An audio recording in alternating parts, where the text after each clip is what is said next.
हाँ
मैडम।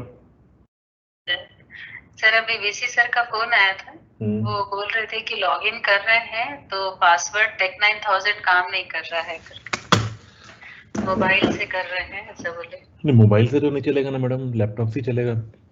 और मैं पासवर्ड 1 मिनट में, कौन सा स्पीकर है उनका? स्पीकर 6 का दिए थे सर उनसे, शास्त्र 1 मिनट सर से बोली थी एजाज सर से, तो एक बार थोड़ा सा 1 मिनट। स्पीकर 6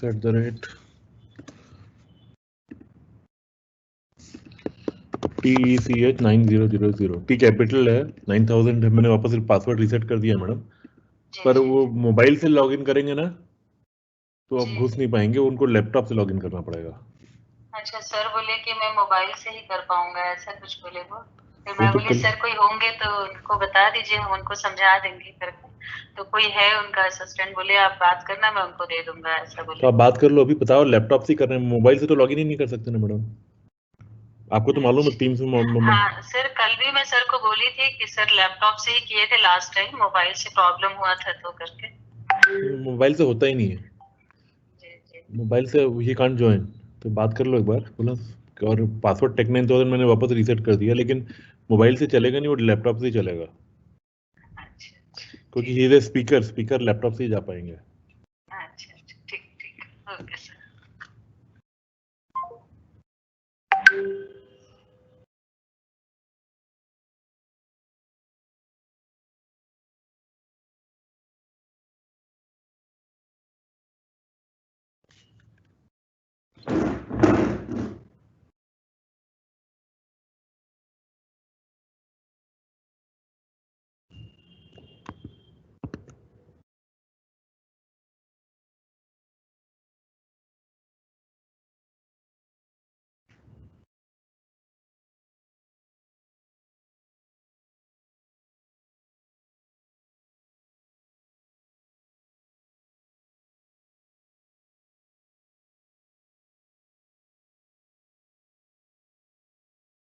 पंद्रह मिनट फ्री हो?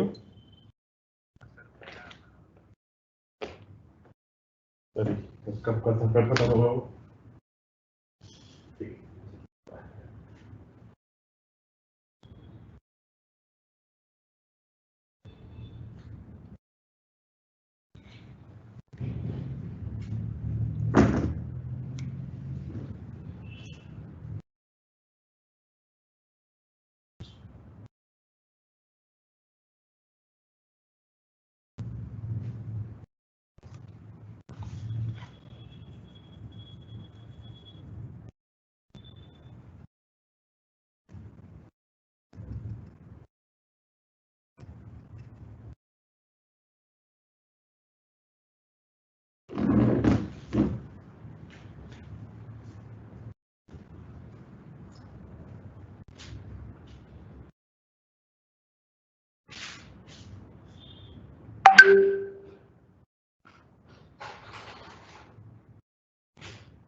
How are you?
पापा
मैं जाने ना भी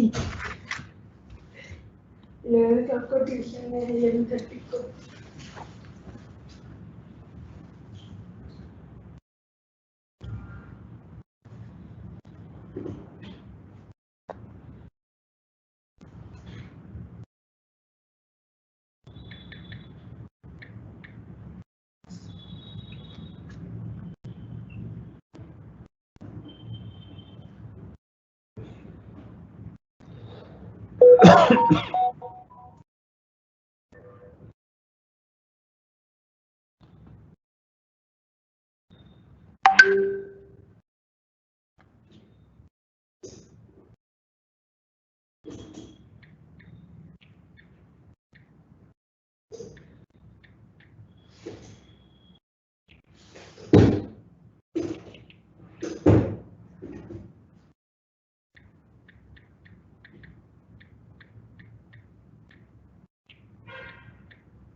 गुड मॉर्निंग। तू आ गया, टेंशन फ्री हो गया, क्योंकि मैं अकेला था अभी तक।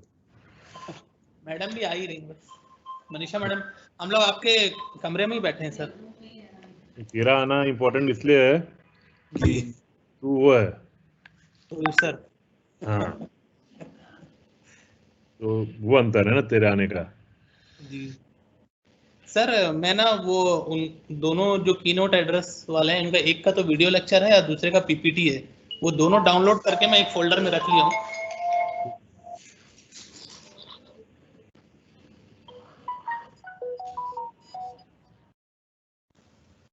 किसी को ना वो जो कितने लोग ऑनलाइन है ना, वो दिखाने की जरूरत नहीं है।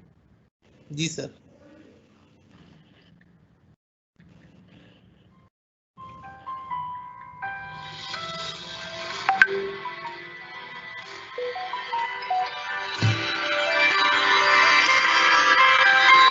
हाँ दीपक। सर मैं दीपक श्रीवास्तव बोल रहा हूँ सर। ये अभी ओपन करने में you have don't know have permission to you file बता रहा है सर। वो फाइल लॉगिन तो कर लिया ना?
एजाज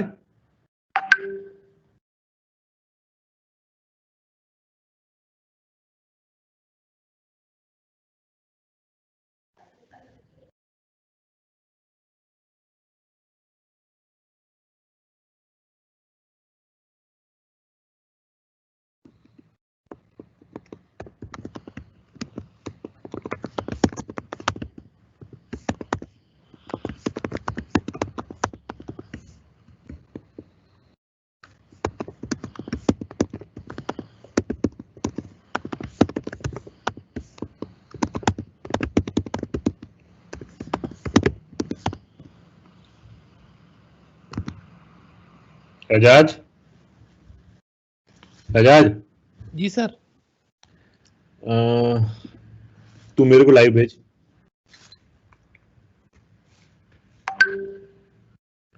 मेरे को लाइव भेजना एजाज। जी सर भेज रहा हूँ।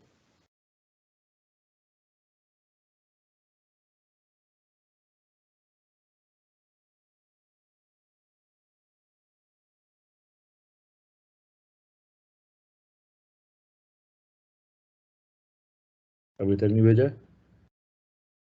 Sir 1 minute. मैं तेरे को भेज देता हूँ, तू तो चला गया। अब तू मेरे को भेज।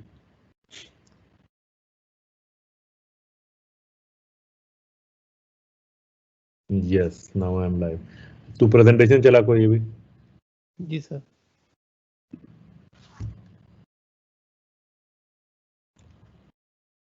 एक minute. We have few attendees, so we are just doing the testing जो भी attend कर रहे हैं अभी। Conference ये inaugural will start at 11:15।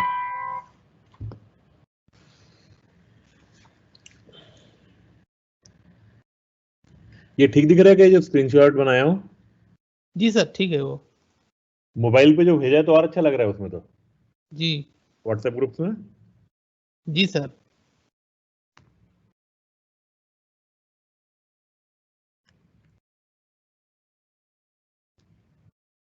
अरे बाप रे, इंडिया 2648 क्या सर? सर दिख रहा है आपको? क्या वीडियो तू लाइव नहीं भेजा अभी तक?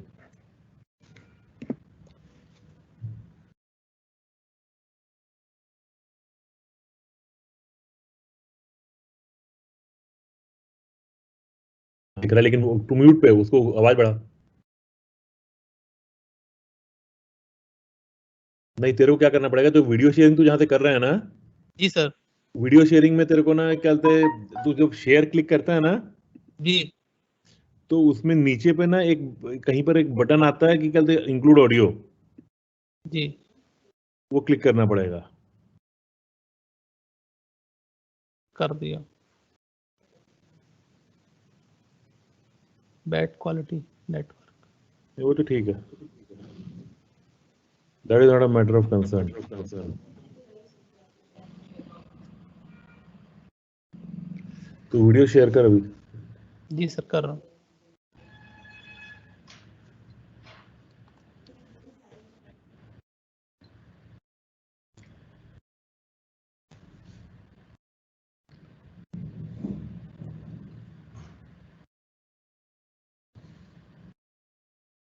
अपने अटेंडेंस तो बढ़ते जा रहे हैं।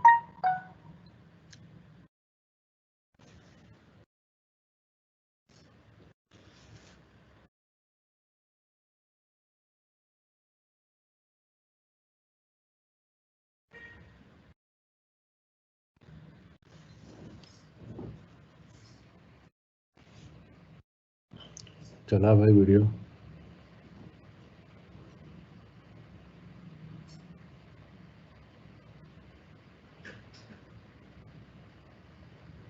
तेरे में आवाज आ रही है तेरे डेस्कटॉप पे? जी सर। तेरे डेस्कटॉप में आवाज आ रही है कि पर यहाँ आवाज नहीं आ रही? अब आ रही है पर बंद हो गई अब। तू अपना हेडफोन निकाला है क्या वो भी? जी सर। तो लगाऊं क्या? नहीं नहीं, कुछ तो प्रॉब्लम है, ये कैसे? नहीं, हेडफोन नहीं, आवाज नहीं आ रही है, स्पीकर की आवाज नहीं आ रही है। रुक, वो प्रॉब्लम बता रहा हूँ क्या है वो।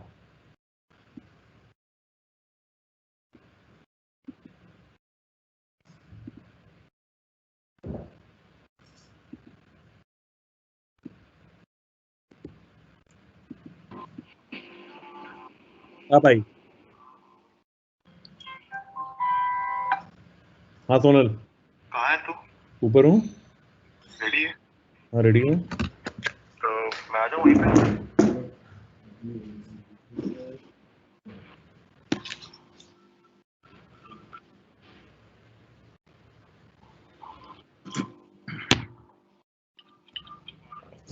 Morning, sir.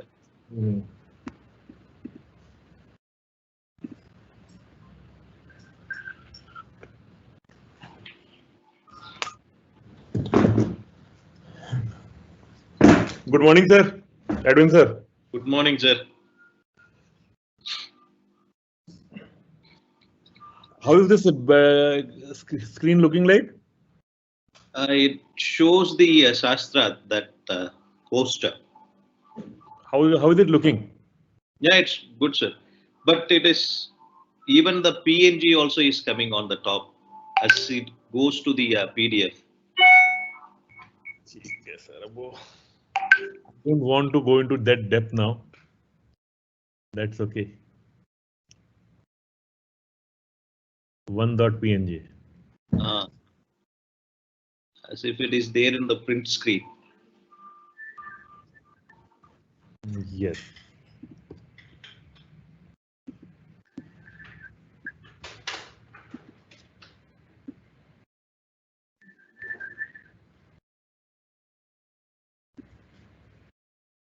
Sir, I have got the bio data of PC, sir. Yes, sir. Sir, please call me on phone. Call me on phone. Not here. Unmute yourself. Mute yourself and call me on phone.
Ji ji.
Yes, sir. Speaker 3 Verma sir. Speaker 5 Agrawal sir. Good afternoon, sir. Good morning, sir. Good morning, sir. Edwin, sir. Yes, sir. VC sir is online. Sir, good morning, sir. Welcome, sir. Maybe he has logged out right now. Speaker 5 भी है तो No, he has logged out right now. कौन दोनों 5 और 6 दोनों? Everybody is logged out. So we have a good number of participants right now. Okay. So we'll start maybe at 11:25 to 11:30. Shukla sir mix zone sir उनको बोल देंगे.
Edwin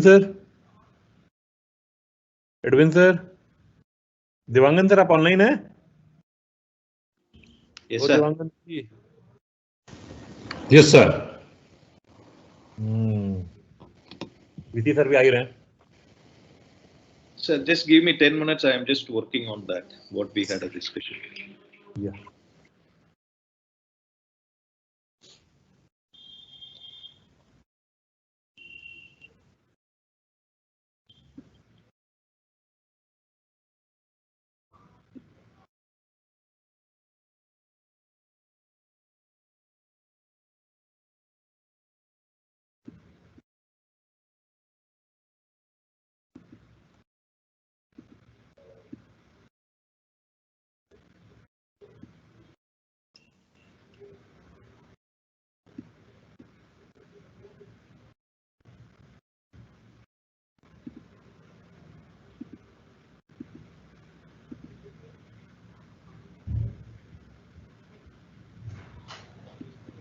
Who is speaker 3? दो speakers और है मीटिंग, तू join करना, दो speakers और है मीटिंग पे। ये कौन है? Agarwal sir. Yeah, thank you, Rungta Sahab. I am able to log in. How are you, sir? Good morning, sir. Very good morning. Very good morning. Thank you so much. It's nice to see you. Thank you, sir. After coordinate here, we have such a good lineup of the speakers. All courtesy to you, sir. Oh, thank you so much. It's my pleasure. And we can make it a very high quality conference whenever Yes. you like, sir. Yeah. Sir, starting in next few minutes, sir. We are waiting for the other guests to join in. Maybe next 10 minutes also will start. By 11:30 maximum will start, sir. Sure.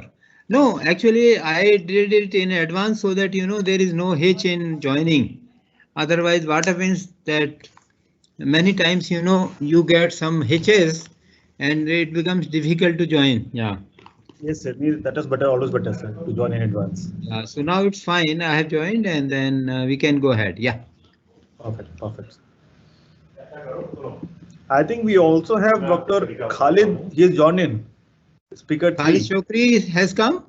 Yeah, he has just joined for the inaugural, I suppose. Oh, wonderful. That would be nice. Yeah. Good morning, ladies and gentlemen. Good morning, sir. Good morning. Very good morning. I'm very honored to be with you today. Thank you so much for the invitation. Thank you, sir. It's our pleasure to have you, sir. Edwin, sir. Very good morning, Khalid. This is Shyam Agarwal. Good morning, Professor Agarwal. Nice to have you. It's our great pleasure that you kindly accepted our invitation, and nice to listen to you and see you today. So many thanks, Professor Khalid Chokri, sir. Yeah. Thank you so much.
तो download हुआ, ये वापस click करो ना, हाँ इसको वापस click करो ना, डाउनलोड किए।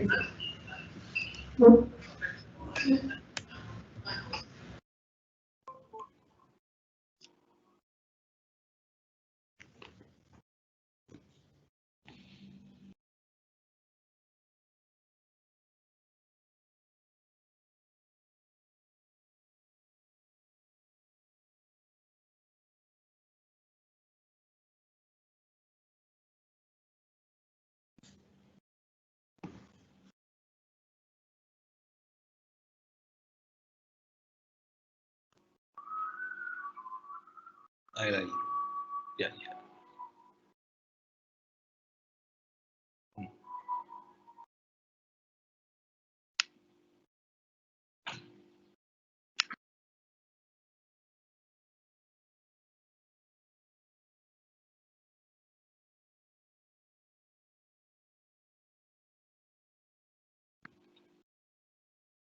Good morning, my dear friends. Welcome to Shaastrarth 2020, technically sponsored program by IEEE.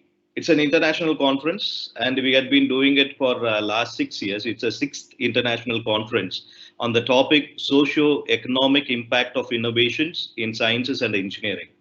So, thanks to COVID, and the blessing in disguise that we normally say. And we have been meeting this year on a virtual mode totally. Whatever we had been doing it from the perspective of academics and others too, we had been doing it on a virtual mode. And this Shaastrarth also is going on a virtual mode today and tomorrow.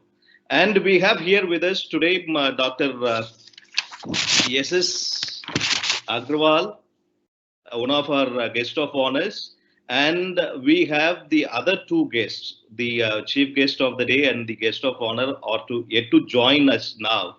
Just please bear with us. Maybe we'll be starting the program by 11:30, sharp by 11:30, and be online. Thank you very much.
Yes.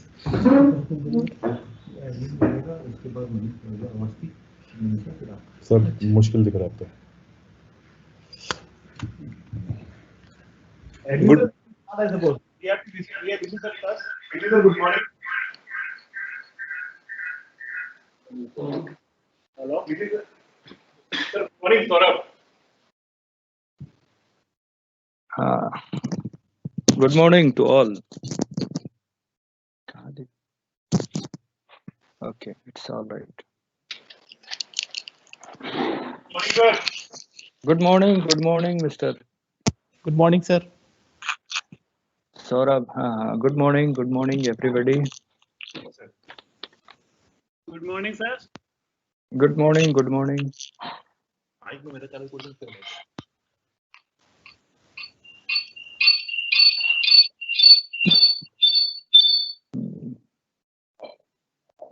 Edwin, sir, let us start now. Yes, we can. Dr. Shukla has not joined, sir. I think he has some technical issue. So I think sir ka mushkil jayega, but we can start. Shukla sir will not be able to join. Yeah. Yes, we can start. Please go ahead. Edwin, you are on mute. Edwin, you are on mute. Yeah. So good morning to each and every one of you gathered here. To special good morning to all the dignitaries and the participants. And welcome to Shaastrarth 2020, the 6th International Conference on Socio-Economic Impact of Innovations in Sciences and Engineering. And it is technically sponsored by IEEE. The agenda of the inaugural function would be, we'll be having the welcome address by Dr. Mohan Avasthi, followed by about the conference brief by Dr. Manisha Agarwal, and addressed by Mr. Santosh Rungta, the chairman of Rungta Group of Institutions. And the first speech of guest of honor by the guest of honor, Dr. Anupam Shukla, followed by the other guest of honor, Dr. S.S. Agarwal, and the chief guest address followed by that. Then the vote of thanks would be given by Dr. Ajasdeen. So let us get into the conference. Again, I welcome you all, and for the formal welcome address, let me have the pleasure of welcoming and inviting Dr. Mohan Avasthi, Principal RCET Bhilai. Mohan Avasthi, sir, the stage is yours. Thank you very much, sir. Very good morning to all of you, respected Chairman, sir, respected Vice Chancellor, sir, Dr. Agarwal, and all the distinguished speakers. On behalf of the Rungta Group of Institutions and behalf of my own, I welcome you all for this international conference, Shaastrarth 2020. This is the 6th edition that we are organizing, and because of this pandemic, we are going online. So thank you very much for giving your valuable time. As we all know that this pandemic situation has teaches us a lot. It is given us the power of technology, the power of internet. It teaches us lots of things. It shows us that no matter how technology gets advanced, but a classroom teaching cannot be replaced. If there is no personal touch, the teaching will be not so effective. So in this situation, we all are waiting to gathered in the classroom again itself to get the environment of actual teaching. But still, this technology can play a role as a supporting role in many ways. This pandemic has teaches us that this technology, if we use the technology properly, probably we can do it the many things in a much better way. So in this is one of the things that we are doing. Still, we are not able to join it on the personal way, but still with this technology we are able to do that. So once again, sir, thank you very much. Thank you very much for joining. All of you, the speakers, those who have contributed their papers, those who have joined, all the guest speakers. Thank you very much for giving your valuable time. And once again, I welcome you all on behalf of all the faculty members, students, management, and beyond of my own. Thank you very much. Edwin, sir, please. Hello. Yes. Next, let me have the pleasure of inviting Dr. Manisha Agarwal to give a brief about Shaastrarth. Good morning. Respected Chief Guest, Honorable Dr. M.K. Verma Sir, respected Chairman Sri Santosh Rungta Sir, Guest of Honor Dr. Shukla Sir, Dr. Agrawal Sir, our pillar of strength and energetic directors Dr. Saurabh Rungta and Dr. Sonal Rungta Sir, Principal RCT Dr. Avasthi Sir, dear colleagues and participants. I welcome you all in the 2-day 6th International Conference Shaastrarth 2020 under the theme of socio-economic impact of innovations in sciences and engineering. Journey of the conference began from the year 2020, and I am enough fortunate to share that the architect, support system, prime motivator, Dr. Anupam Shukla sir is with us from the launch to till date. We express our heartfelt thanks to him. Conference is started under the vision to create a global platform for academicians, researchers and industrial persons to exchange their innovative ideas. Keeping this in view, we are organizing Shaastrarth every year in on-site mode, but due to pandemic, this time it is in virtual mode. Shaastrarth is a multidisciplinary conference. It comprises 8 tracks presently in the field of computer sciences, electronics and electrical engineering, civil and agriculture engineering, mechanical and automobile engineering, management, pharmaceutical and basic sciences.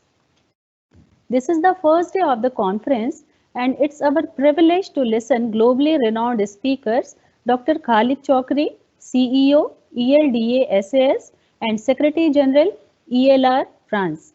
Professor Lee Huizhu, Department of Electrical and Computer Engineering, National University of Singapore.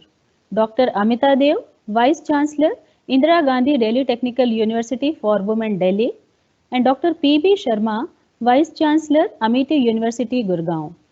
Received good number of papers from the researchers of IITs, NITs, engineering colleges, research centers from Telangana, Uttar Pradesh, Tamil Nadu, Delhi, Madhya Pradesh, Maharashtra and abroad.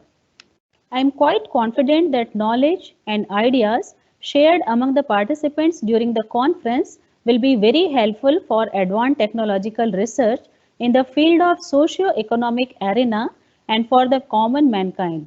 I wish that you have a fruitful and interesting meeting and exchange of ideas during Shaastrarth 2020 and have an enjoyable interacting session during the conference. Thank you. Thank you. Thank you very much, Dr.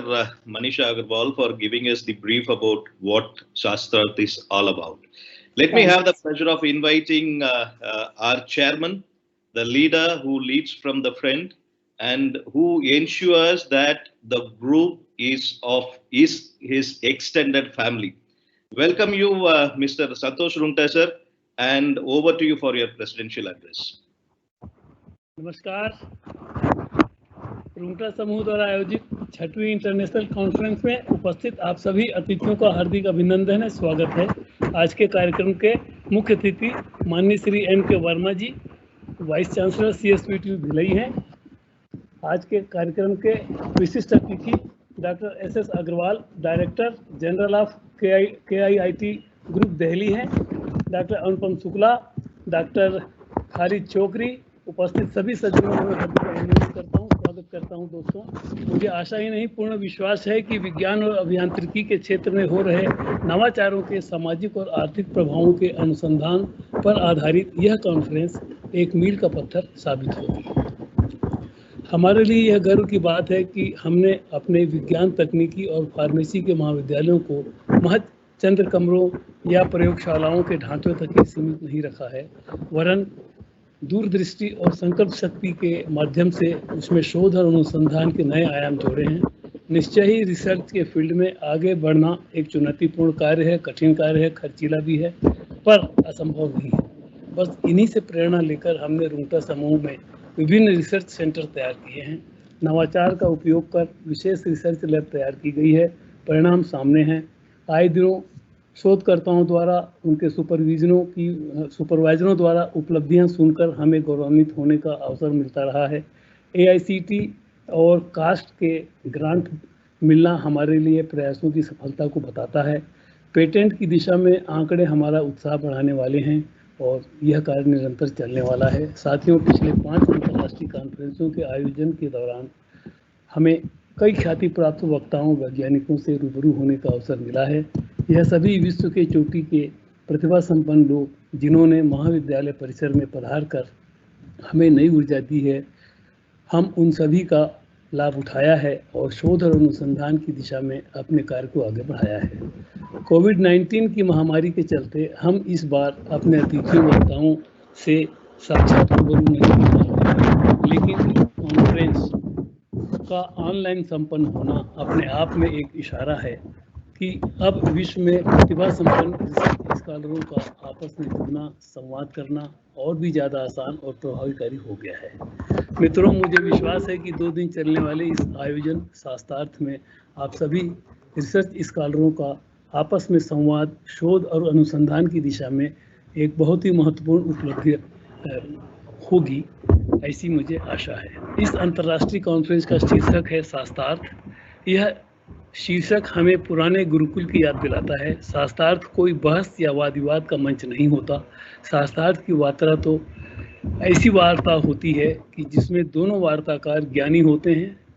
उनके द्वारा प्रस्तुत तर्क और उठाए गए प्रश्न दोनों ही ज्ञान के स्तर को ऊपर उठाते हुए अंततः समाज के लिए लाभकारी सिद्ध होते हैं। मैं उपस्थित सभी अतिथियों, वक्ताओं का और सभी प्रतिभागियों का पुनः स्वागत करता हूं, अभिनंदन करता हूं। साथ ही इस कार्यक्रम के औपचारिक उद्घाटन की घोषणा करता हूं। जय हिंद, जय Chhattisgarh. Thank you very much, sir, for your wonderful words. Due to some technical issues, Dr. Anupam Shukla is not able to join the conference, though he had been there as a guiding person from the day one for organizing this Shaastrarth. So let us move on. Maybe let us move on with the session of Dr. S.S. Agrawal. Let me have a pleasure of introducing Dr. S.S. Agrawal. Dr. S.S. Agrawal is an eminent academician and a scientist in the area of acoustics, language technology, and communication. He obtained PhD in the year 1970 from Aligarh Muslim University, India. He worked as research scientist in CERI, Pilani, and other institutions, having research experience more than 45 years. Later on, he was selected as an emeritus scientist in CSIR and advisor to CDAC. He possesses more than 45 years of research experience and published more than 300 research papers, produced more than a dozen of PhD scholars. He has been invited to deliver many keynote addresses and invited talks in India and abroad, edited many books and proceedings.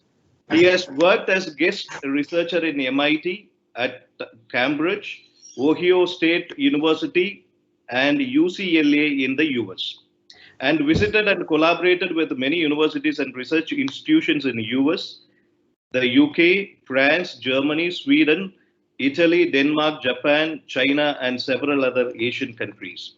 Received a large number of honors and awards. He received a Lifetime Achievement Award of CSI. He was awarded Senior Fulbright Fellowship, UNDP Fellowship, and Senior East-West Center Fellowship, Sir C.V. Raman Award, Internationally Eminent Acoustician Award, and Gold Medal from Acoustic Foundation and Acoustic Society of America. Honored to deliver several memorial lectures and many more awards and citations. He was elected as President of Acoustical Society of India, several positions in CSI, IETE, ISCA, NIST Japan, ELRA, and ISCA, Seagull, France, and OCOSDA, and other organizations. He is a distinguished fellow of IETE and fellow of CSI and ASI, ISPHS, USA, and other professional societies. He is currently working as Director General of KIIT group of institutions, and he has been a chairperson and the board of studies for so many professional, educational, technical universities. It's our pleasure to have you, Dr. S.S. Agrawal, sir, and the dais is all yours for the interaction. I hope I am audible, sir. Yes, sir, you are audible. Okay, thank you so much. Your video is option. Yeah, it is there. It is there. Yeah. Thank you so much for the wonderful biodata that you have presented. And I don't know whether I deserve for all that, but some of the achievements. Many thanks, sir. So, respected and honorable Sri Santosh Rungta ji. Welcome, sir. The chairman of the Rungta Group of Colleges, Professor Sonal Rungta ji, Professor Santosh Rungta ji, Professor Anupam Shukla, all other principals and other authorities of the Rungta Group of Colleges, distinguished and esteemed keynote speakers whom we will be having listening today, participants, paper presenters, and delegates of the conference. First of all, I would like to heartily congratulate you, sir, for organizing Shaastrarth 2020, the 6th International Conference on Socio-Economic Impact and Innovations in Science and Technology. It's a very, very important subject that you have chosen, sir. Mostly people confined to 1 or 2 technical subjects, but this subject has a very wide impact and wide connotations and interdisciplinary impact. I would like to thank and congratulate everybody for that. Sir, I would like to say that innovations in science and technology per se bring revolutionary changes in our life. The way we live, the way we work, the fabric of the society as such, and the fabric of the country, and largely it serves the humanity. So innovation is one of the very important ingredient for the human life system. It has significant implications for the business also, socio-economic development. Because of knowledge sharing and use of new technologies, opportunities for creating new skilled human resources also, entrepreneurs for rapid progress, etc. They provide solutions to the problems, requirements of the society, making quality of life better and better, raise the productivity economy and thereby modernization of the country. Many inventions have been done continuously in different countries, and the fruits of these inventions are utilized by the whole world and the humanity as such. In ancient India, if we talk for a while, the impact of innovations in science and technology in the areas of architecture, metallurgy, mathematics, astronomy, medicine, etc. have been highly significant, and we know that because of these innovations, India had a great civilization which had impacted the whole world.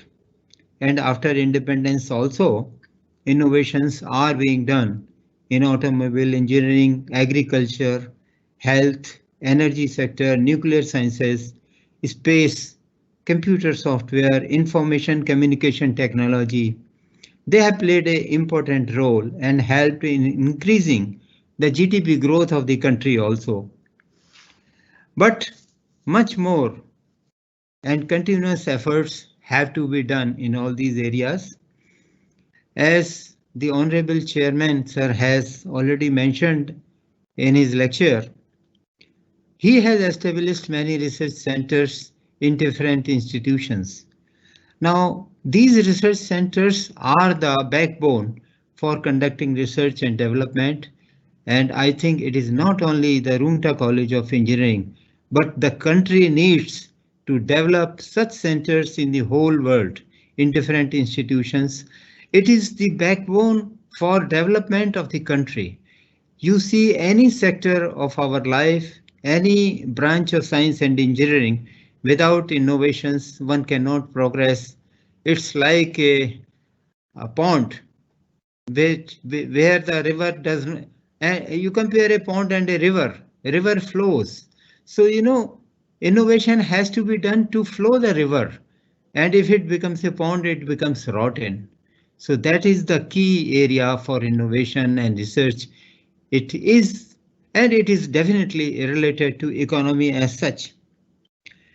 And I'm glad that India is also catching up the race and doing as much as possible in many sectors. We are very fortunate that we have got many eminent scientists, innovators, and young researchers, as well as enthusiastic students who are participating in this conference and deliberating their views. They will give directions for the future plans and research in many interrelated and interdisciplinary areas of science and engineering. Some of these lectures might be, particularly the lecture by Professor Haizuli, whom I know very well, would be talking more about the intricacies of the human structure of intelligence, which is related to artificial intelligence. And when we talk about artificial intelligence, it is actually the duplication of the human functions about which we know very little. And these functions and machines, when we know about them and when we can convert into practical machines, they will be a lot of benefit to us. Similarly, Professor Khalid Chokri, I'm really grateful to him for having him today, and he is attending the inaugural function also. He has been a leader of science and technology, and particularly in the area which is very close to human communication, that is the language and speech technology, and the efforts which he is doing, the research as well as the interrelation between different languages and the study of different languages will bring, they remove the language barriers among the people for better and better communication and things like that. I'm not going to elaborate about the lectures which are to be given by our other eminent speakers, but I'm really glad that they have kindly accepted the invitation of this important conference. I am grateful to the organizers for giving me this opportunity to participate in this conference of really global importance, and I really wish a great success to the conference. Thank you very much, sir.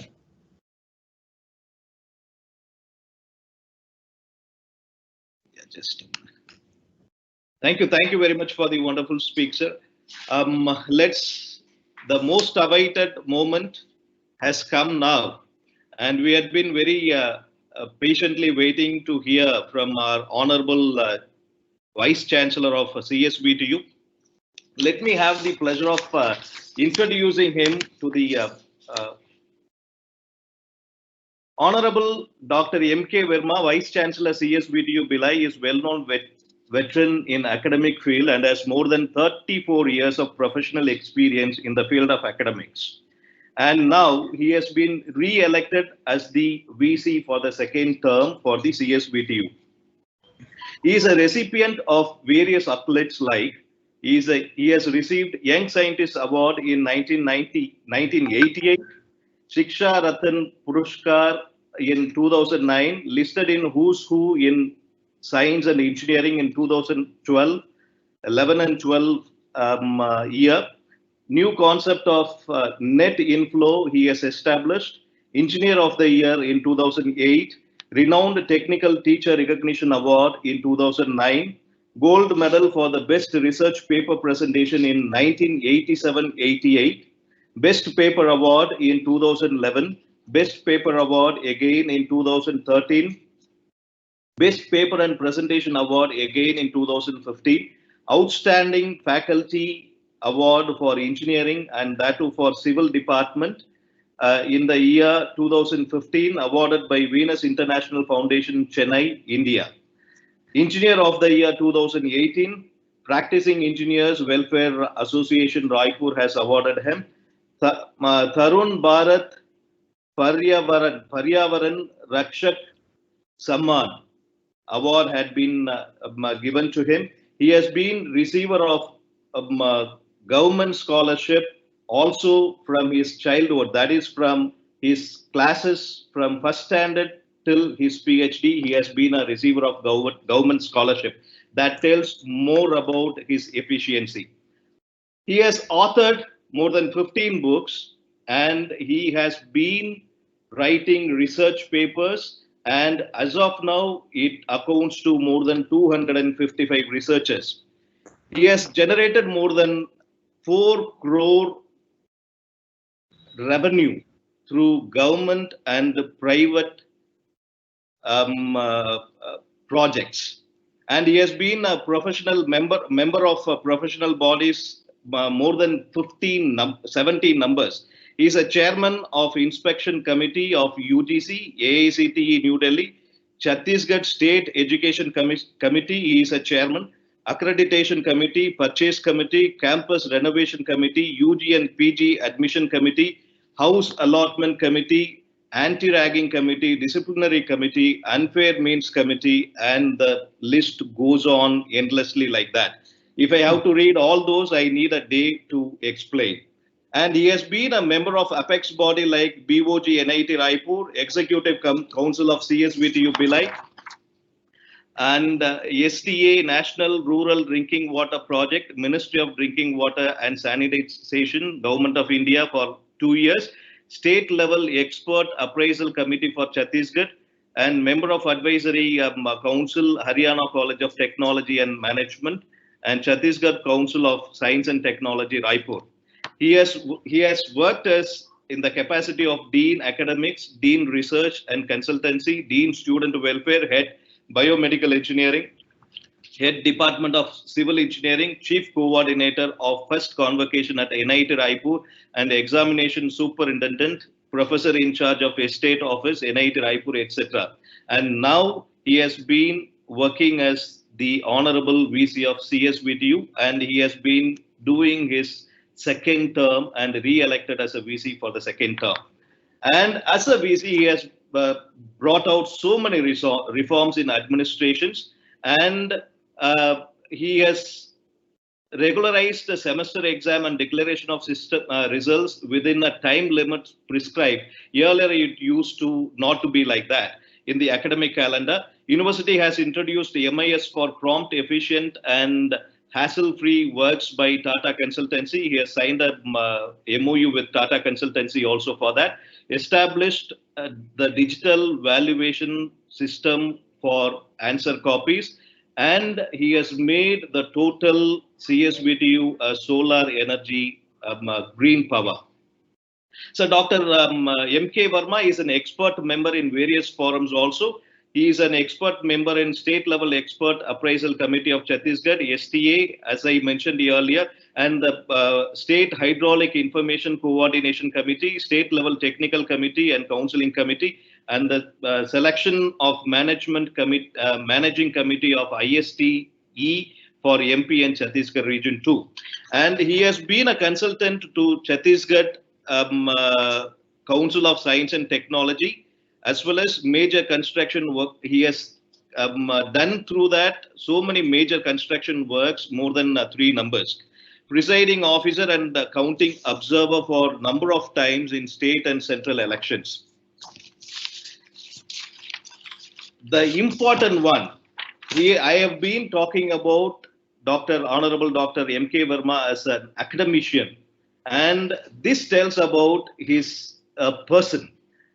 He has adopted more than 42 villages in Chhattisgarh. 42 villages. And he has also established a forum for solution of social problems and how to establish water resources. And he has created a cell water resource cell for the same. Without much ado, it's my privilege and honor to welcome Honorable Dr. M.K. Verma sir, and the stage is all yours, sir. Welcome, sir. Thank you very much. सभी को नमस्कार, मेरा सादर नमस्कार, professor Agarwal साहब. I am please to see you. I had been always hearing about you, लेकिन आज ऐसा मौका लगा कि हम आपसे रूबरू हो पाए. बहुत अच्छा समय लग रहा है मुझे. And first of all I would like to share one news which is pertaining to national education policy and its implementation. National education policy envisages for the study in the local languages with the theme and exemplaries of Germany, Russia, China.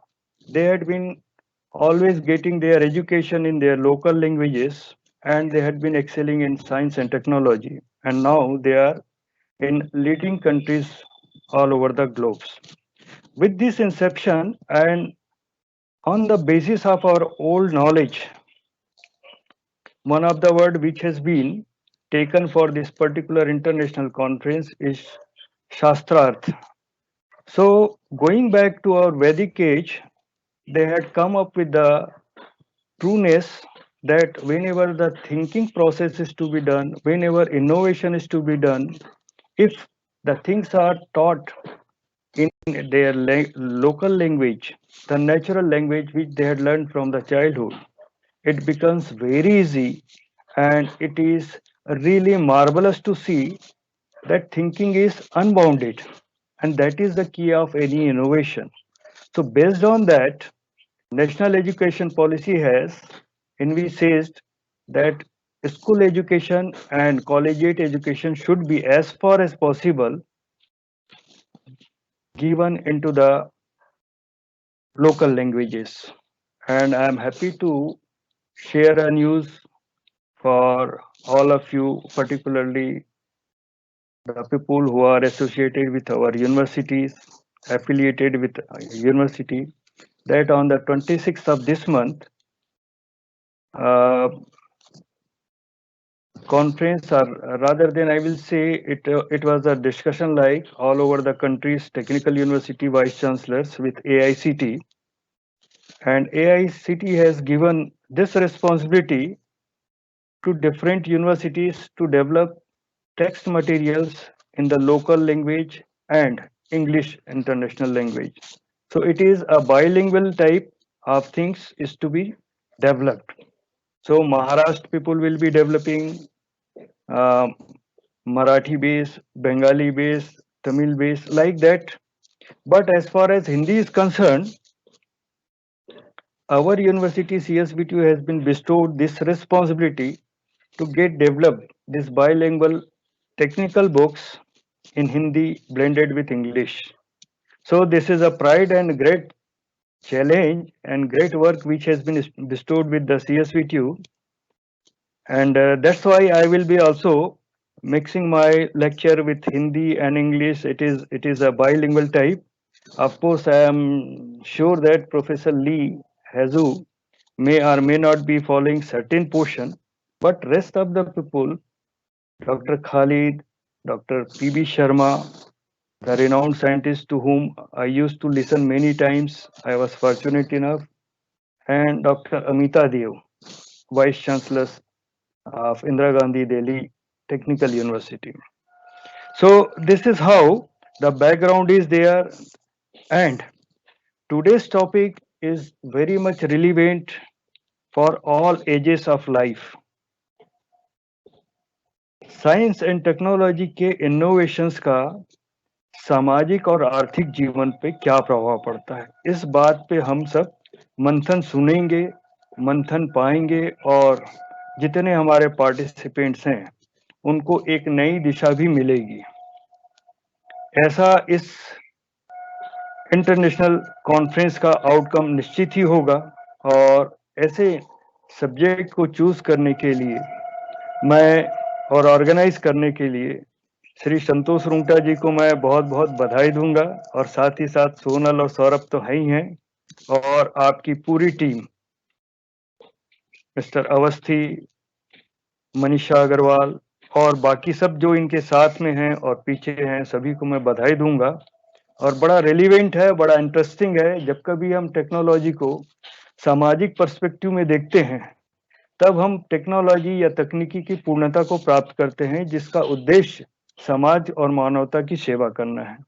तो ये socio economy दो ऐसे aspect हैं मानव समाज के, मानवता के, जो कि बहुत पुरातन समय से अभी तक के चले आ रहे हैं। और उसमें हमने अपनी जर्नी में, मानवता की जर्नी में देखा है कि ये किस तरीके से हमारे जीवन को प्रभावित करते हैं, जीवन के सभी अंगों को प्रभावित करते हैं। जहां तक इनोवेशन की बात है, तो इनोवेशन के मूल में मानव की दो कैरेक्टरिस्टिक्स जो अन्य जीवों से उनको भिन्न करती है। एक तो उनका ये अंगूठा का अलग होना 4 उंगलियों से। ये क्षमता एक बहुत ही बड़ी ईश्वर प्रदत्त थी, जिससे हम होल्डिंग कर सकते हैं। और ये होल्डिंग की कैरेक्टरिस्टिक्स बाकी जानवरों से बहुत ऊपर है। हमारी जितने भी क्रिएचर्स हैं उनसे काफी अच्छी है। और इसकी वजह से, और दूसरी बात, जो लॉजिकल थिंकिंग करने की आदत है, एक क्षमता मानव को ईश्वर ने ये भी दिया है कि हम लॉजिकल थिंकिंग करते हैं, अच्छा बुरा देखते हैं और पसंद आता है, समझ आता है, नहीं आता है तो हम आर्ग्यू करते हैं, और आखिरी में हम जा करके जो शास्त्रार्थ है उसी तरीके से छोटे लेवल पे हम आर्ग्यूमेंट करते हैं और समझते हैं और सही चीजों को अडॉप्ट करते जाते हैं और उसको आगे की जनरेशन और पीढ़ी को पास ऑन करते जाते हैं। इसी तरीके से जब हम पूरे मानव के इवोल्यूशन या मैनकाइंड के इवोल्यूशन में जाते हैं, तो हम देखते हैं कि इन दो चीजों से, और दो इन्वेंशन, फायर और व्हील, जो ऐसे थे, आग और पहिए का आविष्कार, ये दोनों हमारे मानवता को और हमारे मानव प्राणी को बाकी प्राणियों से अलग करके ग्लोब का सर्वश्रेष्ठ प्राणी बनाया है। इसी दौरान फायर और व्हील को हम उपयोग करते हुए स्टोन एज से पास हुए, ब्रॉन्ज एज से पास हुए, आयरन एज आया, और ये सब चीजों के दौरान हम लोगों ने जो इन्वेंशन हुआ, इनोवेशन हुआ फायर और व्हील के आधार पर, उससे हम केव्स में रहने लगे। केव्स से फिर धीरे से हम घर बनाने लगे। नदियों और पानी के सोर्स के किनारे रहना शुरू में रहते थे। बाद में हमने कृषि की, और कृषि हम अपने हिसाब से करने लगे। और जब जमीन की जरूरत पड़ने लगी तो हम दूर पे जाकर के कृषि करने का क्षमता विकसित की, जहां पानी को हम ट्रांसपोर्ट करके ले जाते थे या उसको स्टोरेज करके कृषि कार्य या फार्मिंग के लिए उपयोग करते थे। So this is the little background about which Professor Agarwal has given a hint that Indus Valley civilization is the pride of India and we people, and for the whole mankind. It is one of the most ancient civilization where we see the application of fire, wheel, living home, cities, trade, farming, all these things were there in a very good and developed state. But as far as the journey of mankind was moving ahead, till 17th century, it was all dominated by muscle power, whether it is a muscle power of mankind or it is a muscle power of other creatures, horse, elephant, like that. All these pyramids and everything has been made by using all this muscles power with their own technology thinking. But at the advent of 18th century, particularly by after invention of steam power, steam engines in 1784, that era we can say it has given us a flexibility to produce mechanical energy by the steam and water. And this particular energy was having a beautiful characteristics, transportability from any place to any place. So wherever the need of power is there, by mechanical power, we were able to produce it and utilize it later on. Second phase we see in the 19th century, particularly in the 1870, when assembly line, first assembly line was come into the picture in our mankind life, and we had seen the electrical energy its invention, its transportation, in the transportation of electrical energy, which is fundamentally convertible to in all form of energies. Earlier it was steam to mechanical. Now electrical is having the capacity to convert in any form of the energy as per the need. So that was another great innovation which we had seen and experienced and developed during the 19th century. When we come to the 20th century, again we see a great innovation which we can say revolutionary one. It was development of electronics and IT. After development of electronics and IT from the basic parent electrical and physics, this becomes very good and very great changes on our life pattern. We are able to do many works very perfectly and precisely by the electronics and IT development. It has got its extension and application in all type of industries, and from here we can see mass production with accuracy and correctness of the production products were resultant in 20th century.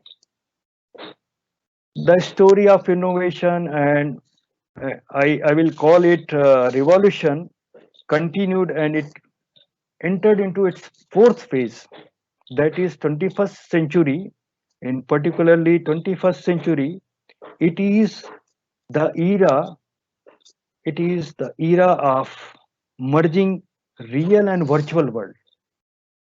How the real and virtual world are merging, we are evident, we are having some examples, and we are in that phase of innovation and technological development. Particularly cyber physical production system is there, CPPS. This is to be considered as backbone for merging of real and virtual world.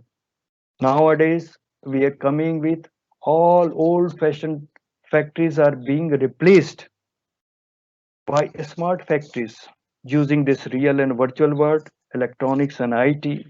Now this is the era where we can say this is the era of IoT, IoD, IOP, iOS, Internet of Things, Internet of Data, Internet of People, Internet of Services. This is all resulting in all facet of our life, which is being affected by these developments. We are coming with smart building, smart homes, smart logistics, smart grid system, smart mobility, smart social web, business web. All these are the byproduct of IoT, IoD, IOP, and iOS. Then we come for this exponential technology.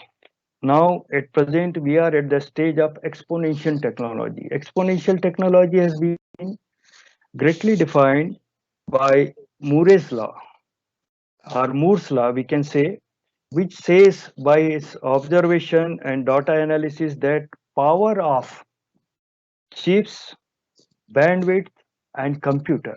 See, these three are the basics at present era of development: chips, bandwidth, and computers. The power of these three doubles approximately in every 18 months. So the technology is being replacing exponentially by themselves with a higher and hybrid version. This is the era where we are living in. It is having a radical changes, and here we find the pace of development of technology and pace of development of society, social pattern, and its economics. These are mismatching. And here we find a transition is needed, and this exponential technology is having its application, tremendous application we are able to see in the area of domain of biotechnology, neurotechnology, new energy and sustainability. For this new energy and sustainability, I will just say that India is aiming at 300 gigawatt in coming years by 2030. energy source is now converting or shifting towards from electrical energy to solar energy. And by the computation of solar energy, it is more than many fold more than the energy requirement of mankind on the globe. So this is how the exploitation of solar energy, and of course the development of solar energy, we are going to see obsoleting of old technologies. Thermal based power plants will be obsolete within the next coming 10 years. In our life, we will be able to see it. Similarly, other areas, ICT, mobile technology, sensoring, 3D printing. 3D printing is having its great impact over all the technological understanding and production units, artificial intelligence, robotics, drone technology. Like that, all these are being backed by this exponential technology, which is governed by Moore's law at present. These all are very big matters to have a proud that we are a mankind, we are in the era of that exponential technology. But at the same time, we do have all responsibilities to safeguard our mankind. We should not develop the things, we should not develop much more than which is going to harm the mankind or which may keep us in danger as a species. So certain challenges are also there that should also be kept into the mind while we are talking, while we are living with this fourth industrial revolution and innovation era, that how it is going to affect the society, particularly in the society. As far as myself is concerned, I had been brought up in the villages, so I had been looking after, experience this village life as well as city life, as well as other social life. But the social life pattern is going to change a vast. This is my own experience, and the people with my age group, they do have similar type of experience. Now, social pattern is not remaining the social. It is becoming individual socialism. Individual socialism, socialism through only on the virtual platforms, not meeting the people, not like that. So the next generation we are able to see, they are less connected with their parents, their friends and others as we did in our own life. So society is also going to change. Secondly, trade and commerce and economy has dominating all these particular technologies, that these technologies are meant for generating the economy, generating the GDP, generating the money for individual and society. This is the problematic zone which causes worry to me, that if everything we are going to look upon from the perspective of earning money, more money, much more money, then where is the values? Where is the ethical values, morals? All these things are getting degradation from the society. That we can see. It is very much evident from all the events which is taking place in the society. So here we will have to have the cautiousness how the society should be impacted by these innovations in science and engineering. This is needed to be channelized, this is needed to be controlled, or otherwise it will be innovation of fire which will be burning the whole mankind. This is the dangerous aspect of this development, and where we have to be very much cautious. We have to use it very controllably with the particular positive aspect of mankind and humanities. Here we also see how this technological innovation has affected the political scenario. Again, the political scenario in the country and worldwide, it is being driven by only and only by economy, only and only by gaining the power. Where is the values? Where is the mankind? Where is the society? Where are the social values? Here also, it is degrading, and somewhere our technological innovations are supporting in that direction. We have to curve it out.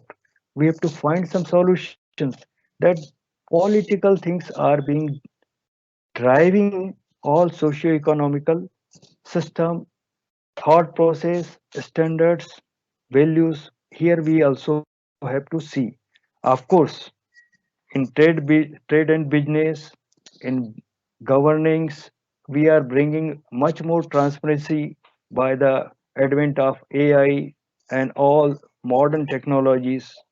At the same time, I am worried a little bit about the cultural shift. The life pattern is being largely impacted by these innovations, and we are we we are looking the shifting of culture, the culture which I had experienced in my childhood just 50 years back. Now it has changed a lot in the family, in the society, and everywhere. So these are the concern, or I can say it is the challenge with the innovations, modern innovations, which we have to, as scientists, as the scientific community, whether we are technical universities, whether we are vice chancellor, whether we are academicians, professor, principals, lecturers, and holistically saying the students. We have to look forward collectively these aspects, these challenges, that the direction of application and utility of these innovations should be on the positive side. It should not be on the destructive side. We should curb it, we should direct it. This is all my feeling about it. And once again, I am sure that by the renowned speakers of these areas and expertise, we'll be getting, all the participants will be getting enlightenment and a direction how we have to go for innovation, how we have to use it. And once again, I will be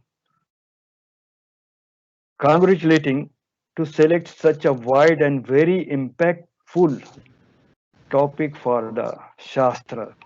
Thank you very much. Thank you very much, sir, for your wonderful words. And let me have the pleasure of welcoming Dr. Ajazdeen for the word of thanks. Sir thank you sir, local language वाला बड़ा effect आएगा sir. बहुत अच्छा लगा हमें कि हम सबको एक मौका मिला है और छत्तीसगढ़ को मौका मिला है कि हम हिंदी की किताबें और इंग्लिश के साथ में टेक्नोलॉजिकल को डेवलप पूरे कंट्री से कराएंगे। सारे लोग आएंगे एक्सपर्ट उसमें, सभी क्षेत्र के, और उसको हमको कोऑर्डिनेट करना है, डेवलप करना है। बड़ी जिम्मेदारी है, लेकिन सबके सहयोग से निश्चित ही हम कर पाएंगे। प्रोफेसर अग्रवाल साहब का भी मैं मार्गदर्शन उसमें बीच बीच में चाहूंगा। आपका कांटेक्ट नंबर मैं रखूंगा ऑर्गेनाइजर से लेकर के। I will be in touch with you. बहुत बहुत धन्यवाद प्रोफेसर वर्मा जी। और आई एम रियली ग्लैड, मैं बहुत खुश हूँ कि आपने इतना अच्छा भाषण दिया और बहुत कुछ हमने सीखा उससे। और आपके साथ हूँ मैं, जब भी आपको मेरी आवश्यकता हो मैं हमेशा हाजिर रहूँगा। और भिलाई के साथ मेरा एक रिलेटिव संबंध भी है। मेरा भांजा सागर होटल वाला जो है वो मेरा रियल नेफ्यू है। वो रेलवे कॉन्ट्रैक्टर्स हैं, तो उनकी वजह से मैं आता जाता रहता हूँ कभी कभी। बहुत बढ़िया सर, अगली विजिट में आपको मैं निमंत्रण देता हूँ, जरूर मुलाकात करेंगे आप समय निकाल के। Thank you. नमस्कार। संतोष रुंगटा साहब को विशेष धन्यवाद। बहुत ही इम्पैक्टफुल आपने टॉपिक जो फाइनल किया है, बहुत सारे टॉपिक के बीच में बहुत ही रिलेवेंट है, जहां हमको दिशा दिखानी है मॉडर्न टेक्नोलॉजी को। समाज को डिग्रेड नहीं करना है, अपग्रेड ही करना है। बहुत बढ़िया sir, thank you very much. Thank you very much. Thank you very much, sir. Now over to Dr. Ajazdeen for his word of thanks. Thank you, Professor Edwin sir, for giving me this opportunity. Very good afternoon to all of you present here. It gives me immense pleasure to deliver vote of thanks for this inaugural function to all the dignitaries assembled here. I would like to thank our chief guest, Honorable Vice Chancellor of Chhattisgarh, Swami Vivekananda Technical University, Professor M.K. Verma sir, who honored this function with his inspirational thought. Thank you very much, sir. And I would also like to thank guest of honor of today's inaugural function, Professor S.S. Agrawal sir, Director General KIIT Group of College Gurgaon, and Professor Anupam Shukla sir, Director IIIT Pune, for their motivational words and guidance. And sir, really, Professor S.S. Agrawal sir, you have given very nice lecture. And I wish to thank um, to our all the session speakers who kindly consented to deliver their valuable talk to this conference. In this series, Dr. Khalid Chaukri sir, Professor Amita Dev madam, Professor P.B. Sharma sir, and Professor Lee Hazu sir. They have given their valuable time for our conference. I would also like to extend my sincere thanks to all the students, scholars, and faculty of different institutions for contributing their work in this conference. I wish like to extend my heartfelt gratitude to management of Santosh Rungta Group of Institutions, Shri Santosh Rungta sir, Professor Saurabh Rungta sir, Shri Sonal Rungta sir, for always being a motivational force for any type of institutional development activities. Last but not least, I wish to extend a big thank to our whole team of Shaastrarth 2020, all the principals, head of the departments, faculty member, and students. Without them, conference will not be a great success. Once again, I thank one and all present here. Thank you very much. Thanks a lot, sir. Thank you very much for everybody. Thank you. Thank you, sir. And here we come to the end of inaugural session, followed by the technical session. I just wanted to give you a few details about the technical session. Also, we have eminent speakers of the technical session. We'll start with Dr. Amita Dev. Yes, sir. Can you just give me 2 minutes? Yeah, please. VC sir is about to leave, so sir, sir बहुत बहुत धन्यवाद, आपने बहुत समय दिया इतने व्यस्त कार्यक्रम में, और हम बड़े आभारी हैं आपके। आप तो हमेशा ही हम लोगों को मोटिवेशन के लिए तैयार रहते हैं, और सारे जो भी लोग पूरे सुन रहे हैं सबको बहुत अच्छा लग रहा है sir. Thank you very much. बहुत बहुत धन्यवाद। और मुझे भी बड़ा अच्छा लगता है आप लोगों के साथ जब कभी भी मौका लगता है, that we are working as a united force everywhere for the cause of technical education. Thank you very much, sir. Thank you, sir. Thank you very much, sir.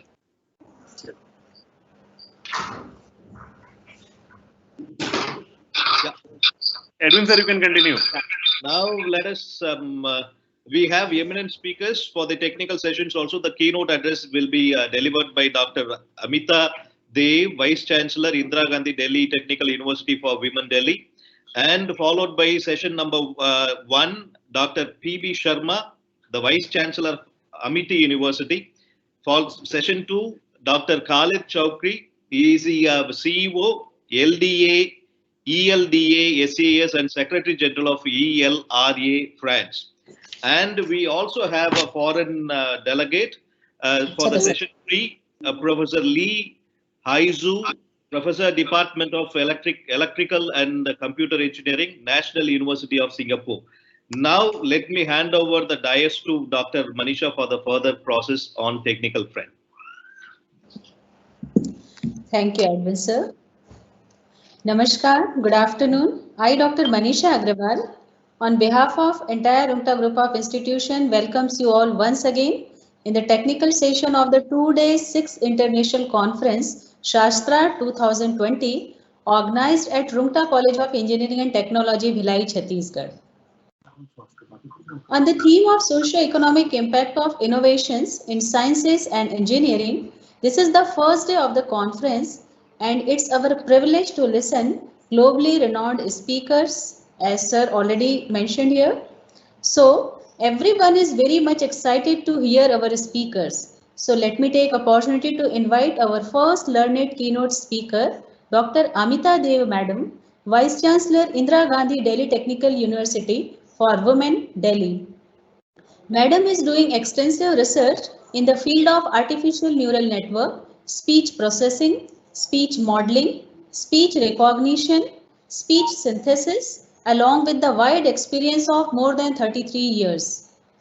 She has published 80+ research papers in renowned international and national journals and conferences. In recognition to her valuable and worthy research contribution, she has been conferred with many awards. National level AICT Young Teachers Career Award, National level Best Engineers Award, and Raja Ram Babu Patil National Level Award by the Indian Society for Technical Education. Vitti Saksharta Abhiyan Award by the Honorable Minister of Human Resource Development, Government of India for spreading digital literacy, and numerous appreciation letters from the state and center. Under her able leadership, the university secured second rank in the category of higher educational institution exclusively for women, and in band A overall in the award ceremony of Atal ranking of institutions on innovations achievements 2020. Because of her sincere efforts and persuasion towards excellence, recently university has been conferred Srimati Sushma Swaraj Stree Shakti Samman due to its vision and commitment. It's requested to Madam to please enlighten us on the topic of emerging technologies and its impact on society and economy. Please, ma'am. Madam has some issues, so she will take 4-5 minutes. Okay, okay. वो 12:45 तक join करेंगे 12:40 होता ना पहला अपना She will be joining at 12:45. The first session is supposed to start at 12:45. Okay, so we'll continue within 5 minutes. What we can do is, once she joins, you can repeat the introduction, madam. And we can take a break. Okay. So we can take a break of 10 minutes. जब तक सब कोई we can have a break of 10 minutes. Virtual break of 10 minutes, everyone. So you can announce. That's it. Yeah. आप announce कर दीजिए. Yeah. Okay. So due to some technical issue, madam will join within few minutes. So we'll take break for 10 minutes to rest our eyes and all that. So till then, we will continue our 12:40. The same meeting. The same meeting would be continued. Okay. We'll continue in same meeting group.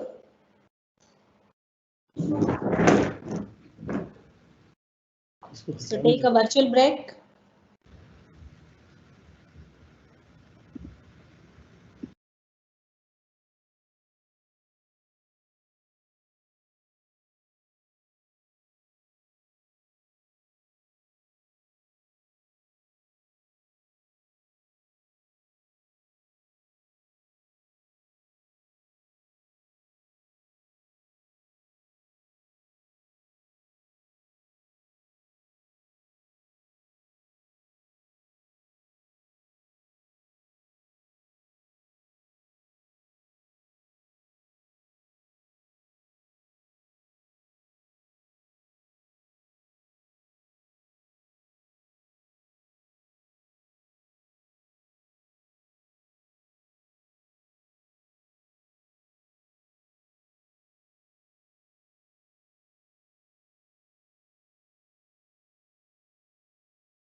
Amrita madam?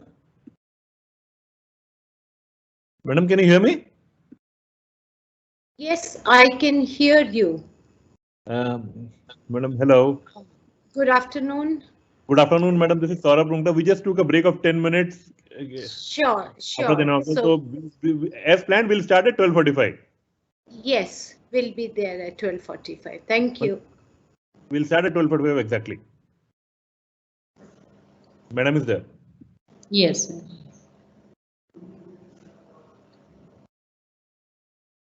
मेरा काम खत्म हो गया ना।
अलग से भेज दे रहा हूँ। Good afternoon, Amrita ma'am. Hello. Yeah, a very good afternoon. Yeah, ma'am. Just we are going to start within 2 or 3 minutes, ma'am. Yes. So I thought I'll just keep myself connected. I finished with one meeting at 12:30. So I thought I'll just keep myself connected. So whenever you have to start, please let me know. Yeah, ma'am. Yeah, ma'am, within 2 minutes. It's 12:42 and we'll start just 12:45. Is it okay, ma'am? Absolutely. Okay. Fine. Thank you. Thank you, ma'am.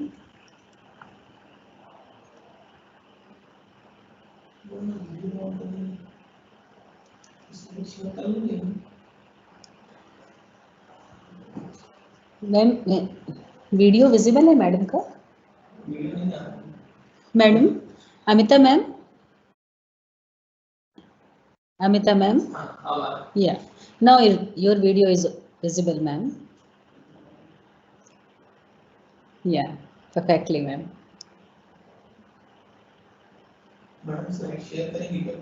Madam आप slide share करेंगे? Amita ma'am? Madam, you are on mute. Please unmute yourself. Yes, I will like to share my screen as well. You can do that. Yeah. You can try that, madam, right now. You can try that. You can try. All right. Share the your screen right now.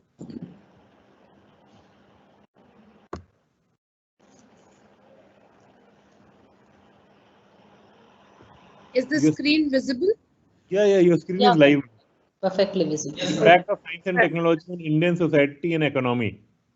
Yes, absolutely. Very relevant topic. Yeah, indeed, it's very nice that Professor Agarwal connected me with you all. So Professor Agarwal is such a mentor that anything said by him, it is always honored. Yeah. Then even my guide, my PhD guide. So he's like a double mentor to me. Right. Too many of us. Absolutely. Welcome, Professor Amita Dev. We thought Dr. Sir is not there. No, I'm here. Yeah. How can I miss her lecture? And good afternoon, Professor Agarwal. Good afternoon. Good afternoon, and it's a great pleasure to see you here delivering the talk, and thank you for accepting the invitation for this conference. The organizers are really happy, and we all look forward to your wonderful lecture. Thank you, Dr. Amita Dev. Thank you so very much, Professor Agarwal. Thanks. So we'll start whenever we are ready. I am there.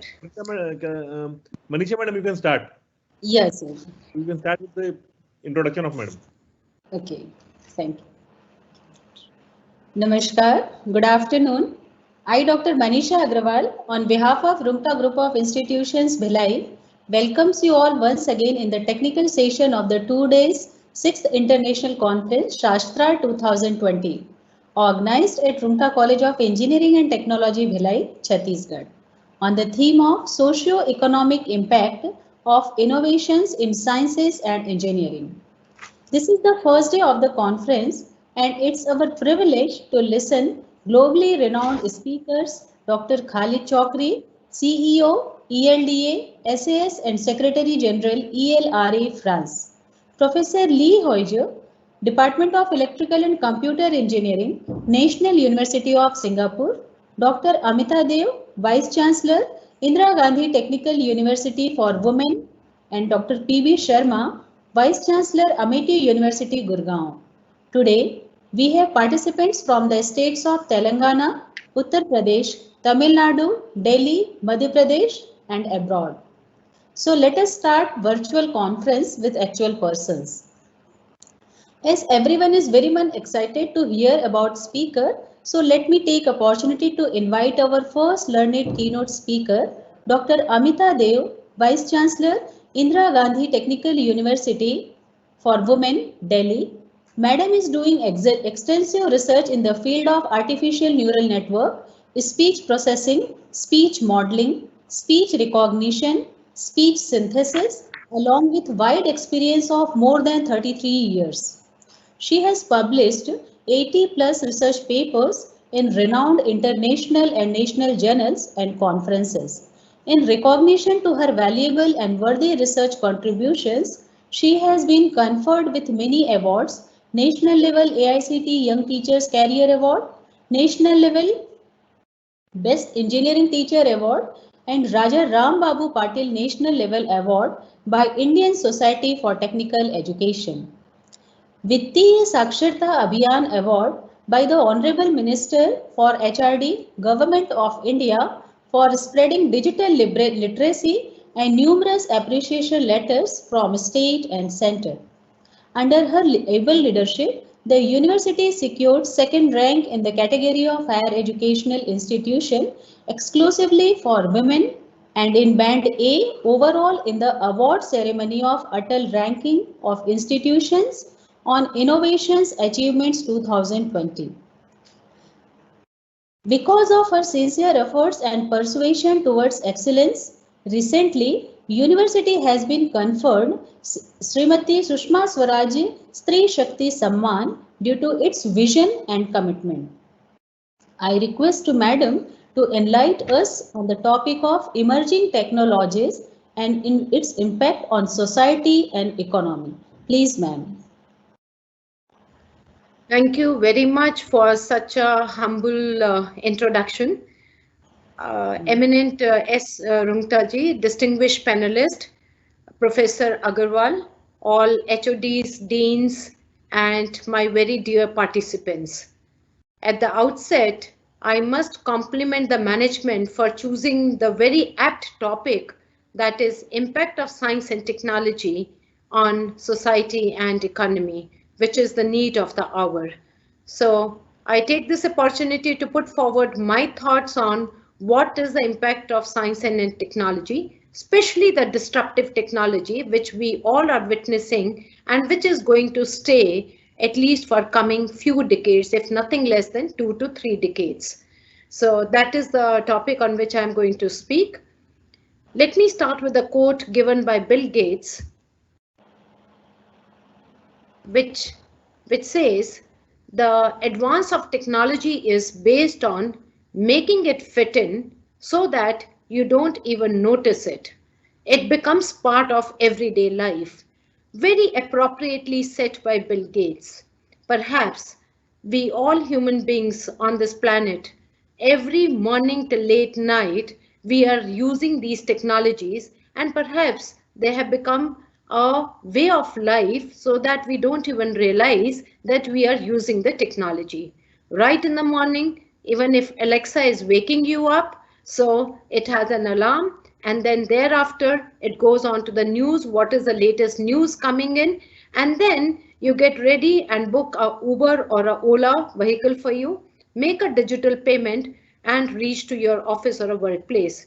Attend video conferencing, attend your various conferences or workshops, and even when you have to teach to the students, go to the virtual classroom and take up class.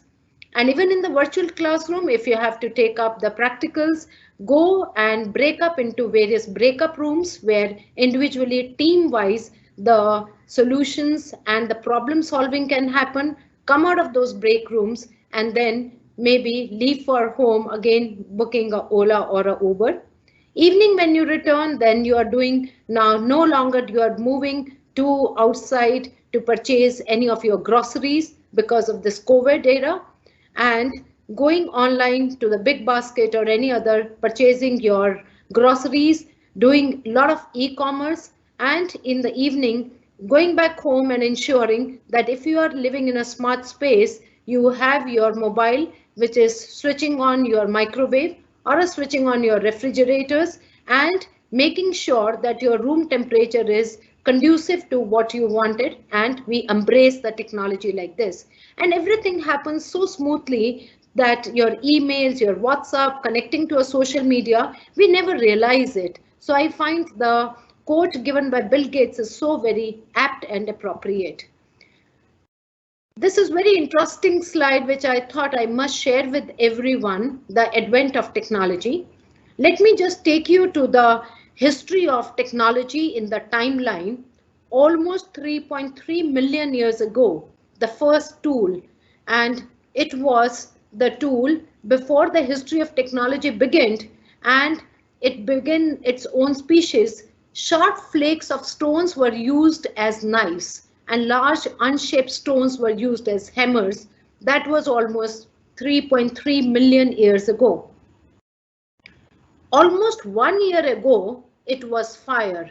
When humanity first used fire, still not definitely known, but like it was the first tool.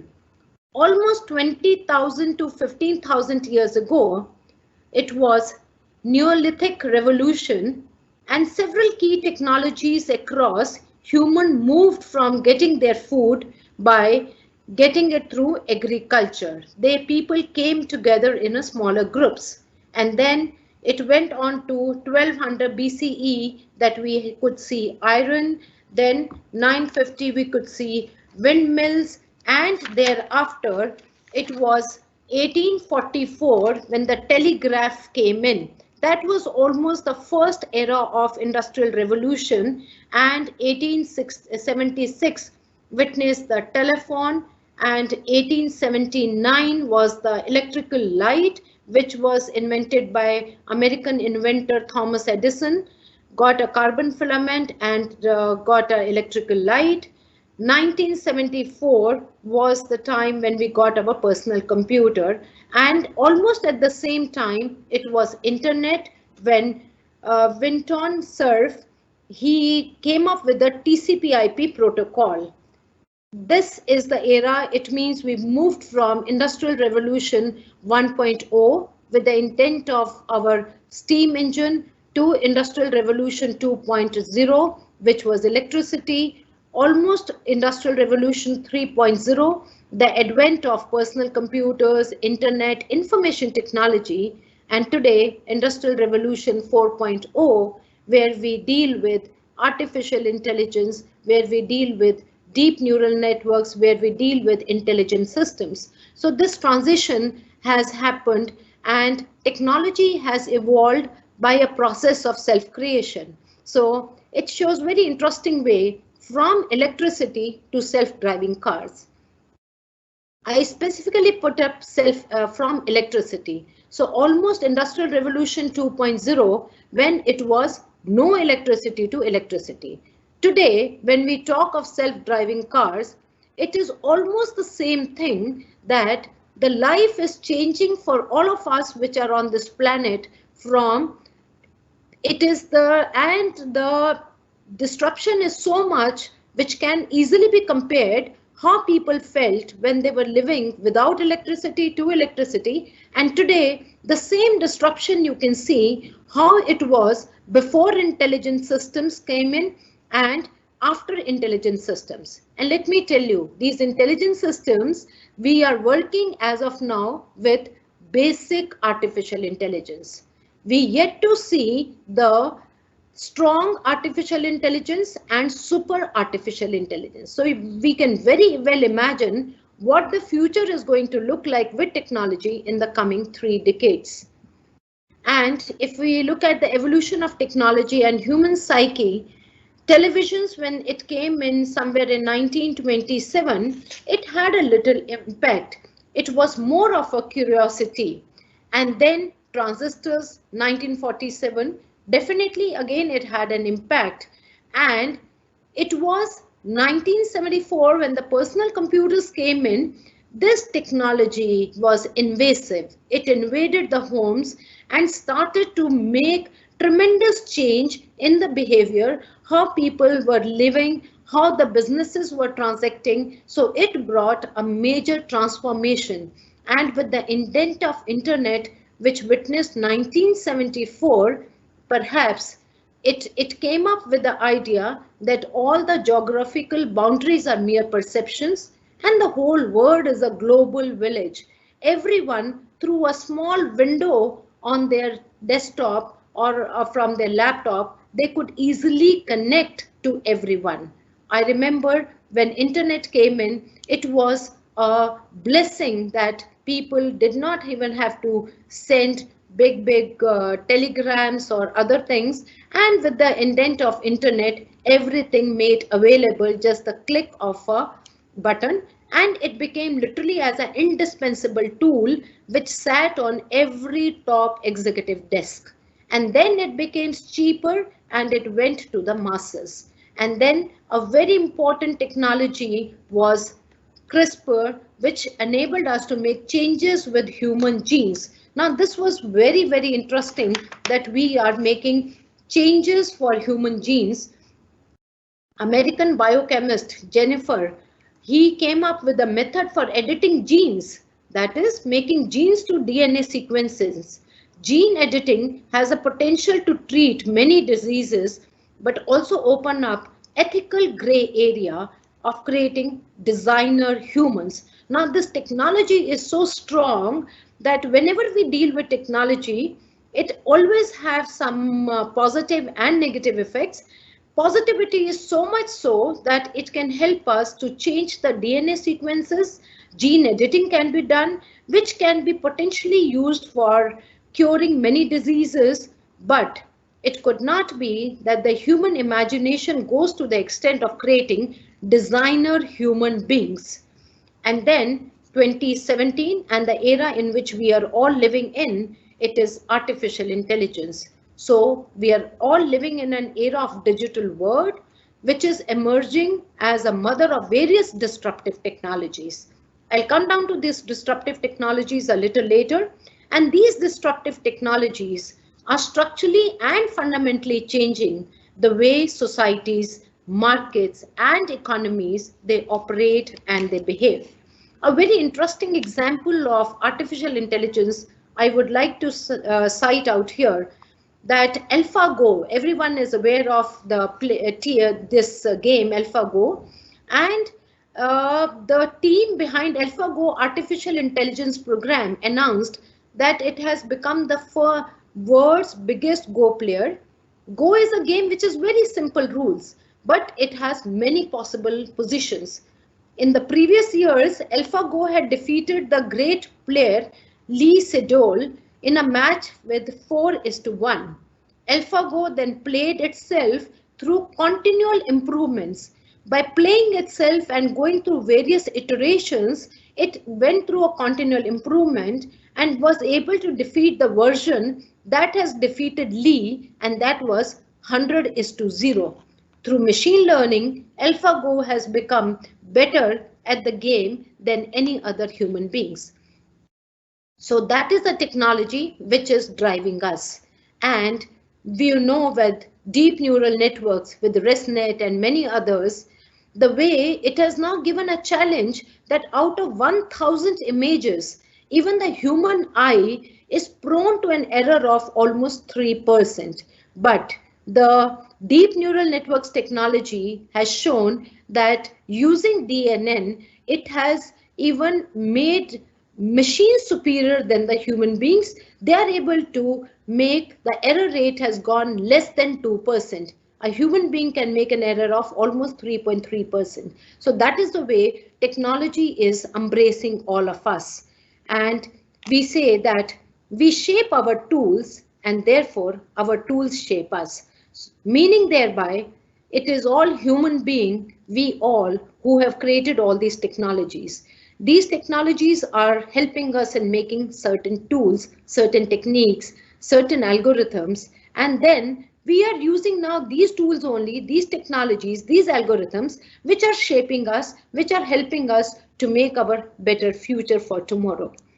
And evolution of digitization, it's a very interesting slide which shows that from ERP to e-commerce to self-service to robotics, personal automation to AI. So in this particular slide, what I'm trying to say is that even in the era of digitization, where we all live in an era of digital world, we say, but then this era of digital world itself is undergoing a change. In this, we started, and it used to be a buzzword a few years back, that ERP solution. For everything we were looking at ERP solutions, which has been gradually taken over now by e-commerce. And this e-commerce is very prevalent. We all are using this e-commerce more in the COVID situation. I think COVID, which was an unprecedented pandemic, which has really shaken the whole world. But if I look at blessing out of the disguise was, it has made everyone tech savvy. It has brought so much of digital technology onto the doorstep of every human being, whether literate or illiterate, that everyone has become comfortable and they're becoming more tech savvy.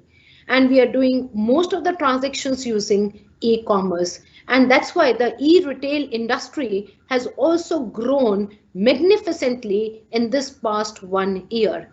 And today, where the technology stands as a self-service, most of the companies, most of the corporate giants are at self-service, where the intervention of the human being is just 50 to 60%, almost 50%. And what we are looking at is now robotics with automation. Now, robotics automation is the next step which needs to be taken up. In the robotics automation, it is that the many things will be changed using robots, and the self-service and the human intervention will further reduce by 10 to 20%. And finally, it is an era of AI where it is expected that the human interventions will further reduce from just 10 to 20%.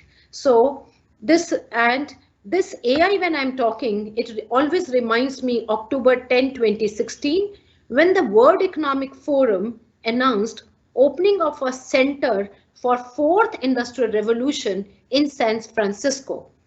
And that was the day on from 10th October 2016 till date, we all are seeing breakthroughs in emerging technologies, which could be in the fields of artificial intelligence, blockchain, IoT, fully autonomous vehicles, etc.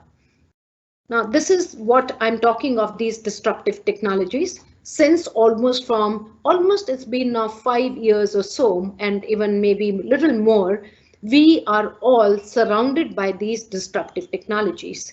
And now these disruptive technologies, they are going to see a major breakthrough in the coming decades, that every work, every organization, every society, every economy is going to be deeply affected with this disruptive technologies.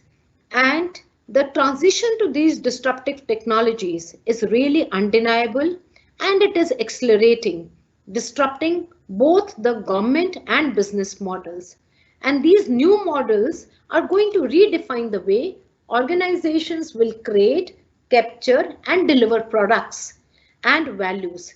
They are really challenging the ways how the systems will operate, bring new mindset and new practices to the industry. For example, if I talk about autonomous things, my last circle is talking about autonomous things. Now, this is very interesting. If we talk about autonomous things, I think if I go back almost 6 years back, if somebody will talk, can a vehicle move by itself? And can we have a driverless vehicles? People will laugh at us and they say, what you are talking is just next to impossible. And with the advent of technology, we have seen that the autonomous things which were next to impossible, virtually impossible, then went on to maybe partially possible, maybe possible, to inevitable, and now possible and commercially available. So the journey from next to impossible to commercially available, this journey has been, it has just taken less than 6 years. In USA, Waymo is the startup of Google, and these vehicles are actually moving, which are driverless vehicles, and they are shipping refrigerators in the suburbs of Phoenix. It is actually happening. Similarly, Elon Musk has said that very soon he will be able to come up with robo versions of taxis which will ferry passengers without having anyone at the back of the wheels. What does that mean? It means that it will be robo-driven vehicles that will ferry the passengers from one place to the another without having even a human being who is ferrying. Now, these things are actually happening because the drivers and especially the truckers which are moving on the highways, naturally human fatigue is there. They are able to move for not more than 8 hours, needs a break, and then they used to transport. But on the suburbs, it is actually happening that shipping of these various things like refrigerators and others is happening through autonomous vehicles. So that is the way technology is changing. I think artificial intelligence is one which is working as backbone of all these disruptive technologies. Whether you talk of blockchain, whether you talk of augmented analytics, cybersecurity, augmented reality, everything is backed by the artificial intelligence. And if I talk about blockchain, blockchain is something we people usually get confused. Blockchain means cryptocurrency. But then blockchain is something which is beyond cryptocurrency, which is really disrupting the government and business models. If we look at the blockchain, especially in India, our present administrative affairs It is really grappled with the leakages in public delivery of welfare and development goals on account of one critical problem, and that is either we have a manual processing or we have a centralized processing. And then wherever you understand, wherever we have a manual processing, things can be easily manipulated. They are terribly delayed. They are distorted. And these things become so complex and laborious to handle or to correct them. So what is the solution? The solution for all this, and specifically for India, 1.3 billion people, the largest, second largest population, blockchain is the technology which can cut through much of these daunting processes, various processes. For example, I just give an example. If I have to go and there is some land records or something which I need to own it, I have to go to the various courts, I have to have a witness, and various processes happen. Can that happen using blockchain? Yes, it can happen using blockchain. KYC, it is a very laborious process for a bank. Bank has to do a KYC for every customer. We also receive messages that your KYC is due. So it is happening in a way, in a semi-automated, or I'll say in a manual process. What I'm getting is just the mails, and through these mails, then I'm connecting and it is happening. But again, it is a centralized system.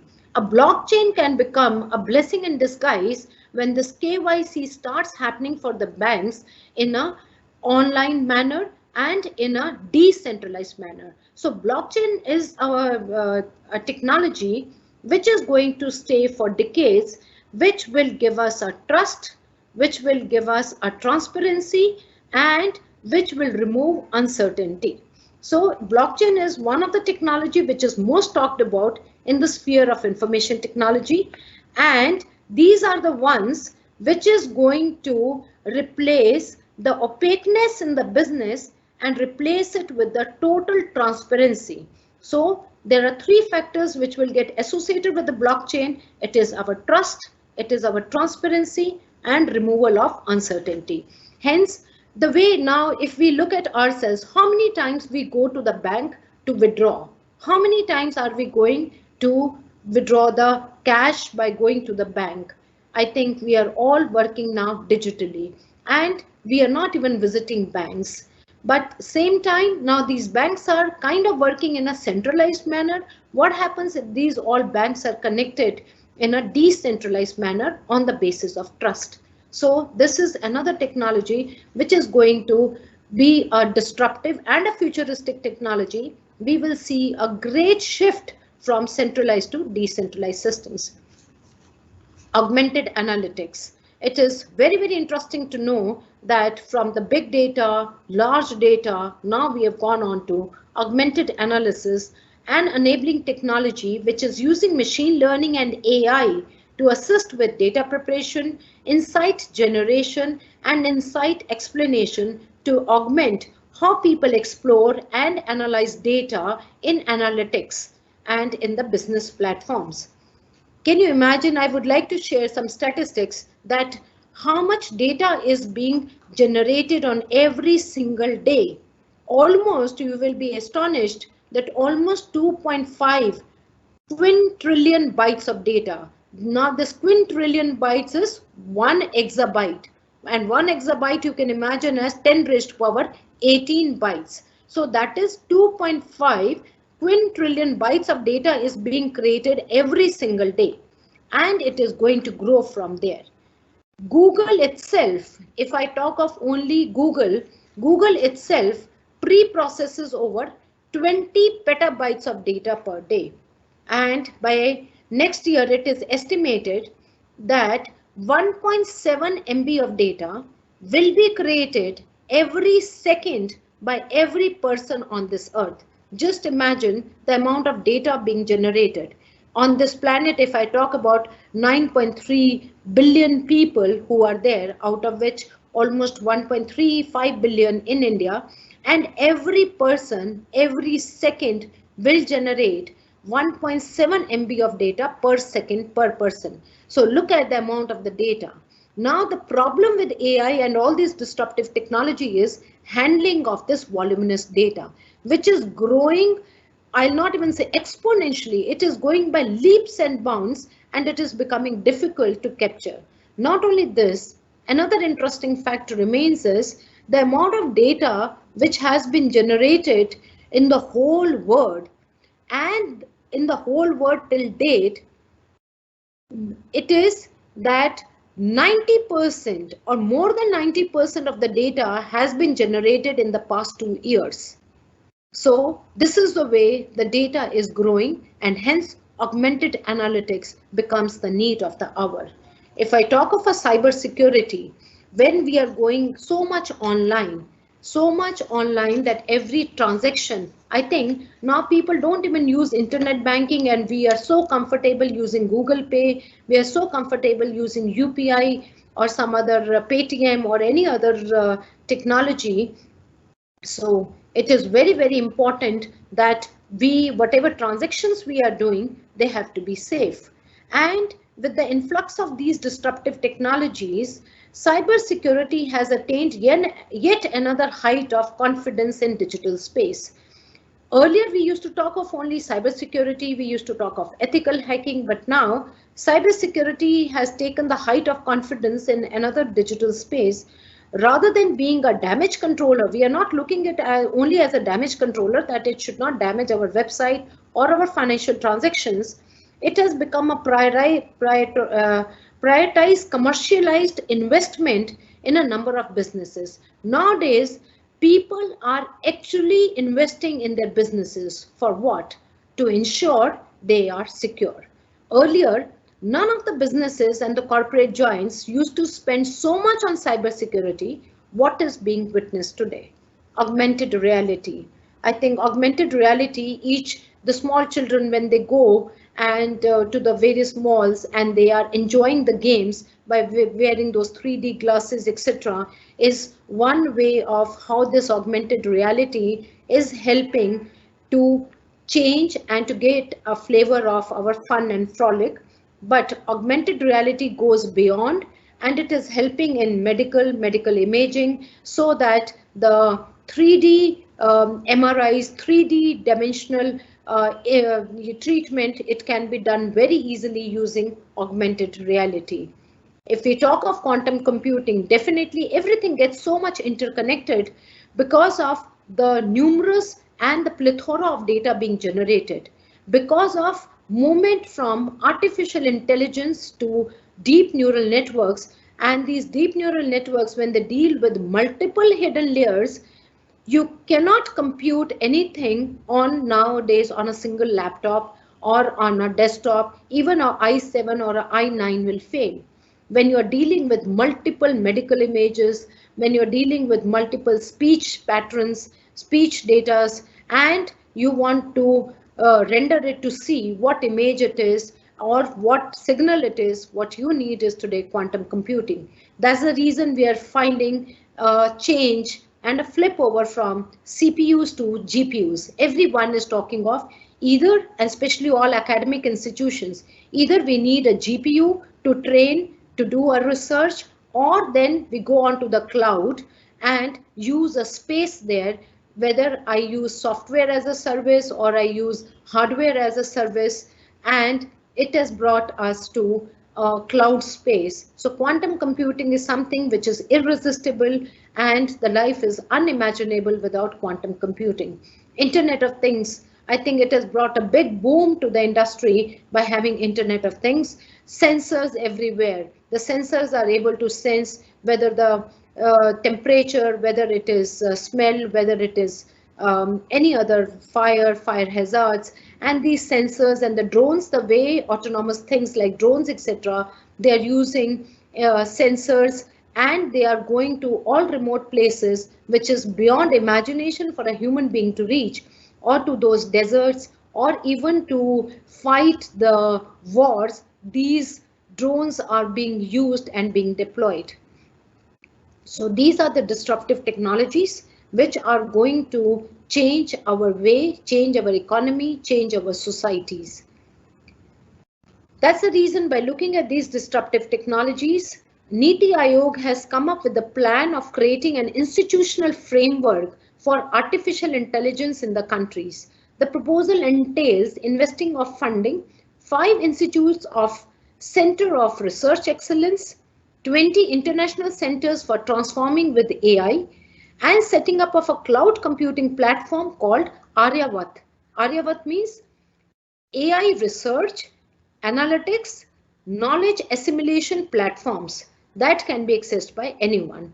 So the government aims to position India as a trailblazer for emerging economies in the field of AI, especially to address the key challenges in social sectors such as education, health, agriculture, urbanization, mobility. Now, these are the sectors on which in the first phase, even Niti Aayog is looking at it. And it gives me immense pleasure to say even our university, Indira Gandhi Delhi Technical University for Women at Delhi government, this is the first government technical women university set up in Asia in 2013. And this university is getting a whooping grant from DST up to the tune of almost 8 crores to set up a center of excellence in AI, where we will also be focusing on research and dissemination of knowledge, product development, primarily in the area of speech signals and natural language processing and autonomous things like drones. So since I come from the area of natural language processing speech, so I thought let me just talk of some of the examples of artificial intelligence, how artificial intelligence in natural language processing is going to help.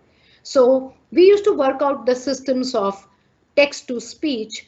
Otherwise, I remember when I was a PhD scholar almost 20 years back. So I used to write big codes, and these codes I used to keep them running whole night. And next day I used to see the pattern that how much I am able to train the system.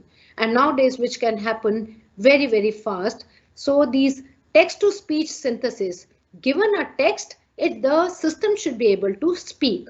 Now you will say that there is a Google is there, you text and it is able to speak out for you. Whatever you say, it is you text it and it is able to speak. Yes, but then for India, it is very, very important that we work for vernacular. We work for our regional languages, because definitely Google has a technology, but then we cannot do a reverse engineering. We Indians, we have to work for these technologies and build up a system so that it can convert from one language, let's say maybe Tamil to Karnataka or to any other regional language, to Bhojpuri or to Hindi or to Punjabi. Similarly, I was looking at the bots. Nowadays, bots has become the de facto standard, especially in the banking sectors. If you see, bots are being used in the banking sectors where they are responding to the queries of the various customers. Bots are being actually deployed in the big hotels where, and rather than a receptionist, a human being standing there, the bot is standing and taking the entries from the human being who is coming. So the name, the PAN card, which hotel room you have booked, which side it is. So all that is being done by bots. And we are looking at yet another step. Sometimes we say artificial intelligence, it's all artificial. It does not have emotions. What happens if you want bot to show you the emotions, so that if somebody says, oh my God, there has been a tornado there, or there has been a tsunami there, so the bot should also be responding you by saying, oh my God, it is really very, very sad. So the emotions have to flow in the bot. So yet another application of AI in natural language processing is emotional intelligence. Can that be attached to these bots? Then speaker identification, speaker verification for forensics application or otherwise. We have people, we have criminals nowadays because mobile phones have gone so popular. Many crimes are happening using mobile phones, and then police is able to capture those recordings, and using those recordings, they are trying to infer who is the speaker. You have seen in the recent past, even in the TV, there's a lot of things were coming for the Rajput when he had died. So a lot of things were happening and people were using speaker identification and speaker verification, trying to figure out whose voice is that. That is yet another application of AI in natural language processing. Natural language processing is also going beyond this, that is STEM education. What happens for, if you look at onto the extreme left hand side, if there are physically challenged people and they're not able to operate the system, and could there be that the whole education be imparted in our local language, and then it means you're looking at some kind of a machine translation systems which converts English to your native language.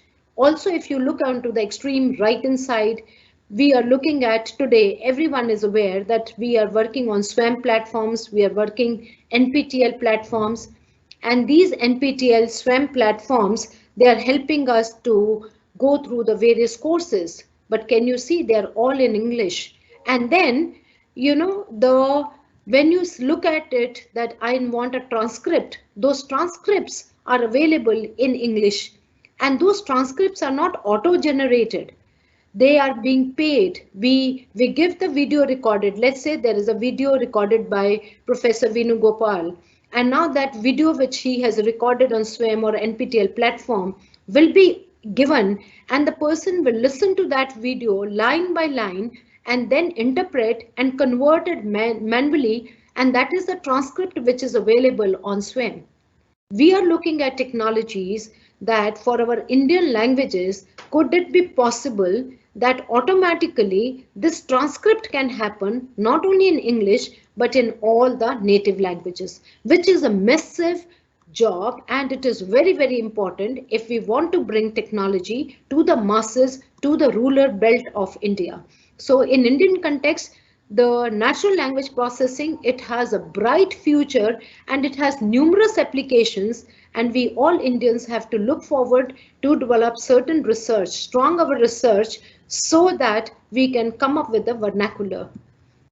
Similarly, for natural language processing, as I said, we are looking at language translators so that any of the language input output can come in. We are looking at voice enabled systems so that currently it is able to understand English. You have your autonomous vehicles, or you want to change the song, or when you're talking to Alexa, you say, Alexa, tell me the news for today. Alexa, tell me the temperature. Or you're talking to Siri, or you're talking to Google Assistant. But then you will prefer that it can understand your tone, your way of speaking, you're speaking English by Indians, and convert from one language to another.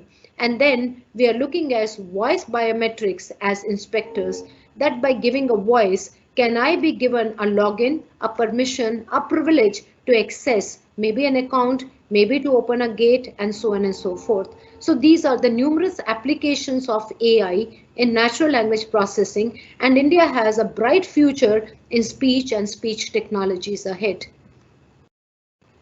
As I said, natural language processing, we are looking at now bots. A bot, which is, I'm calling it as a PAVE bot, which is perception. It can perceive my emotion. On the extreme left, you can see there is an elderly lady. If she is in an old age home, can she have a bot who can talk to her? Number one, in the native language. Number two, the bot can understand what she's trying to say. Maybe she's fetching a medicine, maybe she needs a glass of water, maybe she's feeling a pain, or beyond this is also, can this bot understand the emotions of this old lady so that it can assist her and she feels more comfortable. On the extreme side, you can see a rehabilitation center. Many people who become drug addicted or otherwise, they go to these rehabilitation centers. Now, whether this medicine and it is working, is it bringing improvement? Could we have a bot and a chat, PAVE bots, who can listen to the emotions, who can understand the feeling by chatting to this person in a rehabilitation center and come up with the patterns which can be taken up by the doctors to see, yes, there is an improvement. Onto the bottom right, you can see there is a child who has gone to the speech therapist and trying to and the doctor normally gives us sessions for half an hour, for 15 minutes, and charge enormously high amount for giving a speech therapy. I may have a problem in speaking certain words, certain sentences. So the doctors, they keep on repeating those sentences, and then the child repeats it, and then it is recorded, and then they analyze how much improvement is there. Can we have certain systems, certain devices in which a certain chatbots which will be at home, they keep on conversing with the child keeps on improving the language in their native language, and then this chatbot not only chats but also records what all has been done, and then the speech patterns of this child can be analyzed by the doctor, which will be 24/7.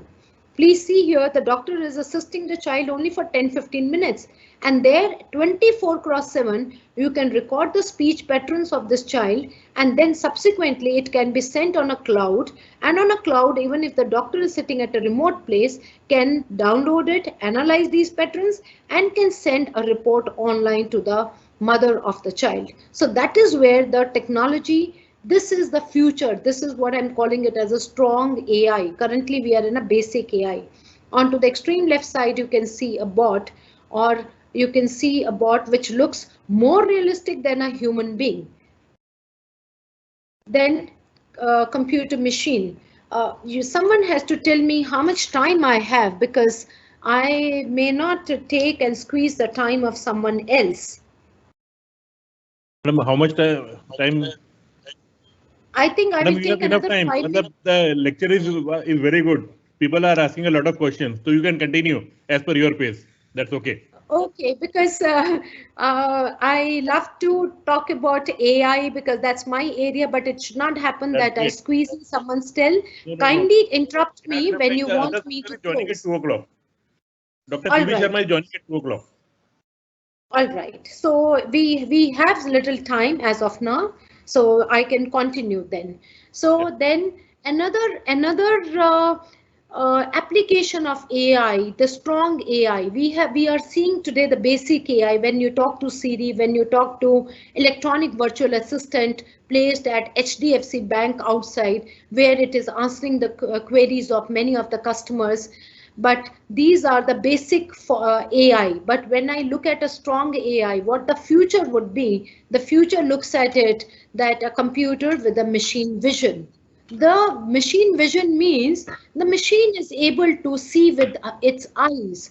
How a machine will get the eyes? The machine will get the eyes by deploying cameras on the machine. When you have cameras on the machine, look at your extreme left top slide where I have the picture of the lips. Something is coming out of the lips. Now, as of now, the people who are deaf and dumb, they cannot speak. They prompt with their own hands certain gestures, and those gestures can be noticed, they can be recognized only by the people who understand that deaf and dumb language.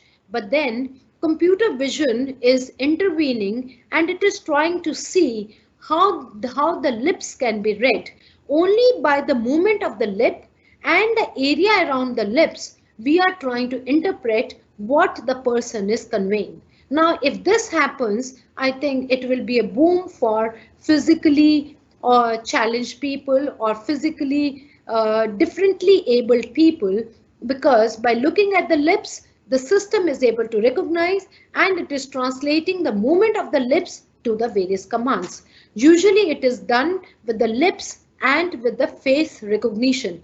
You recognize the facial expressions, you recognize the lip expressions, and you are able to understand what the person is going to speak. So it is like talking face synthesis. This process is called as talking face synthesis, and we do a lip reading which is done by the system. On to the extreme right also you see there are people, their facial expressions are being read, and these expressions are being read and then they are being interpreted by the machines.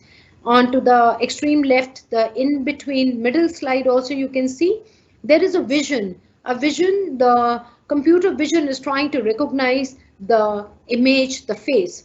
Very interesting application we all see when we tag our friends on the Facebook. When we tag our friends on the Facebook, now whether I'm wearing a hat, I'm wearing a cap, is it my hair are short, long, are these hair colored, and sometimes I may flip even my face, the system is able to recognize me, it is able to tag me. A very interesting thing is that the ones, especially the computer people, if there are many of them, in the computers, you will see that beyond AI, when we go on to the deep neural network models, the convolution neural network models, besides if I give my 100 images, the system is automatically able to generate maybe 100 and 1000 more images of me, and it will replicate my images by itself by rendering it so that tomorrow if any test pattern comes with my image, the system is able to recognize me. So this is the beauty of it. So we are doing it face recognition with GAT analysis. GAT analysis is basically, it is seeing the limbs, the movement of your the body, and then it is using the face recognition and doing a GAT analysis. These are very advanced futuristic technologies which are going to make a big headway. Then computer vision in healthcare. Today in the healthcare industry, if you see, we are dealing with x-rays, we are dealing with MRI. What happens if you get an MRI with a 3D view or a multiple views? And with that, I think it is going to go a big way. You can analyze it much better. Or when we do MRI of the brain or any other, if you get a 3D views of it, one can see very easily where the clot is, what is to be done, and all these things can be corrected very, very easily. Another thing where a computer vision which can be utilized is your crops and environment analysis. Today, when you see the big fields, and in these big fields, the farmer has to harvest and then it has to cut the crop. So it is virtually impossible, and it is absolutely undeniable that for a single person to go across miles of those farms, checking it out, checking the health of the crop, checking whether the water is adequate or no, checking whether there is an insect which is spoiling the crop, and it becomes virtually impossible. What happens if I have drones? It has a storage and it has a camera fitted into it. It goes around 100 meters top of this agriculture farm, and it is able to take the pictures and see whether the crop is ready for harvesting or no. And in case if it is ready, I'm talking of futuristic technology, it automatically sends a signal to the robotic harvester, and this robotic harvester automatically lands up into this farm and start harvesting the crop. Now that is the beauty. When I talked about today, the business is on to self-service, and we are looking at robotics automation. So robot will be automatically dispatching the harvester, and this harvester will harvest the crops. A real practical problem which these farmers face is that at night time, various insects, they enter into the farm and they spoil the crop, and then usually they are at night insects. And for a farmer, it is virtually next to impossible that they go to the farm at midnight, and how much area they can cover and see, are there any insects? So the technologies which are being used now and will be used in the future would be a drone, an image, a storage, a camera, and it goes on to these farms and tries to figure out and record the sound of these insects. And when it comes back and these sounds are played on the systems, the test patterns, they will be checked with what kind of the insects are these, who will make these sounds. And then when I know what is the kind of the insect which is spoiling the crop, I can put a remedial measure to that particular crop. To that extent, a computer vision is going to make a big headway into the agriculture sector. That is the reason Niti Aayog in its first phase has kept agriculture sector for AI. If I move forward in computer machine and visions, you have virtual reality and 3D view for all AI laboratories. It was very interesting when I visited one of the TCS research center where they were seeing and they were dealing with the health and the molecules in the chemistry. It was actually giving a 3D view that when we are in a pharmaceutical industry, when I add a particular molecules, a particular atoms of a particular drug and match and add certain chemical to another chemical, what is happening? For my naked eyes, it is impossible for me to realize and anticipate what is the reaction happening. But using a 3D view, I was able to analyze that all these molecules, how are they reacting? How are they spoiling each other? Are they diffusing with each other? Are they fragmenting? Or what is happening? Are they condensing with each other? And it was a beautiful picture and it takes you inside molecule by molecule. That was something so amazing, and that I felt that is the future which we will see. Look at the traffic onto the extreme right top slide where we are seeing that traffic control. Now, again, the traffic, especially I'm in Delhi, so traffic, if you ask me, is absolutely mind-boggling. And even if a person is standing and trying to control the traffic, is next to impossible. So much of traffic that how many persons are crossing the lane also, it is impossible to track. And could we have AI which is regularly monitoring that this is the traffic, this is the size of the traffic, this is the traffic strength we witness in the morning hours, or we witness in the afternoon hours, or we witness post lunch, or we witness during the time when all the businesses are closing and people are retiring back to their home at around 6 o'clock, so that my lights, they can be customized accordingly. So it generates the patterns. It looks at the pattern. What, number one, what kind of vehicles? Are these truckers? Are these vehicles? Are these cars? Are these scooters? And then what is the density of the vehicles? What kind of vehicles and in what density? How many vehicles are crossing the road and at what time? So 24/7, we can record these patterns. We can use a GPU, we can take them on a cloud, we can analyze these recordings, we can use any statistical tool or an AI tool or a stochastic model, and then analyze that what should be done, and so that our lights, red, green, they can be customized based upon the traffic. Till now you see, even at night, even if the light is there for 1 minute, it will be there for 1 minute. In the morning hours, morning 5 also, if the light is there for 30 seconds, it's there throughout the day for 30 seconds. Why can't I make it dynamic? Why it has to be static? Depending upon how much load is there on that particular road, the traffic lights can be customized. That is another application of machine vision or AR, VR. And then intruders. If any intruder detection system in the swimming pool, in accidents or in the surveillance, using these drones, using these computer machine vision, in case if there is a disaster, so these drones can fly over that area of disaster, can record and see is anyone still in the building. If there is a fire hazard, it can record those images and see and immediately give an alarm that there are some people still stuck up in the building. If there is someone drowning in the swimming pool, can take the record and immediately put up the alarms that someone is drowning and there is some accident. So these are the drones which can fly all over, capture those images and see which are the accident prone areas and what more can be done. So that is what is the vision, machine vision, and this is the futuristic technologies. Even when you talk of autonomous vehicles, if you look at the bottom lower left slide, then in case if there is any autonomous vehicle, now these autonomous vehicles, how are they moving? When Elon Musk talks about that it will have a robo ferry passengers, robo is ferrying the passengers, how? It will definitely have an eyes onto it in terms of cameras. These cameras are automatically connecting, taking pictures.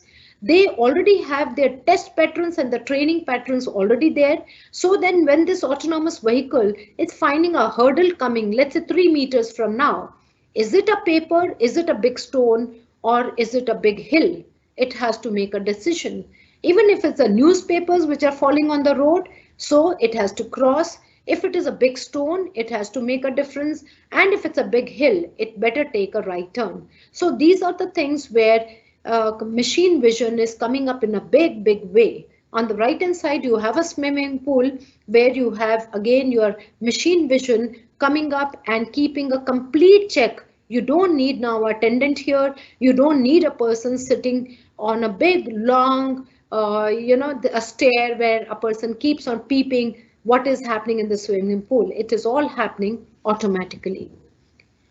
These autonomous devices, robotics, industrial automation, now they are going to bring a revolution, whether it is for the crops, it is for the farms monitoring, it is for industrial investigation, it is for drones, it's for video surveillance, and so on and so forth.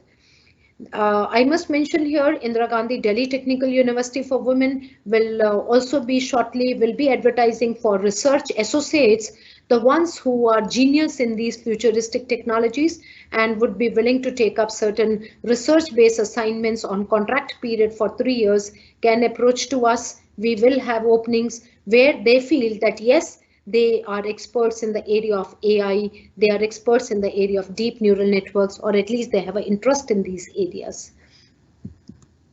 So we are also, I'm glad to intimate here that Delhi Knowledge Development Foundation is another foundation. In fact, it was started by me under Delhi government when I started collecting a corpus of funds by virtue of admissions and generated a lot of fund under this DKDF, Delhi Knowledge Development Foundation. I started this somewhere in 2007. Now I approached to the Delhi government that a lot of fund is there. Why can't we build a center of excellence in prestigious universities like Indira Gandhi Delhi Technical University for Women? And I'm very glad to share we are incepting a center of excellence in mechatronics, robotics, CNCs. Almost tune of 8 CR will be sanctioned, or in fact it has been sanctioned, and I will be working on the areas of drones, working on the area of mechatronics.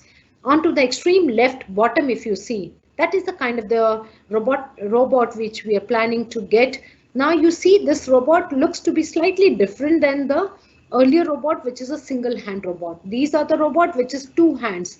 2-hand robot which will sit up on the table and it will do delicate operations, as delicate as that if you have to remove a chip from one of your PCB, or if it has to do some kind of a soldering, if it has to do some kind of a desoldering, if it has to pick up a PNP transistor, if it has to pick up one small chip and put it onto the PCB, it can do all those things. And then we propose to do an intensive training on these things, then e-vehicles, and then we are also looking at that how can we help the students and train them so that this robot, when it is done a programming, you write something on a computer and this robot writes a text for you. So if a robot arm is given a piece of paper, it starts writing the text what you are giving, either by speech or through your computer. So vision modules for industrial automation. I think today the industry is flooding. It is there into the self-service. Some industries have automated and many are supposed to automate. So this is the future which will be there in the industrial automation. So I talk about it that if I talk of these technologies, we are all surrounded by technologies. One way is that, yes. Is someone trying to say? If no, yes, I believe this would be my last slide. Then we can go on to question answer. So if we talk about impact on the society, perhaps all arenas and facets of society, be it manufacturing, community life, work, healthcare, communication, business, socialization, and our environment, everything is very much deeply affected by these disruptive technologies. Some of us feel what I have got to do with this disruptive technologies because I'm not a computer science person. But my dear friends, that it is like this. If someone says what I have got to do with the electricity, I'm not an electrical engineer. This is the answer for it. No matter whether you are computer science or you are mechanical, electrical, or you are a biotechnology, nanotechnology, or cognitive technologies person, you need to embrace these technologies. You may not be the creator, you may not be the researcher, but you may be just a taker of these technologies, which you are using it on day-to-day basis. So you need to imbibe the essence of it. So never go away with these technologies. Try to embrace these technologies. Try to at least learn and be aware of these technologies, because these technologies are going to change the way societies, market, economies, they behave and they operate. I have many more slides, but I think I'll stop here and I'll take up question answer session now. Really great, ma'am. Feeling honored to hear you. Such an informative presentation, including journey about evolution of technology and human psyche, as well as digitalization, artificial intelligence, computer and machine vision. A lot of questions in chat box. With your permission, I am taking few of them, ma'am. One question from the audience is that artificial intelligence and RPA go autonomous. Don't you think they are also a threat to society?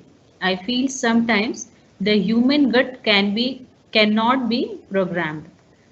The question raised by the participants, ma'am. Sure, I will be happy to answer the question. As I earlier also said, whenever you deal with technology, there will be something which will be positive side of a technology as well as negative side of the technology. Now it is up to us. How do we embrace that technology?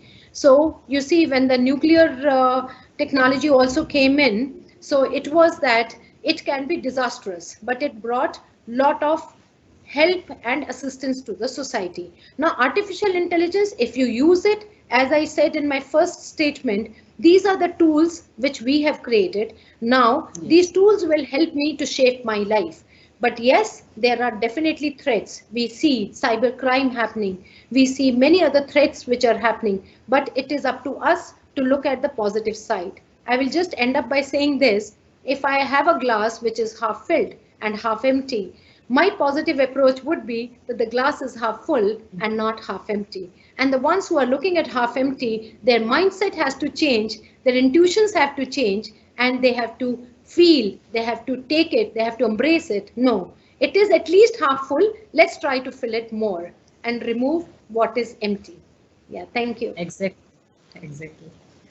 And second question I am taking, that is from cryptocurrency is future, but it's still not a legal tender in India.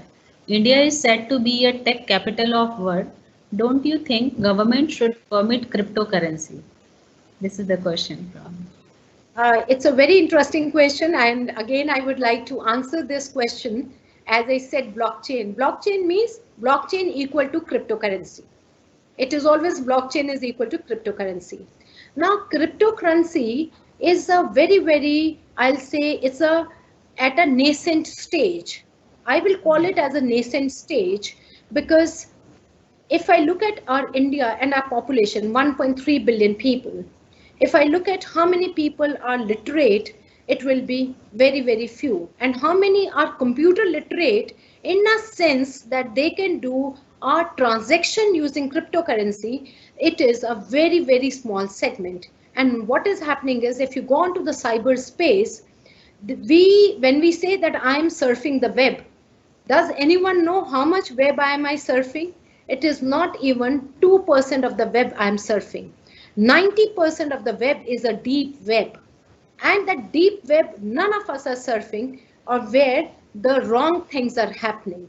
All the druggists, all the other people, they are using that deep web, and cryptocurrency, bitcoins are being used very extensively. Again, I say, it is a very good currency. We should go into the cryptocurrency, but India is not yet ready. Unless and until I understand how this currency is to be used, how I need to use it for the betterment of society, I think India is not yet ready, and we need to give more literacy to the people in this side before we fall for it.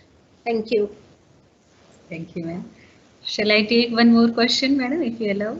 Sure, sure. Yeah. Yeah, someone has asked that when we friends meet, we always says the old days were good, very good. There were friendship and emotions. Today there is likes. Don't you like we may have advanced technology, but on our value system and things, those actually matter to a person, it's degrading. Like that, ma'am.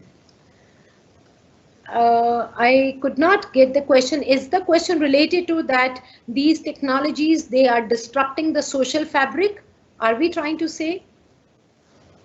If you Maybe. confirm me, More or less, yes, maybe. madam. Same line. Yes, Okay. yes. I think more or less on the same line. Absolutely. I agree to that then 100% because, you know, we are so happy with the technology. If technology was not there, I would not have been connected to the Rungta institution also. I would not have connected to such adorable audience and such adorable participants. But at the same time, now social fabric is destroying. So when all of us, even when we go for a meal outside for a dinner, and if you will see when you're waiting, by the time the waiter, he gets you the dinner, if there are 10 people of the family sitting there, 10 of them perhaps they will be on the mobile phone and they are chatting. Rather than chatting with the people who are on the same table, they'll prefer to chat using their mobile phone. I truly agree. It is spoiling the social fabric. So that's the reason I always say, no matter what, how busy we are, we should all try to take our breakfast together, lunch together on weekends, and a dinner together on the table. That's very important. Yeah. Thank you. One question is that please suggest some scope in AI. Please suggest the scope of AI in agriculture. As you already mentioned, ma'am, but I have mentioned a lot about the agriculture. Agriculture, right about from which soil is good for which particular crop. Then does this soil needs a change? Currently, if I am harvesting their wheat, does it need a change from a wheat to jowar or any other or a maize? And then is it ready for harvesting? Are there any insects which are spoiling that particular crop? And is it ready? How much water does it need? What kind of environment? Is there any pollution which is surrounding? And it has numerous scope. I think agriculture and machine vision goes together to build a very strong scope of AI in agriculture. Thank you. Really nice, ma'am. Any more question? I am just searching if. Madam, there are a lot of questions, but madam, we have taken a lot of time. Yeah. I think will let us call madam in person to our college when our college reopens after COVID. Sure. I'm very happy to meet you. It always goes like, you know, inside my vice chancellor, there is always a teacher. And I prefer to be among my own adorable participants, my teachers, my colleagues, rather than wearing the jacket of a vice chancellor, to be very honest, where you get busy with the administration. So it is always a pleasure for me to be with the educationists, with the academicians, and with the learners who wants to learn more. I'm really thankful for inviting me to this panel, and thanks a lot to Professor Agarwal for connecting me to you all. Thank you. Thank you so much, ma'am. Thank you very much, ma'am. Thank you. Thank you. Thank you. So now, sir, shall I? Yes. Yeah. Thank you. Now, I would like to invite our second distinguished speaker, Professor Preetham B. Sharma. Dr. Sharma is graduated in Mechanical Engineering from Samrat Ashok Technological Institute with a gold medal in 1969. He was sent by Government of India as a national scholar for higher studies abroad, and he obtained his postgraduate degree in Mechanical Engineering from University of Birmingham, United Kingdom in 1974, and received a postgraduate prize for being the topper of the engineering faculty of University of Birmingham. He later received his doctoral degree in mechanical engineering from the University of Birmingham in 1978. Professor Sharma is a man of vision and firm commitment and resolve to nurture academic and professional excellence in organizations to which he has associated himself during his 37 years long professional career. He brings with him a combination of the wisdom of an IIT professor, an institution builder, and director of premium institutions. Professor Sharma is currently President of Association of Indian Universities AIU and Vice Chancellor Amity University Gurgaon. It's a humble request to Professor Sharma for his sharing. Please, sir.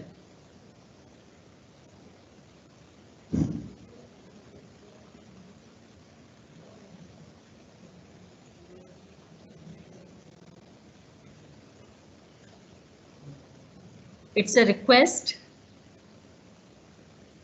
Madam, it will take it will take some 2-3 minutes for him to join, sir. Okay, okay. So will stay. Okay, within 2 or 3 minutes, sir will join with us, as we know, due to internet issue, maybe. So we'll.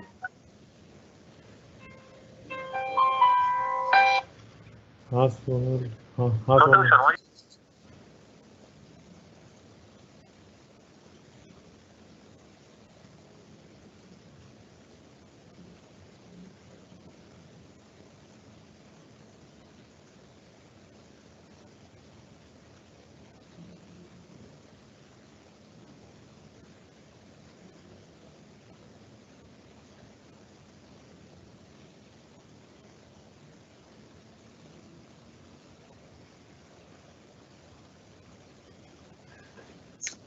Madam, speaker 2 will join in next 10 minutes. We just spoke to him. So we have a technical break of 10 minutes. Okay. Okay. Thank you, sir. So it's nice for everyone. Please take 10 minutes break. We will continue after 10 minutes.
We have Sharma sir with us, I suppose.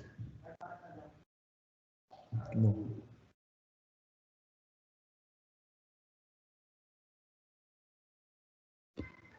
Sharma sir? Next speaker 3 there.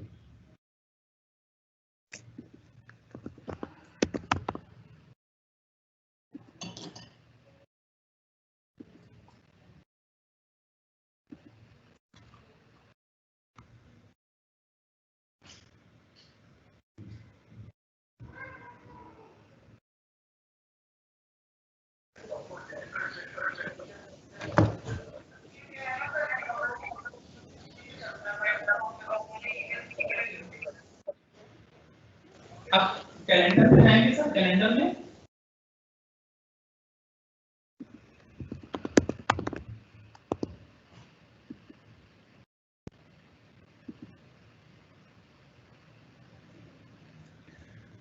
Manisha madam, sir कहते he's still not online.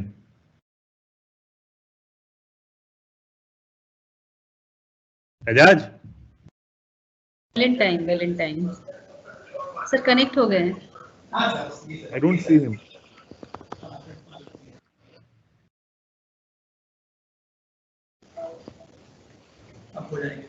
Sir हो जाएंगे join sir.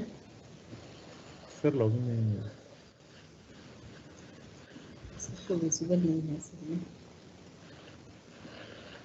Login कर लिए हैं वैसे वो। मेरी कौन सी सर की 2 है कि 3 है? 2 है। स्पीकर 2 नहीं सर लॉगिन नहीं किया सर ने। He's not login.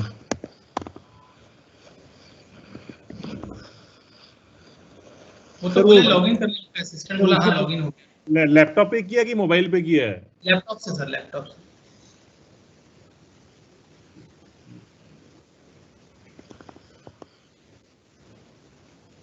Actually sir वो ना अपना एग्जिस्टिंग यूजर आईडी पासवर्ड उनका लॉगिन था तो उसी में आएगा सोच रहे थे। उनका असिस्टेंट जो था उनको बताया कि सर आपको तो यूजर आईडी पासवर्ड दिया हुआ है, तो फिर उससे किया अभी। बट आई साइन आउट करके फिर से लॉगिन कर रहे हैं वो अपने आईडी से। लॉगिन नहीं है वैसे भी। लॉगिन नहीं।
Hello.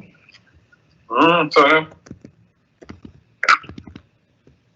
Sir, so you can hear us from here. You can hear us from here.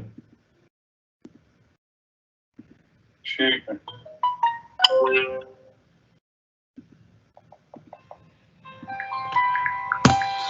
मैं मतलब बड़ा आश्चर्यचकित हूँ. मेरे लैपटॉप पे नहीं हो रहा, मोबाइल पे नहीं हो रहा, इंस्टॉल हो गया, खुल नहीं रहा.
Can you hear me?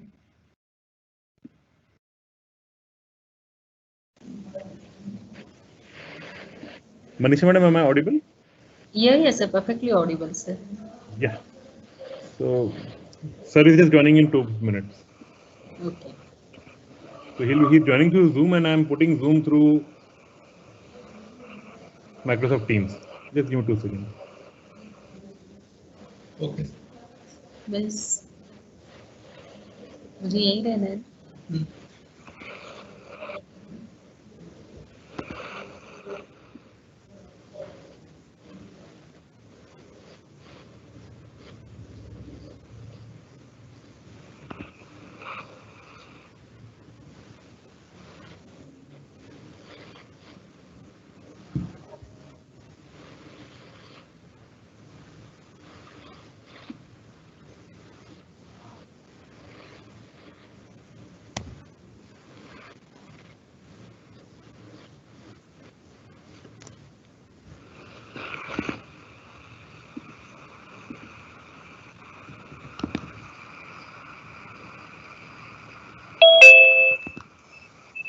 Sir, we have you, sir. Me, sir? Sharma, sir, can you hear me, sir? Sir, can you hear me, sir? Very good afternoon to you, Saurabh. Such a great pleasure to see you. Yes, sir, after 10 years, 15 years. For the loss of time. Sir, just give me 1 minute second. I'll just connect you to the Teams. Please do. Manisha madam, can you hear, sir? Yes, sir. Sir, you are online. Manisha madam, you can start with the introduction of sir. Okay. So we Good have afternoon. Agarwal, sir. PP Sharma, sir, is online. 25 minute हो गए यार, आज तो वास्तव में गड़बड़ हुआ काम. No, sir, that's a fault from our end. We should have done it earlier, sir. Manisha madam, you can start with the introduction of sir. Make it short. I'm not in trouble. My only trouble is the audience might be thinking, what the hell is happening here? How these fellows, vice chancellors of technology cannot use technology, they will think. Sir, our fault. Sir, good afternoon and welcome to the conference. Very good afternoon to you, Dr. Saab. I sincerely apologize for the please. loss of time, but this was primarily because of difficulty in connecting to Microsoft Teams. No, sir. Perfectly fine. There was a little trick in this link. I also struggled for an hour in the morning and contacted Professor Azazuddin, who helped me actually. So it is there, sir. No problem. You did better than me. At least you could succeed. I could not succeed connecting to Microsoft Teams, but now we are live. So I'm so happy to be with you this afternoon. Sure. I get pleasure. Manisha madam, start with the presentation. Yeah. Welcome you all once again in the second session of the international conference. Now, I would like to invite our second distinguished speaker, Professor Preetam V. Sharma. Dr. Sharma graduated in mechanical engineering from Samrat Ashok Technological Institute with a gold medal in 1969. He was sent by Government of India as a national scholar for higher studies abroad, and he obtained his postgraduate degree in mechanical engineering from University of Birmingham in 1974 and received the postgraduate prize for being the topper of the engineering faculty of University of Birmingham. He later received his doctoral degree in mechanical engineering from the University of Birmingham, UK in 1978. Professor Sharma is a man of vision and firm commitment and resolve to nurture academic and professional excellence in organizations to which he has associated himself during his 37 years long professional career.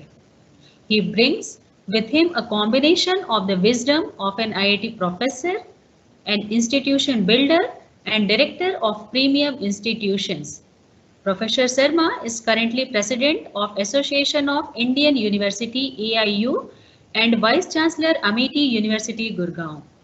It's a humble request to Professor Sharma for his sharing. Please, sir.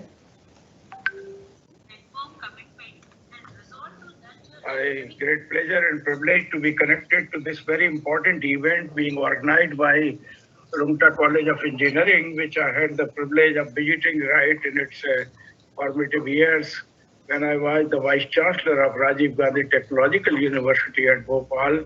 At that time, Madhya Pradesh as well as Chhattisgarh were all together, and we had the Brahad Madhya Pradesh, and it was a matter of great privilege and honor for me to see that the founders of Rungta College of Engineering had their eyes on future, and they were investing in education to create the world-class facilities for education and research in their institution.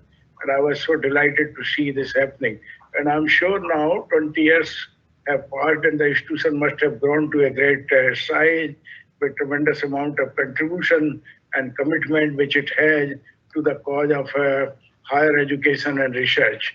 And this is something which I think is very important today now that the science and technology has taken its front seat in driving the agenda of growth and advancement of the society in the right earnest. And I was very happy to receive this invitation from Professor S.S. Agarwal sir, who is a personal friend of mine from my days at Delhi College of Engineering and IIT. And I was so happy that he is himself connected to this very important conference where you are focusing attention to impact of science and technology on society and on economic development, where we are and where we are in global perspective. How do we now utilize the advantage technology and advantage India together to create really new layers of prosperity, happiness, and good health and well-being of our people. So that is, of course, the agenda.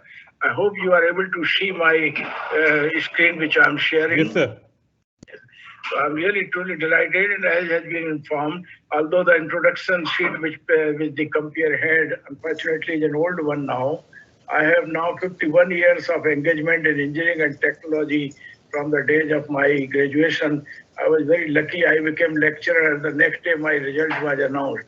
And since then, I have been teaching and research, celebrated my golden jubilee of engagement in engineering and technology education last year, and I still continue to work. I have, in fact, beyond my SATI in Birmingham and IIT, I went to principal of Delhi College of Engineering in 1990, which became Delhi Technological University thereafter, and I had the privilege of being the founder vice chancellor there. The government of Madhya Pradesh way back in 1999 picked me up as the founder vice chancellor of Rajiv Gandhi Pradyogiki Vishwavidyalaya, which is RGTU or RGPV as it is called more popularly. And there also, I thought that technology and science play a very important role, not only in disseminating the technical education, but also creating layers of prosperity and happiness for the society. That was the year when internet was almost just coming to universities and institutions. And I was very happy to see that the greater use of science and technology in my own university, and therefore all services of the university were mounted on the technology platform from Rajiv Gandhi Pradyogiki Vishwavidyalaya in those days. And I was really fortunate even to implement some of the new initiatives there, including setting up 5 nodal centers in the state of Madhya Pradesh, including one at Raipur at that time, and to conduct, in fact, online admissions for the entire Madhya Pradesh. And that was something using advantage technology, establishing a network of RGPV in the state and setting up through the nodal center variety of services and facilities. I was also very happy to see that science and technology create tremendous amount of excitement in the young as well as old. And today we find that the all-pervasive nature of technology has been facilitated by the ever-rising growth and advancement of information technology, which made it just beginning by the time I joined as the Vice Chancellor. Information technology was just being talked about as an important plank, and we instituted, in fact, bachelor's program in IT at that time. People asked me, what would IT do to a country like India, which has still to meet the major challenge of hunger and poverty and unemployment? I said it will create employment in plenty, and it will also create transparency and trust of people, because it will be operating, in fact, systems in a manner where the information will be visible and data would be shared transparently. And this is exactly what happened today. We find that technology has become now all pervasive. The information technology has helped India to create millions of jobs for its people, both here in India as well as abroad, where our graduates have gone. Very many graduates of even RGPB are now visible throughout the world, in fact, and making profound contributions. So I feel very happy, and I also feel very happy that state of Chhattisgarh and its universities and institutions are also doing phenomenally well, in fact, in terms of utilizing science and technology advancement. Question is, what kind of impact science and technology creates on the society and on economic development? This remains as a prime agenda for today's conference, and I wish to present before you my thoughts on the subject in a structured manner. Let me begin by making a statement that God Almighty is the biggest scientist and the greatest technologist who creates, sustains, disrupts, and even destroys this world if needed and rebuilds it better than earlier. This is the kind of thinking our forefathers had right in the beginning at the dawns of civilization. And that is why they gave a lot of credit to God Almighty for creating this world of great diversity.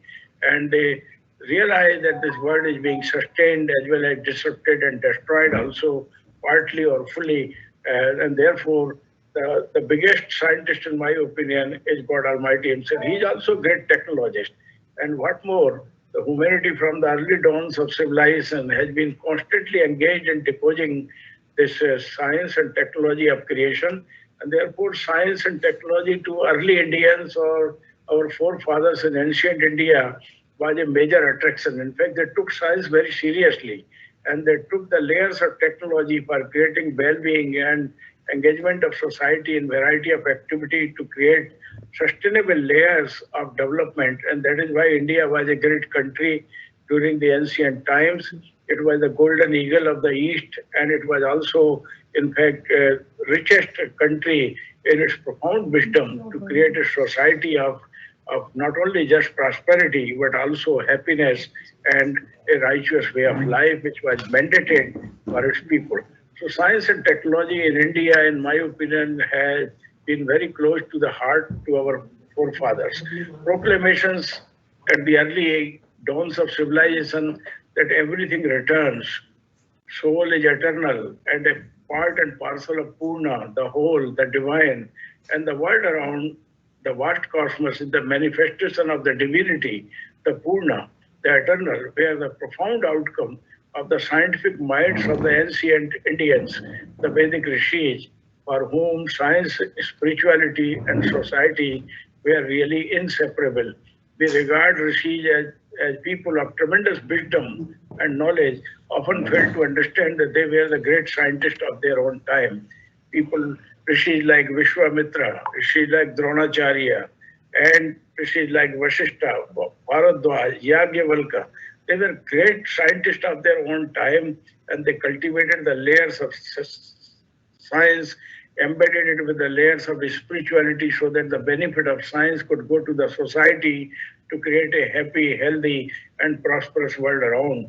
Just we, the people on planet Mother Earth, are here to use and utilize this magnificent creation with a sense of selfless and egoless mindset, and that too with a sense of total detachment, say the Vedas. For them, people like us, we are not here to exploit the natural resources, but to use them wisely with a selfless and egoless mindset, so that we are in a position to sustain this beautiful world created by God Almighty with our richness of understanding of science and technology, and create that bliss of human existence on planet Mother Earth. This is what they did and sustained it for millions of years.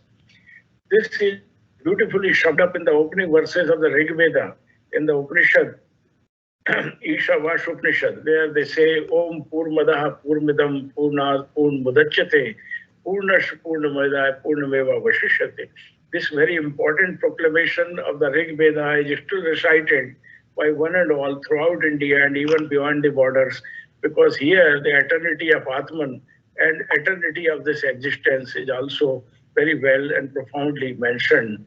but the Rig Veda and Ishavasya Upanishad also mandates that Ishavashamidam Sarvam Yat Kinchat Jagatyam Jagat Ten Tyakten Bhunjita Ma Gata Kashidanam, which means we have to utilize this beautiful world, which is part and parcel of Ishvara himself, with a sense of detachment, with a sense of tyaga, Tyakten Bhunjita, with a sense of detachment. We need to utilize this beautiful world in a manner that we understand that this world is part and parcel of God Almighty, and therefore no harm need to be done beyond the bare minimum which is required for sustenance of life on earth. I have narrated this reference from the ancient, as often the current generation of scientists continue to separate science and spirituality, and even tend to think that science originated as modern science from the days of Newton in 17th century, when the law of gravity and the laws of motion were propounded by Newton, followed by Antoine Lavoisier in 1789, who propounded the law of conservation of mass. We tend to forget that Om Purnamada Purnamidam Purnat Purnamadatyate and the eternity of soul themselves are profound expression of the laws of conservation of mass as well as energy. It was for Einstein, of course, in 1990, who struck a remarkable balance between energy and matter and explained the basis of transformation of matter to energy. But still, the Einsteinian understanding runs short of explaining the science of nature, where the energy is transformed into matter and matter into energy. This is what we see in the creation of this beautiful world. The science of nature is far beyond eternity understanding of the relationship. It in fact enables energy to matter as well as matter to energy. We have learned a lot about how to transform matter to energy with our modern science and technology pursuit, but we are still struggling to put energy into matter so that the transformation of matter to energy and back to matter would become a reality, as is evident in the creation of this beautiful world. And therefore, the quest of science today, in my opinion, had to lean more and more heavily on the science of nature to understand this integrative science and transformative technology by which we are in a position to decode the secret of creation. The chemistry of Ayurveda, the science of healthy life, the herbs, the spices as natural medicine in daily food, defining healthcare not only as fighting diseases, but as maintaining immunity from diseases and viruses, conceiving a lifespan of 100 years of human healthy life, living a life in harmony with nature, and maintaining a perfect balance, ecological balance, where the hallmark of what I had often called the science of nature in the ancient India. For them, the science was not merely a tools or mechanism to empower you to create the warfare and the rich wealth around you, but it was a means and mechanism to create and sustain a happy habitat. Our ships, which were sailing in the 7 seas around the world, were taking merchandise from India and giving the benefit of advancement of science and technology in India to the people around the world, around the globe, in fact. What was there in those ships which they were taking as merchandise? Not the swords, not the guns, not the arsenal in which we were really very good also. After all, the laser sharp technology was in fact known to our people at that time. Their swords were very strong and they had guns as well. They could fire, in fact, their missiles with certainty, but they did not trade and transact that part. They traded and transacted the spices, the silk, the textiles, and a whole lot of other herbal and medicinal medicines created out of nature, because they thought that the purpose of science and technology is not to engage people in warfare, but to create a happy and healthy habitat. And that is why India was respected throughout the world as a crusader of peace and tranquility and happiness being spread all around the globe. And it is with this kind of impact of science and technology, our ancient people have really begun. Finest of textile, colors of light, dyes like indigo, purification of metals, town planning with focus on sustainable habitat, conservation of natural resources, Vedic mathematics and deep understanding of cosmology, and advanced knowledge of astronomy, knowledge of weather science, and deep understanding of diversity of oneness are some of the finest examples of the impact of science and technology in ancient India.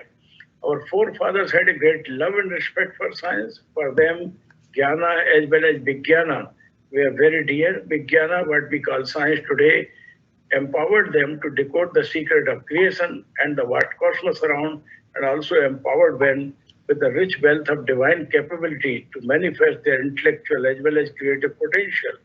In the Taitri Upanishad, we find that Vijnana is placed at the highest pedestal of knowledge. Vijnanam yagyam tantu, karmani yagyam tantu api. Vijnanam deva sarve, Vijnan devon ka dev hai. This kind of understanding, Vijnanam Brahm, and also Cha Veda, which means Vijnan Brahm है और चारों वेदों को ज्ञान को सही रूप से समझने का माध्यम है. Such like understanding and proclamations coming from Taitri Upanishad of the Vedic time give us clear understanding of the faith and the respect our forefathers had for Vijnana. But as I said in the beginning, for them Vijnana was not separate from science, and spirituality were together, and the common purpose of creating a righteous way of life for people, creating a society which is ethically, professionally, morals, and also layers of prosperity, not to exploit, but to create the divine bliss.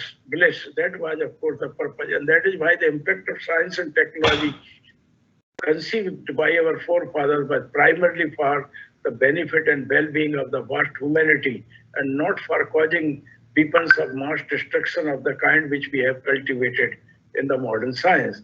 Such a high respect for science is not seen in other cultures of the world as was in ancient India. The love for cosmology, astronomy, Rasayan, mathematics, logic, Ayurveda, herbal science and technology, immunology, art and architecture, and above all respect for life made ancient India, the Bharatvarsha, the cradle of science and technology that we admire even today.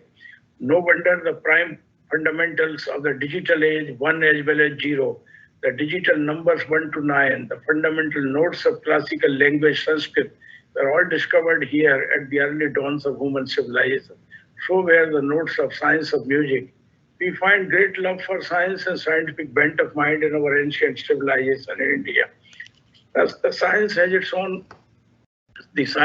origin in the antiquity, as ingenuity and curiosity of man had no bounds even in the early days of his advent on planet Earth, when no advanced instrumentation was available.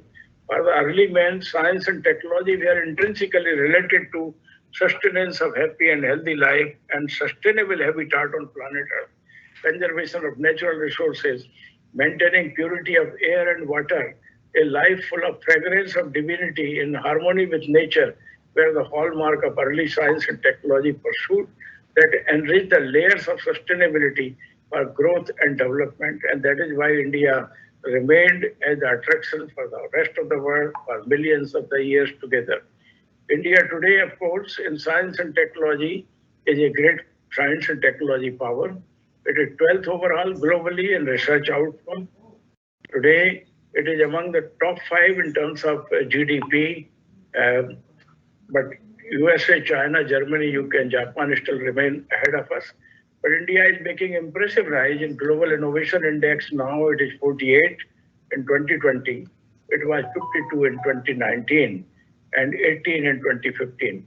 And therefore, the scientific and science and technology acumen of Indian people and the advancement which we are making in science and technology front, supported by our quest for innovation and innovative genius, is making Mother India proud of the contributions being made from science and technology. India is in the list of top 100 rising institutions. China, of course, is much ahead. It has all the top 43 slots in the top 100, 81 in fact, and overall in top 100.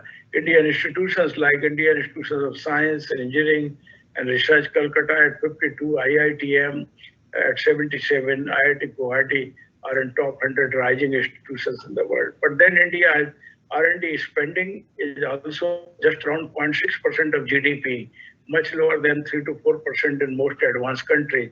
Despite all this, Indian scientific community is making Mother India greatly proud. But Mother India is also asking us that despite all this achievement which our scientists are making and qualifying great number, even in the top 2% of the world, how it is that the most polluted cities of the world are still in India. In fact, Delhi itself, the national capital, and the cities around it, Ghaziabad, Faridabad, Millennium City of Gurgaon, they are all among the top polluted cities of the world in the list of top 21 countries. And we need to pull out of this stigma attached to our scientific and technological developments in India. And therefore, in the new India, which we create by investing our efforts of science and technology, the impact which we want to create on the society and on the national development is to now protect the interest of man and Mother Nature together. And this is, of course, the tall order in which we have to see India of tomorrow. We have a great advantage in India, no doubt. We have a robust science and technology infrastructure in terms of CSIR and DRDO laboratories, IITs, ISC, TIFR, Power Atomic Research Center, ISRO, IISERs, IITMs, IIIT, IITM, which is Tropical Meteorology Institute at Pune, IARI here at Pusha, ICMR, all India Medical Institutes, and good number of NITs and research and innovation-driven universities, both in the government and private sector, are creating that advantage in India in science and technology. 1,448 Indian scientists have figured in top 2% list of the world to make us feel proud of the acumen in science and technology developed by our people. But then the challenge is 666 million young aspirants below 25 years of age are looking at us to be empowered with the layers of science and technology that shall create India of our dream. We have a great advantage, therefore, of demography in terms of having the young population highly enthusiastic about science and technology in the right earnest. According to UNESCO Institute of Statistics, India is among the top 10 R&D spenders in the world at the moment in terms of quantum of funding for R&D. And we are contributing to almost 2.7% of global share in terms of what we call purchase power parity. A great many centers are already dedicated to research and development, which employ over 9 lakh professionals around the country. India has been ranked as a top innovation destination in Asia and second in the world for new innovation centers, accounting for 27% of Asia's new innovation centers. And therefore, the great promise lies ahead for cultivation of science and technology for the benefit of not only our people, but the people around the world, now that Indian science and technology is achieving its global positions for contributions which it makes. Companies from information technology, automobiles, pharmaceuticals, telecommunications, and many other sectors have set up their technology centers in the country. And many of these research and development and design centers are in the areas covering these sectors, but also in the areas of IoT, artificial intelligence, and data analytics. Among the IT heavyweights that have set up their R&D centers in India include Microsoft, Intel, Nokia, Motorola, Hewlett Packard, Oracle, IBM, SAP, and Cisco. Apart from these, many more 100 Fortune companies, including Delphi, Eli Lilly, General Electric, Hewlett Packard, Delmere, Chrysler, have also established their R&D centers in India. I'm saying all this because this is a matter of great advantage for India and Indian educational institutions to have the presence of multinationals and their centers of higher end research and development in the country to create that vital ecosystem of partnership between education and the R&D organizations in the country. This advantage India is also because of highly skilled and low cost workforce which we are creating in the country, well-established intellectual property right policy now that we have in place, and massive startup ecosystem in which India has registered its impressive presence in the global community, supported by policy support and government initiative is a great advantage in India. India today is the third largest economy of the world and fifth largest on the GDP, $2.7 trillion. But to rise to the levels of prosperity commensurate with the 17% share of the world population which India has today, we have to steadily improve our science and technology output, our quality of science and technology output, as well as focus on its relevance and global competitiveness in the years to come. The digital age has truly arrived.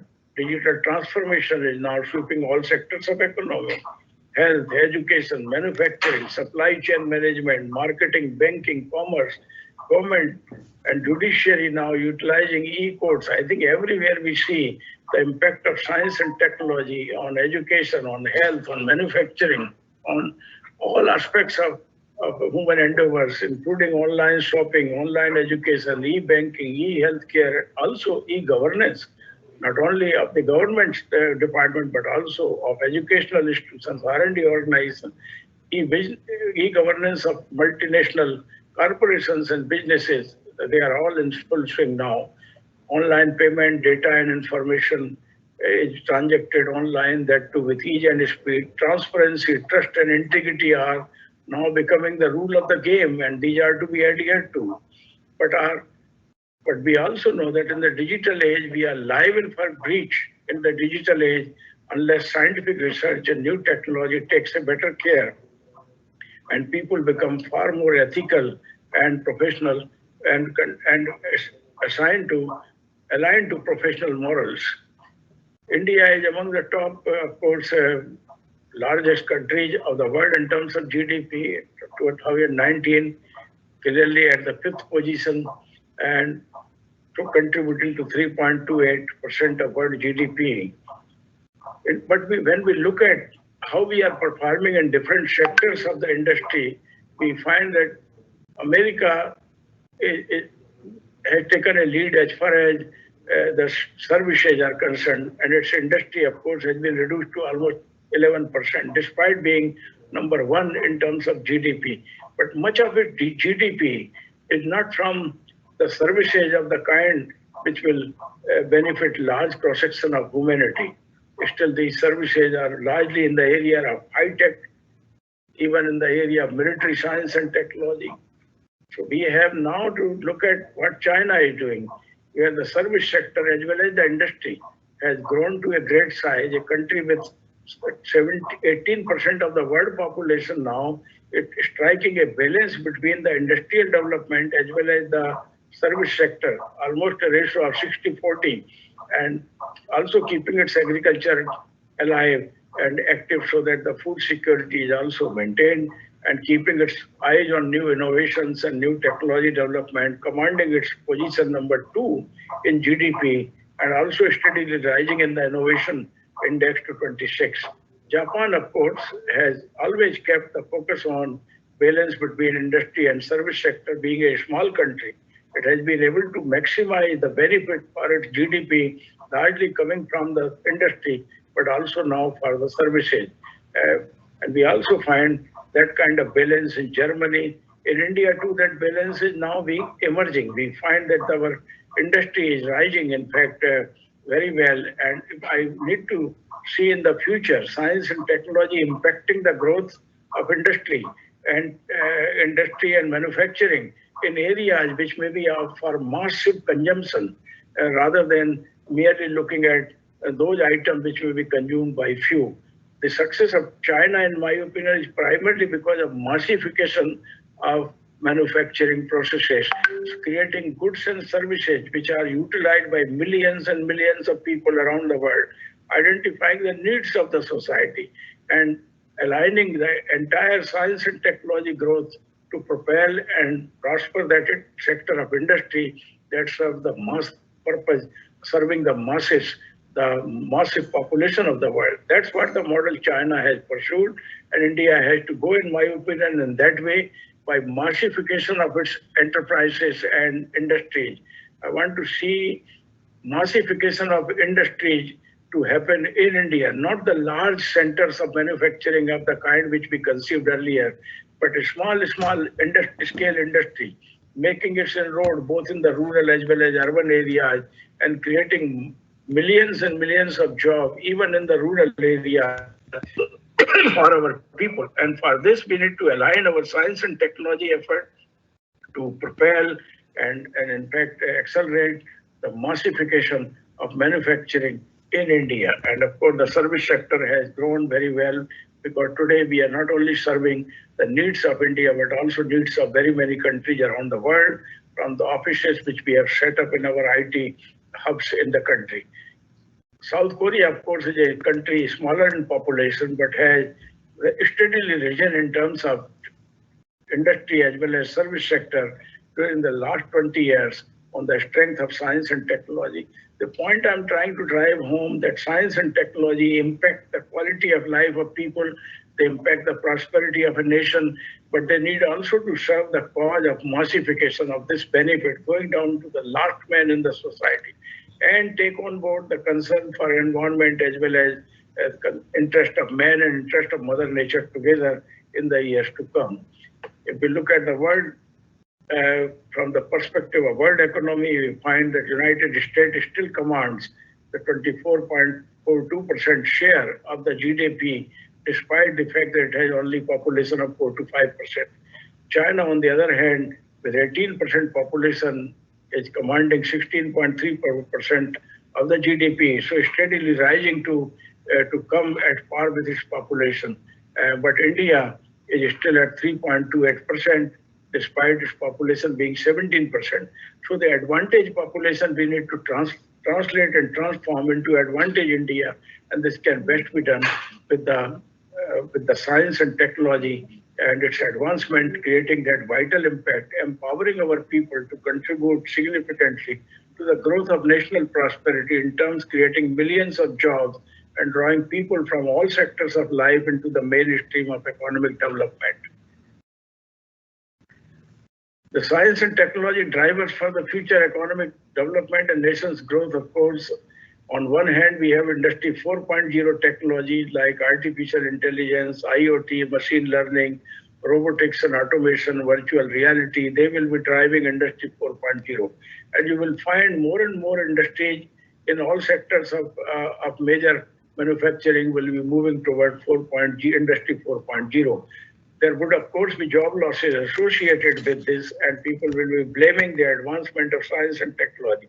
But on the other hand, if utilized properly, the advancement of science and technology can also create billions of jobs at the bottom of the pyramid for the comfort and convenience of the people. And that is where the nanoscience and technology will be impacting all sectors of economic and industrial growth, and we foresee that around the world, the projected figure of $125 billion of economic contribution coming from nanoscience and technology, impacting energy, environment, and very many other sectors, including new and smart materials, would be creating millions and millions of new enterprises and serving the cause of serving the bottom of pyramid in the right or left. Info nano bio revolution is round the corner, impacting agriculture, biochemical, pharmaceutical, energy, environment, mobility engineering, health informatics, genetic engineering, stem cell technology, immunology, herbal and natural medicines are finding a new place now in the arena of health services. Food and nutrition science will become more and more important, and science and technology development will impact this area very well. Our forefathers understood the value and worth of food and nutrition to maintain a happy and healthy life up to 100 years. And I think in the years to come now, science and technology will greatly impact not only the lifestyle, but also the food habits of individuals so that they remain more happily immune to the diseases rather than falling prey to the viruses of the kind that may happen. Thus, we need more robust science and technology ecosystem to drive growth and development in India. A more balanced approach to what science and technology can do, both for the urban as well as rural India. Much of our science and technology development, I must admit, has been urban-centric, and we have been looking at what urban India requires, except for the Green Revolution, when science and technology in the agriculture sector helped us to create abundance of produce from our agriculture sector and made India a surplus country in terms of food sector. But now we need to go back to our rural area and systematically see how best we can utilize the growth of new sciences and new technology to empower rural India with the layers of prosperity, layers of employment, and the layers of engagement into the national economy. And therefore, a balanced growth of urban and rural is what is called for, and that is where the new impact of science and technology will be seen. Mere urban-centric approach to scientific endeavors will do no good for India. Science for society, science for national development, in my opinion, have to be the mantras for new science and technology policy for India, which is in the making. The DST, the Department of Science and Technology, must take it seriously that science will have no meaning if it is not in a position to wipe out the miseries and tears from the face of the people by creating blissful engagement and maintaining a happy and healthy life for its people.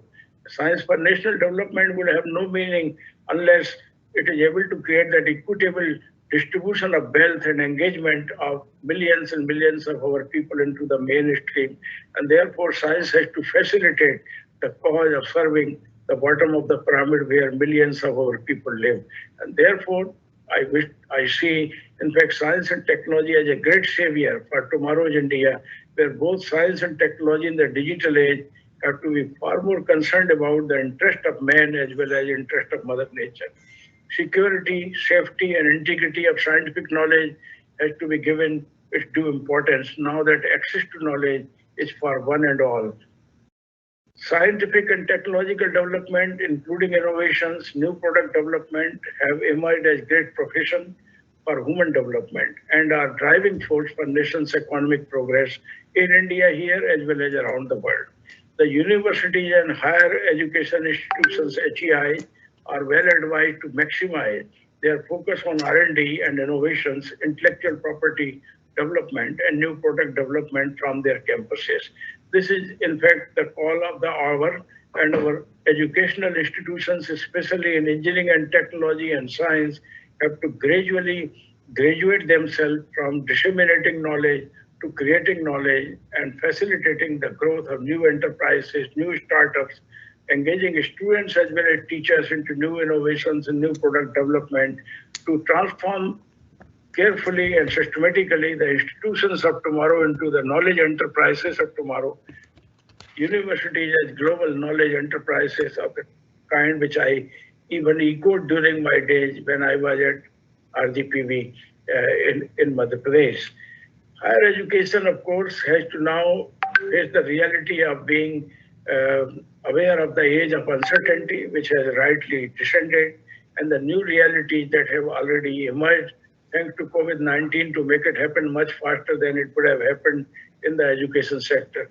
We were taking a comfortable seat in the education sector, even for science and technology education, thinking that the purpose of education is merely to make our people disseminate the knowledge which we possess.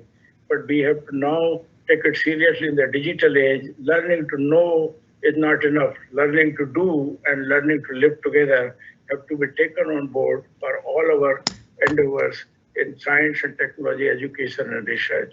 How do we go about doing it? In the Amity way, I thought, let me share with you how we are looking at the future and looking at the science and technology development all from our university campuses. For this, I take the warning of Peter Drucker very seriously when I was walking to take up the position of Vice Chancellorship way back in August 1999. I had a book in my hand picked up from the railway station by Peter Drucker on new realities. And at that time, surprisingly, he warned us that 30 years from now, the big university campuses will be relics. And I was going to take up the vice chancellorship of a university, which will be a big university covering the entire territory of Madhya Pradesh, Chhattisgarh included at that time. But the warning which I had in my hand right on the very first day of my joining from the book of Peter Drucker, the great management guru of the world, was that 30 years from now, the big university campuses will be relics. So what do? He even said that universities would not survive. It is as large a challenge when we first got the printed book. This was, in fact, he wrote on the advent of internet and the inroad it was making in the universities. And therefore, right from the very beginning, I started voicing the concern of much greater integration of technology into education and at RGPV, and I pursued that cause at Delhi College of Engineering and now here at Amity University also. I personally believe that universities would survive, but they would survive not merely in the business as usual as they were transacting earlier, but now they have to discover a new role where beyond education, they need to engage seriously in the pursuit of science and technology. Peter Drucker also said that college age would not survive, so the Rungta Institute of Technology had to take it seriously. Today's buildings are hopelessly unsuited and totally unneeded. That he said 23 years ago. I'm sure you have modernized your infrastructure, made it far more technology enabled, and our buildings are looking much better prepared compared to what they were 20 years ago. But we need to take his call very seriously that much greater business of the university and institution has to be shifted away from the campus as far as education is concerned. And within the campus, the layers of engagement in science and technology, research and development, innovations, creating of new startups and technology and innovation incubation have to go up. In Amity way, we are maximizing technology integration into education. Digital learning and integrated learning is becoming a reality. We are establishing network community of learners cutting across campuses and national boundaries. Luckily, we are in a position of advantage because we have 11 Amity universities in India, including one in Chhattisgarh, and therefore 11 universities together establishing a network community of learners cutting across campuses and even crossing the national boundaries because we have 14 campuses abroad also. This gives tremendous advantage for Amity really to go and serve the cause of education in the digital age. We are also putting our tremendous focus on maximizing research and development and innovations in our innovation and research-driven universities. And we are attracting in great number the research and innovation-driven faculty and scholars in our university. Gradually, we are transforming our universities as global knowledge enterprises. We are also looking at the future, and we have established Amity Future Academy, promoting online learning anytime, anywhere, and at various levels of learning. In fact, taking learning to the students in future, and this way serving a much bigger cause. Collaborative learning, team learning, high velocity learning, digital learning to digital integrated network learning, making DL to DIL, evolving new and innovative learning model is something which is happening in Amity University. The challenge, of course, not only for us, but for the universities in India and institutions, is learning to know is not enough. Learning to do is more important. Learning to work in collaborative teams to solve complex problems is equally important. Critical thinking and innovative mindset is a must. And how to address these challenges in the digital learning or digital integrated learning environment is something which remains as a challenge on our doorstep. We are fostering accelerated growth of research and development in our university. I have, as of today, 64 high-impact R&D projects. 4 more have been added from the time this slide was prepared, and touching to almost 30 crores of rupees within the campus of Amity University, Gurugram. And we are fostering, in fact, research and development through our centers of excellence, which we have set up to foster multidisciplinary and interdisciplinary research in our universities in all areas of importance in which we have our scientists truly engaged. Center for Nanoscience and Technology, Center for Bioenergy and Biofuel, Big Data and Computational Biology, Center for Lipidomics, supporting the Health Center, Center for Man-Made and Natural Disaster Control, Center for Air Pollution, Center for Stem Cell, and also Amity Center for Herbal Medicine and Drug Design and Drug Discovery, because we have tremendous focus of our Ayurvedic pharmacy in our Institute of Pharmacy in this area. We have also set up centers of excellence in Indic and Sanskrit studies so that we are in a position to reap from the rich wealth of knowledge which our forefathers have left to us. Also set up Nobel Laureate Kailash Satyarthi Center for Child Development, Nobel Laureate Unit Social Business Center, also Amity General Electric Healthcare Center, Kiran Majumdar Shah Center for Affordable Innovation, and many more of these centers, including the Center for Incubation and Startup and Entrepreneurship within the university, to give phenomenal rise to research and development, patenting, and startup and enterprising culture. We have set up interdisciplinary research clusters to give rise to new science and technology that is required for tomorrow's India. And these interdisciplinary research clusters are putting teams coming from different departments and different disciplines and putting them all together for a common cause. Center for Cancer Research, for example, is making headway in terms of not only PhD student, but also higher end projects. 11 projects are there, 10 papers are published. In fact, patents have been filed. They are working in the area of lipidomics, in the area of nanoscience and technology. Our publications are achieving high impact factor. They are even figuring on the front page of international journals, and we are pushing the quality of research, the integrity of research, as well as its outcome of directly benefiting the society. This is the thrust with which we are working here in our university. I thought this is what I should say, and thank you at this point, because this is something with a topic which was very dear to me. Let me conclude by saying that the impact of science and technology on society and national development has been phenomenal during the last 100 years.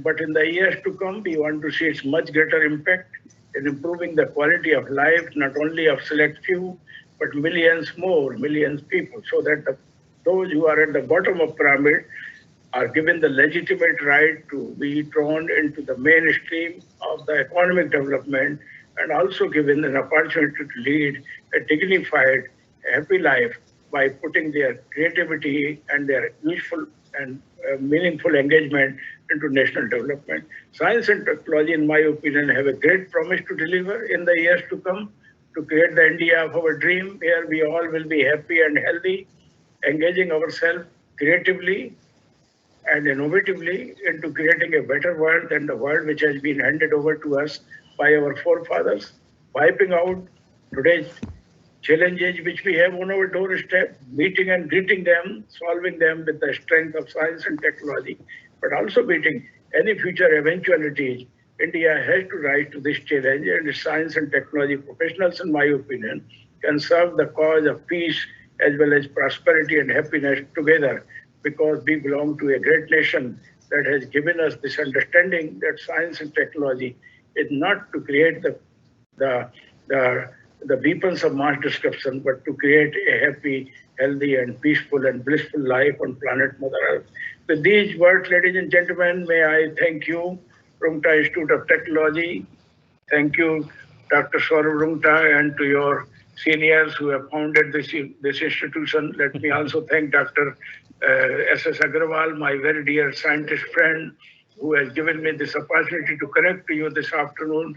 And I once again apologize for the loss of time in the beginning, not because of my fault, but really speaking somehow rather this new platform. And I know Rungta is highly innovative. They must have really created new layers of cyber security that enables only those who are master in it to join. We lost some time, but nevertheless, I'm very happy that I could spend my useful time with you in this national endeavor. Thank you so much once again for this opportunity. Thank you. Thank you very much, sir.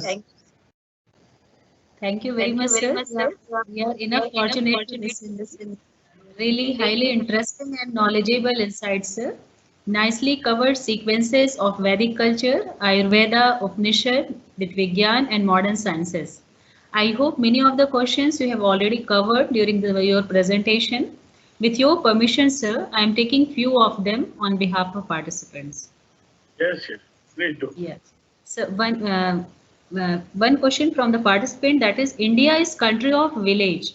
We should be the strategic planning to reach those rural people who that they can use all these futuristic technology to improve their socio-economic conditions. That is the question. I think it's a very good question. For a very long time, as I said, science and technology was conceived to be urban-centric. We thought that those who are poor, those who are in urban, those who are in rural areas, those who do not have proper formal education or university degrees cannot be drawn much in science and technology. But today, we find that the digital environment which has been established has taught us one thing, that much can be learned by self-effort and in an interactive manner. And that advantage, interactive learning, self-learning, is now making science and technology far more, in fact, accessible by the people even in the rural areas. And I think in the years to come, you will find that the creativity and innovativeness of the rural people That was at the highest, in fact, in the ancient India, which once again we discovered.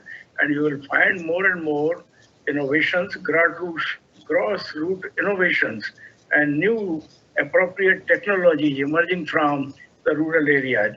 But it may not happen at its own. We must integrate, in fact, rural and urban initiatives in a manner that those who graduate from our institutions of higher learning must have necessarily their heart for the rural India. They should spend some time and engage the creative minds, innovative minds of rural India, and together, in fact, create that bliss of happiness and prosperity in our rural people.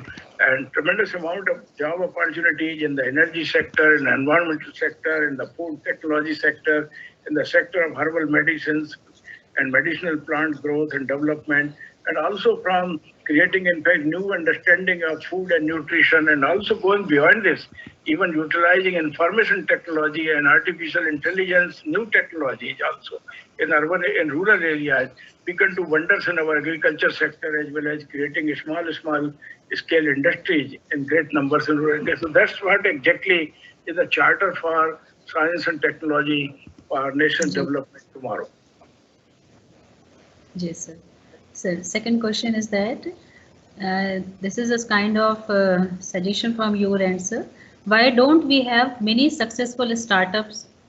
We have a lot of startups, but most of them get fails.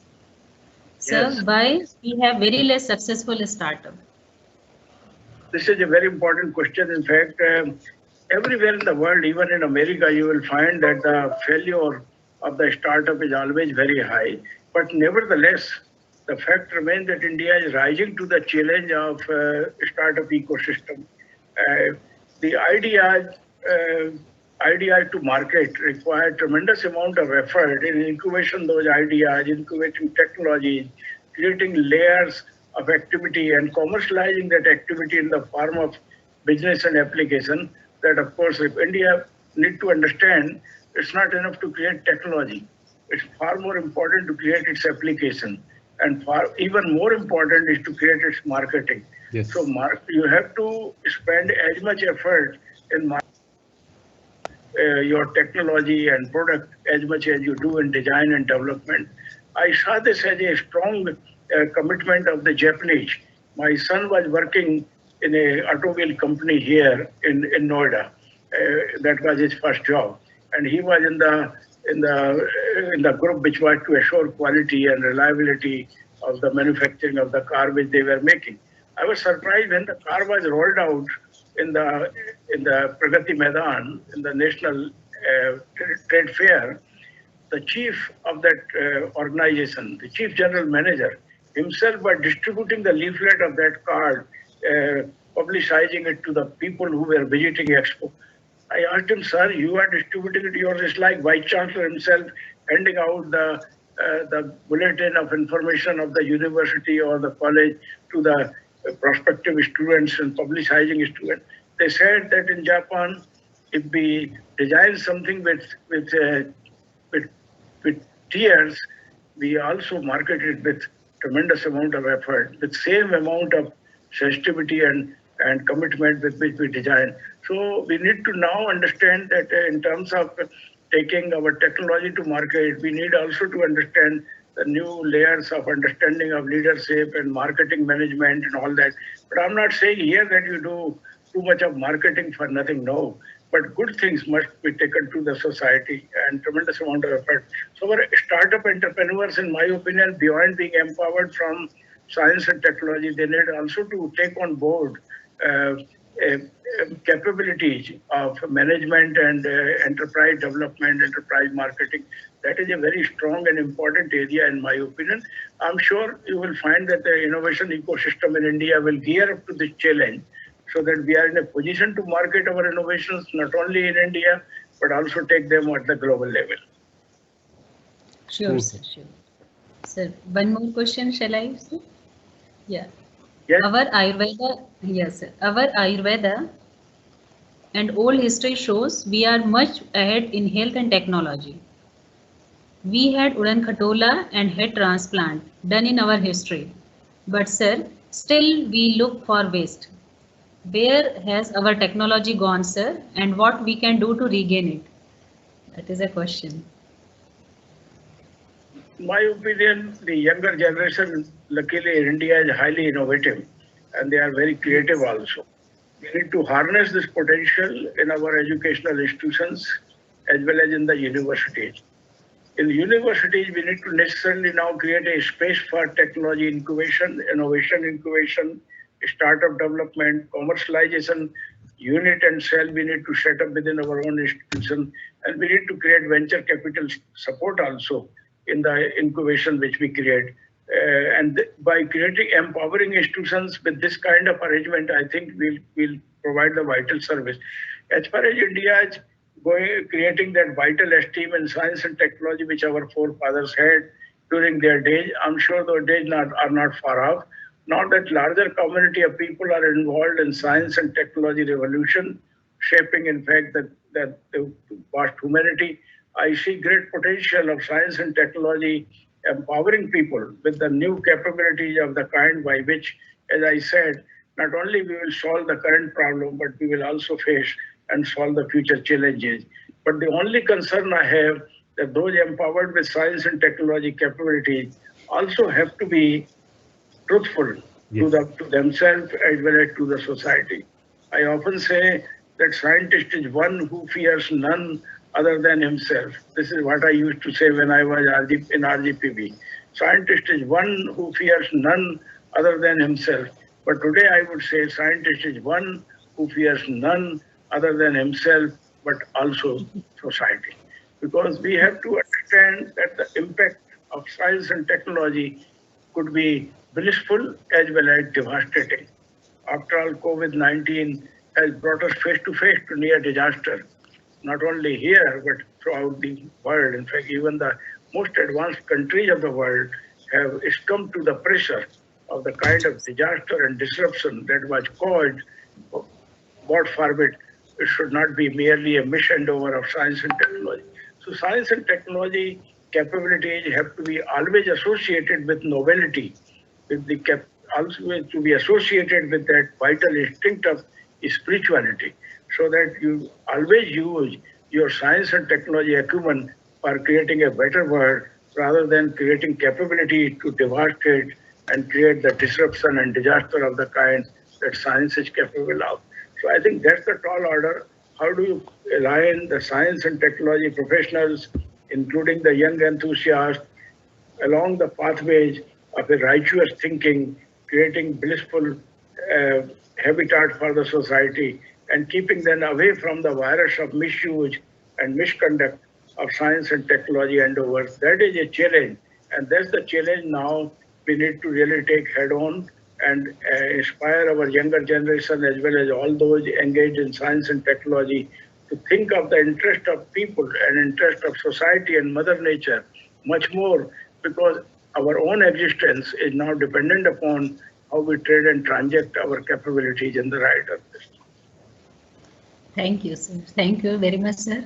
Really, so many questions are waiting, but very interesting. Yes, Sharma sir, it is nice to see you after 20 years. You came to our campus in 2000 and it is 2020. Yes, I remember. I remember walking in the corridors of Rungta Institute of Technology. Somebody made my portrait also very well and handed over to me. I have got that with me and the happy memories of visiting you. I would love to visit you once again. Once the COVID is opportunity. I'm sure you must have done very well during the last 20 years because you were technology savvy even in those days. The smart classrooms which you had set up and the laboratories which you were setting up for science and technology were inspiring tremendous amount of confidence even in those days. So I had a lot of hope from you and I'm sure you must have delivered that promise by now. So we would like to invite you post this COVID to see the progress that we have done under your guidance for the last 20 years. So you have been a most inspiration for all of us, sir. My great privilege and honor that I had the privilege of being connected not only to the institutions in Madhya Pradesh but also institutions in Chhattisgarh, because at that time it was a united Madhya Pradesh. But even now I have my heart in Chhattisgarh because there is a Amethi University also there. We have Amethi University in Chhattisgarh also, sir. Yes, in Raipur. Yes, Chhattisgarh. I know in Raipur. I visited in fact, but that day I had to return same day. Could not have much time. But next time I come, I would definitely like to visit Rungta and other institutions. I'm sure Chhattisgarh is doing very well. You are the food bowl of India, the rice bowl of India. You have rich biodiversity. You have the richest forest cover. And I'm sure you have the repository of tremendous amount of traditional knowledge, both in the herbal areas as well as in the areas akin to our ancient India. And therefore, we need to map out, decode, and understand and make Chhattisgarh one of the richest states as far as its contribution to new science and technology, bringing happiness to the people are concerned. Dr. Agarwal is also there, sir. Yes, yes, I'm sure. Sir, can you see Dr. Agarwal? So Dr. S.S. Agarwal is also there with us. Yeah, I'm here. Yeah. I am listening to the wonderful lecture of Professor Sharma, and I am very much fond of his knowledge, his talks, and get a lot of inspiration from him. And so many things. I mean, there are no words to thank him with me. I'm so happy to see you, sir. It's my great pleasure and honor. And I'm so delighted that you gave me this opportunity to connect to Rungta Institute in the right earnest. In fact, I was looking forward to how do I connect, but luckily you gave me this opportunity. I'm grateful to you. Agarwal is a very dear friend of mine because he's one such scientist who has kept humility and simplicity as a hallmark, despite being so learned and so capable in science and technology. I have very high admiration for you, sir, and pray that you remain happy and healthy up to 100 years or even more. Yes, sir. We also pray the same for him, sir. And for you too, sir. We are grateful to you, sir. Thank you so much. Yeah. Thank you very much. Thank you so much once Thank again. you very much, sir. God bless you. Thank all. you very much. A very happy New Year well in advance now that only days or so are left. God bless you all. Thank you, sir. Thank you, sir. Thank you, sir. Thank you very much, sir. Thank you, sir. Now we are in the mid of today's session. I would like to invite, with request, Dr. S.S. Agrawal, Director General, KIIT Group of Colleges, Gurgaon, to chair the further session and handing over screen to Dr. Agrawal. Kindly proceed, sir. Professor Manisha Agrawal, there is one request. There might be some questions. So I would request you that at the end of the lecture, since you would be getting all the questions from the audience, kindly take up those questions with Professor Chokri with yourself. Manisha madam would be there. She will take up the question. Okay, Yeah. okay, sir. We'll take, sir. We'll take Yeah, kindly take the question. So thank you, Manisha ji, for giving me this opportunity. And it's my great pleasure to invite Professor Dr. Khalid Chokri, who is one of the great friends. Is Professor Chokri here? Oh yeah, I can see you, sir. Kindly Good unmute. afternoon. Good afternoon. We are really grateful to you for kindly accepting this invitation to deliver a lecture in this very important conference, which we call as Shaastrarth. It is a discussion about knowledge, So, the theme of the conference is socio-economic impact of innovation in science and technology. And it covers a very vast area of science and technology, and the experts can cover anything in that, the wider areas of science and technology and their own specialties, their own contributions and things like that. So Dr. Khalid Chokri, just to introduce you to the audience, I would like to say a few words. And you obtained electrical engineering degree in 1983 from AC Toulouse, France, and the master's degree in 1984 and the doctoral degree in 1987 in computer sciences and signal processing at the École Nationale Suprématie des Télécommunications, that is Telecom Paris Technology in Paris, France, in partnership with Alcatel-Lucent.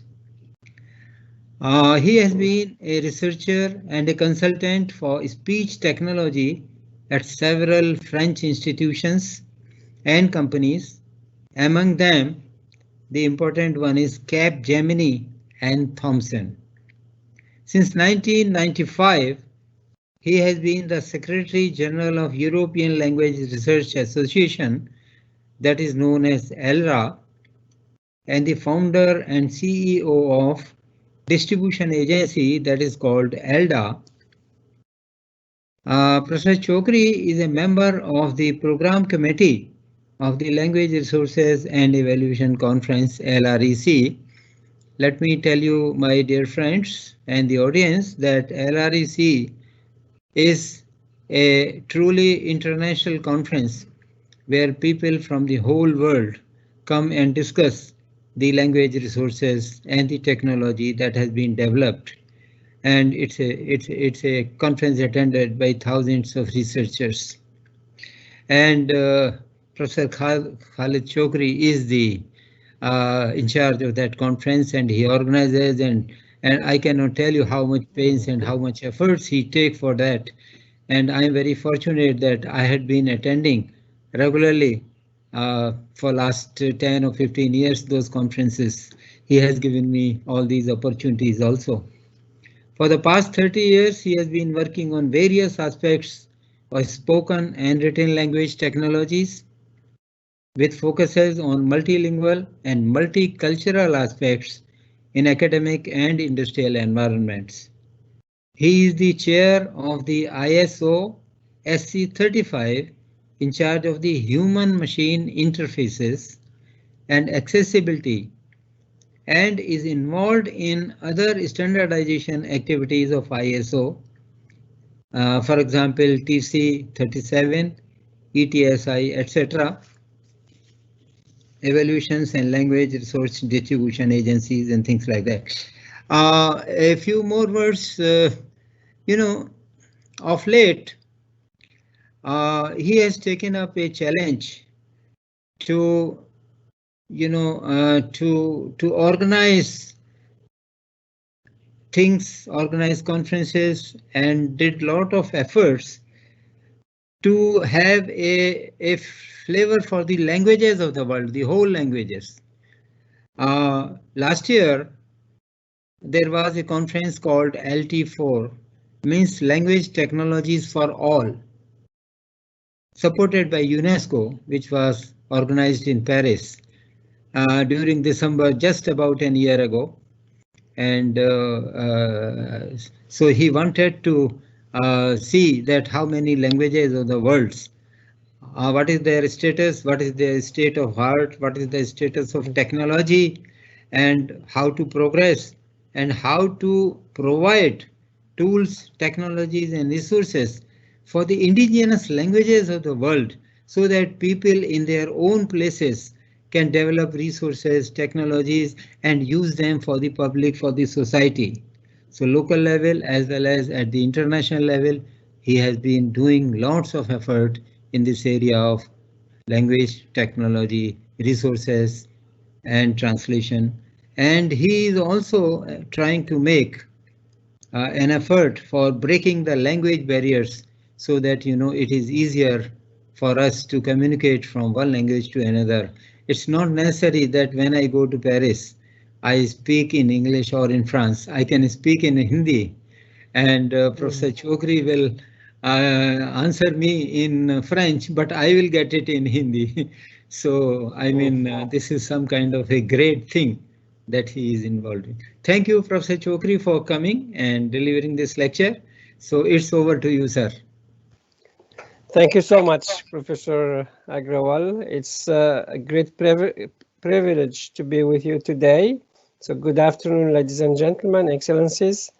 Let me see how I can share my screen. I'm not very familiar with the team tool. You can share the screen, sir. There's a share button in the bottom. There is a share button. Where on bottom? Yeah, let me see. Just click on share button. There is an arrow, you can say open share. Okay. Do you see my screen now? Yeah, no, not yet. Yeah. Not yet. Okay. Something wrong.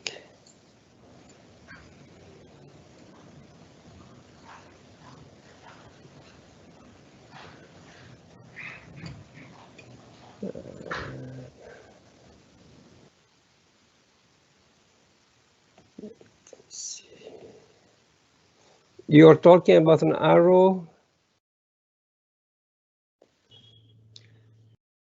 Yeah, I can see on the screen there are many icons. One of them is an arrow.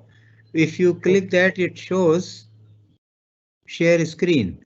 I think the organizers have to see whether the share screen is for them or share screen is for the speaker. So there's a share button that needs to be pressed. I see the arrow. I am pressing the arrow. It shows me the a number of screens that I can share with you. Yeah, you can do that. You have to open your PPT, then you have to click share button. Just click on the PPT. Click share again and click on the PPT. Okay. What about now? And then click on that the Teams window again.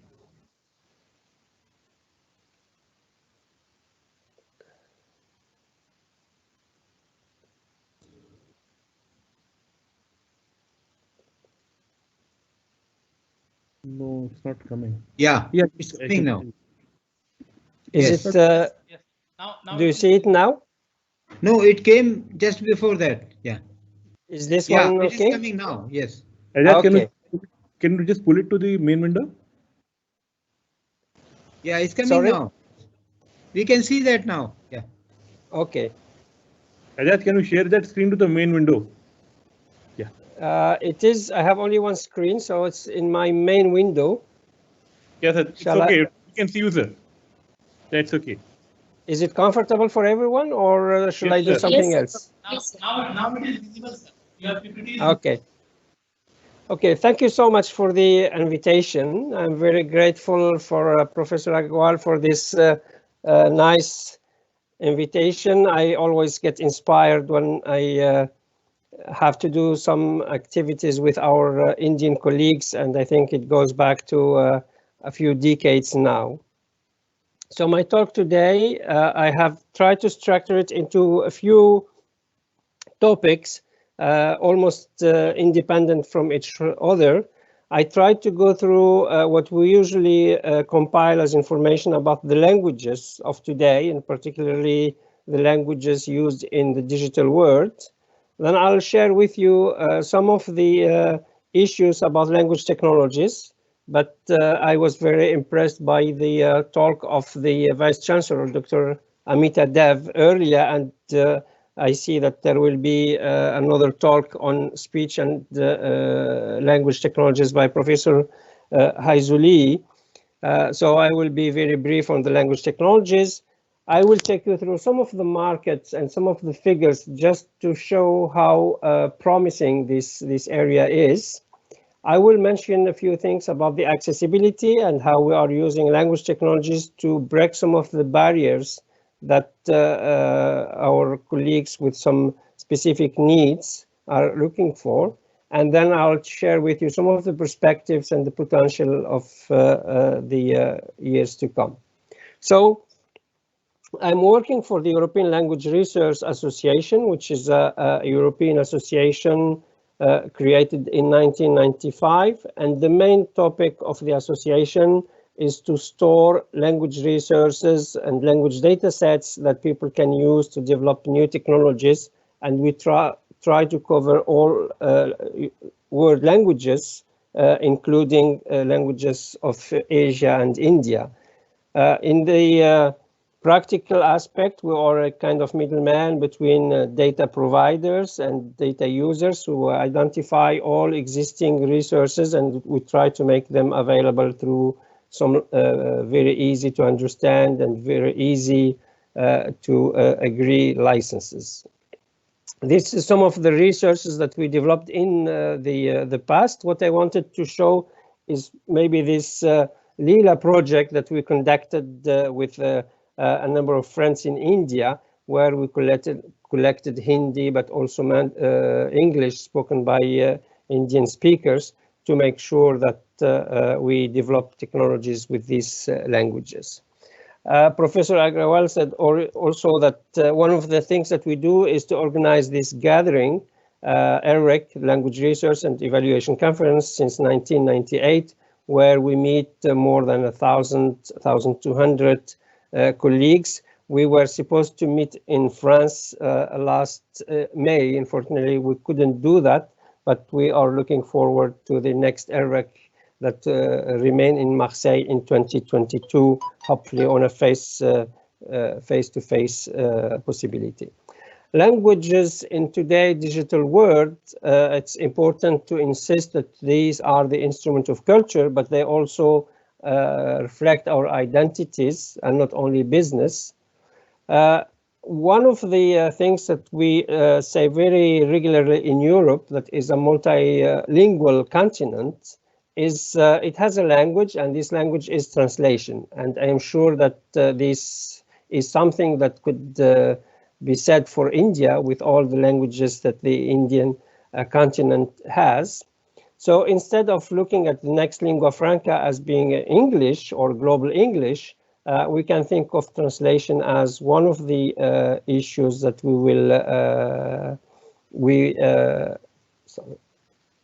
will have to enjoy in the future. If we look at the languages, today when we compile the different statistics, we think that we have about 7,000 languages. Most of them are only spoken languages. Very few have written systems. We also have the sign languages that are more and more used. If we look at the number of speakers per language, we see that a large number of these languages are spoken by less than 100,000 speakers. Of course, if we look at the large areas, we see that English is the dominant language, but Chinese, Mandarin, and Hindi are in the top 3. And then we see some of the other languages like French, Arabic, and so on. If we look at the cyberspace and how it is evolving, the same figure a few years ago would show that North America would be the dominant area, but today we see that Asia is almost half the population using internet. And it moved, as you can see, from 49 to almost 52 in a few years. If we look at the population that are using internet worldwide, we see here that Asia is automatically the #1 with Chinese, Indian, and other countries. But we see also that a large number of young users from Africa and from Latin America are using internet for daily activities. If we look at the penetration, we see here that Asia is still far behind a number of other continents, with 60% of the population using internet compared to 90% for North America, for instance. But we see also that there is a very impressive evolution. People are catching up, and we see, for instance, here that countries like Japan are progressing in terms of numbers, but they are losing in terms of percentages versus a number of languages. Like Arabic moved from 60%, 60 millions in a few years ago, 29 to almost 226 in April 2019. If we look at some of the services that we use on our daily basis, I tried to compile something a few years ago, and I will share with you all the references afterwards. If we take LinkedIn, which is probably one of the most used professional network, we see that in 2012, you could use it only in 17 languages and 24 in 2015. And if you keep in mind that what we are talking about is about 7,000 languages, we are far from allowing everyone to use LinkedIn in his or her language, native language. And you can say this for every major services. A few years ago, the Google Translate used to have less than 100 languages. It moved to something like almost 200, but we are still far from the 7,000 human languages that we need to address. If we look at the Facebook, and this is really impressive when I realize that India is #1 with almost 300 speakers, even compared to the US or to other countries that are very heavily using Facebook.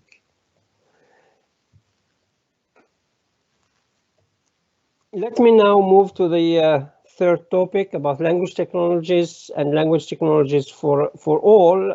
Professor Agrawal mentioned that a few years ago, a year ago, we organized a language technology for all. But before going into language technology for all, I will take you through a number of applications, a number of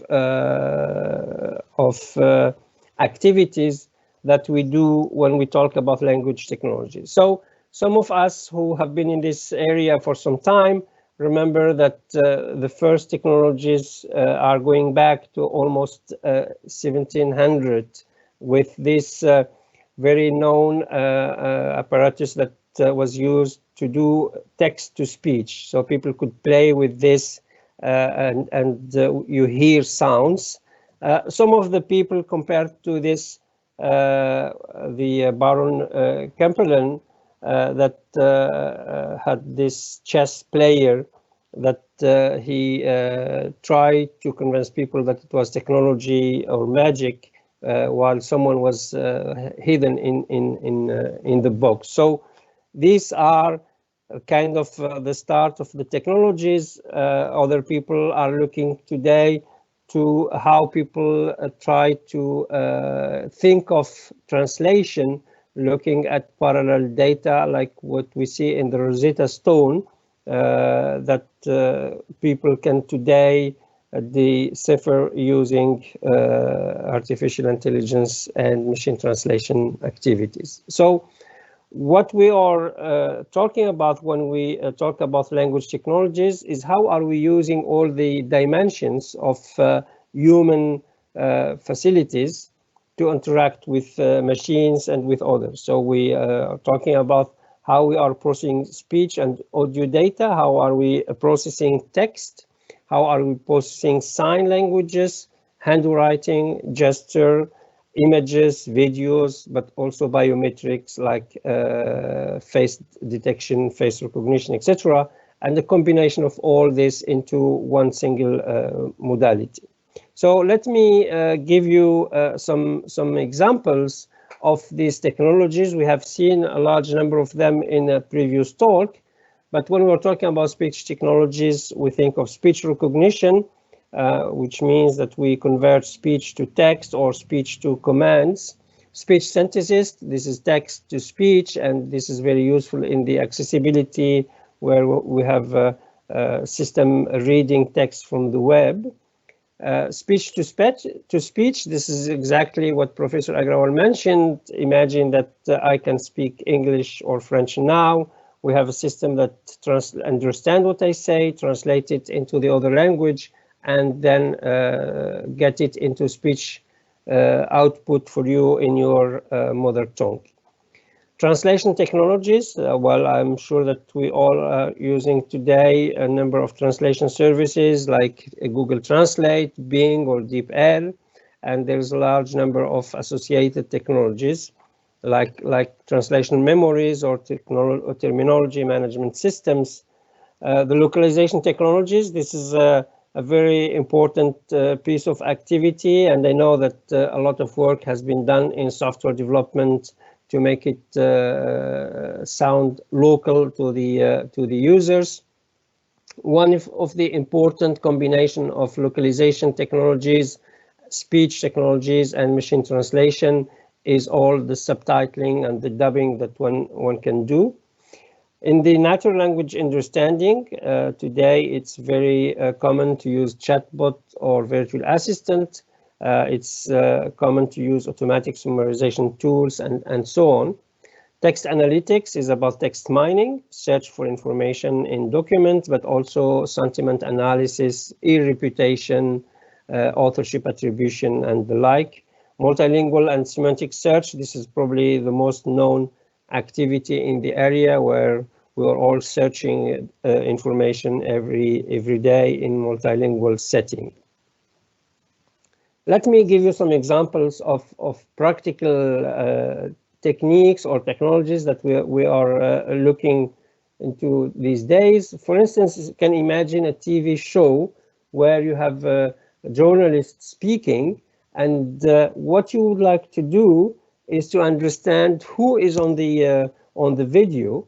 You would like to see who is talking, what they are talking about, and also transcribe what they are saying. So basically, who is visible, who is speaking, what are they speaking about, detect what is written in the stream beneath the journalist, and so on. So this is one of the key applications that people are doing. By this, we would like to be able to search the billions of videos that are posted every day quickly. Machine translation, and in particular speech-to-speech translation, this is now becoming very common, where we don't speak the same language, but we have this intermediate technology where you can talk to friends and other people in a language, and it's recognized and translated.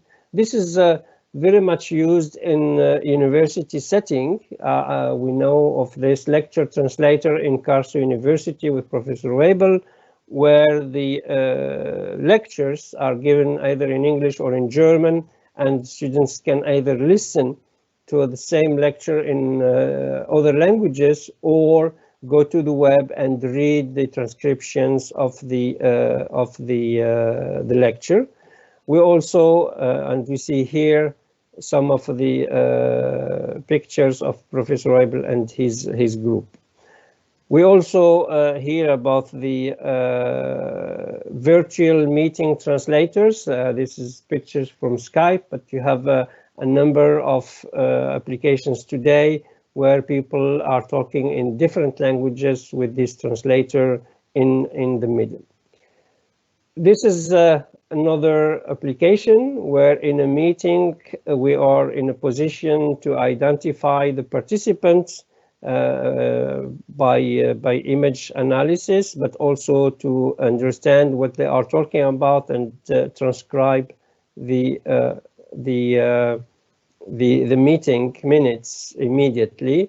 You can see here what the cameras are doing with the cameras and the other sensors. We can identify the different people in the meeting and where they are located in the room, and adjust the microphone array for that.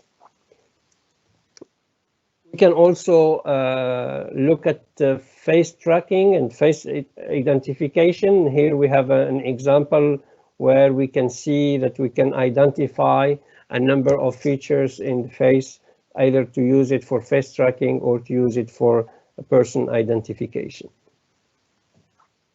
This is another application of these language technologies where we can have documents, and in particular all documents, and all the optical character recognition can be used to convert this into readable documents, but also usable documents.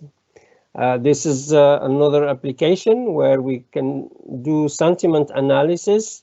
By this, we collect data. This is an example for German, where we can look at the words, but also to the syntax and the semantics of the sentence, and then identify whether it's satisfaction, insatisfaction, and where the keywords, the important keywords in a sentence is. This is a very much used in Twitter, tweet analysis, for instance, to identify violence, hate speech, and the like. So to sum up, the human language technologies that we are talking about, these are translation technologies with machine translation and translation memories and the like, speech technologies, automatic speech recognition, text-to-speech, search technologies, particularly on multilingual, and this is being extended so people can search using not only text, but also speech, images, and so on. The natural language understanding and analytics.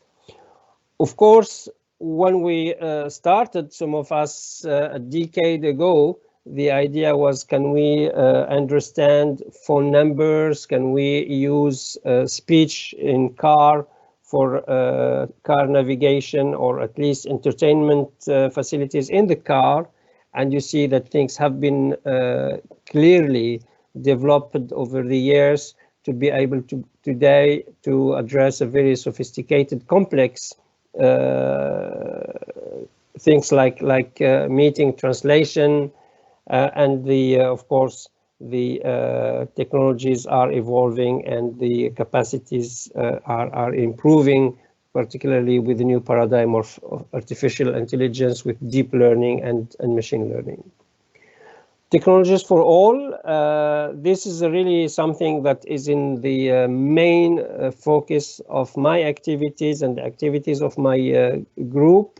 We would like all these technologies to be available for all languages, but also for all users. And this is something that Professor Agrawal mentioned. We organized the first conference on language technologies for all last December here in Paris as a joint initiative between my organization and other organizations, including the UNESCO. It was part of the Year of Indigenous Languages that UNESCO and United Nations decided for 2019. And what we tried to advocate for during this conference is the importance to think that today the research activities have to go out from the research labs and to show very concrete applications that help real people in their activities. When we look at the state of the art today, we see that out of the 7,500 languages, less than 100 have what we call workable language technologies, which means maybe speech recognition, speech synthesis, machine translation, etc. So 100 languages out of the 7,000, we are far from what we want to achieve. And even if the 7,500 languages are spoken by very small number of speakers, we expect these languages to be offered at least for 500 to 1,000 languages quickly. So why do we want to do that? One, we feel that the language technologies can help preserve the cultures and the languages, but it can also allow communication across languages. Of course, we advocate for people to learn foreign languages because the language is also the culture, is also the traditions, and so on. But in some cases, it's very important to have communication facilities with through technologies. We feel that if the languages that are not technologically enabled will be simply disappearing, and we see that we have been rather naive when we all accepted to write our science in English, and today 96% of the publications are done in English, which is a question that we should ask ourselves. After this language technology for all that took place in Paris last December 2019, the United Nations and the UNESCO declared that this issue is so critical that we will have a decade of activities focusing on these indigenous languages. And what we hope, and this is really what you can see here, we hope that UNESCO plan in designing a long-term strategy on language technologies for all will involve colleagues from all over the world. We managed to invite about 400 to the event that took place in Paris last December, but we would like all these experts to keep involvement at a very high level to make sure that for the next 2022-2030, we have these technologies customized to all the languages, as I mentioned. And this is the website that you can see, and fortunately, the program is still there, and the videos that were recorded, English and French, are available. One of the things that we experimented is machine translation in addition to the human interpretation.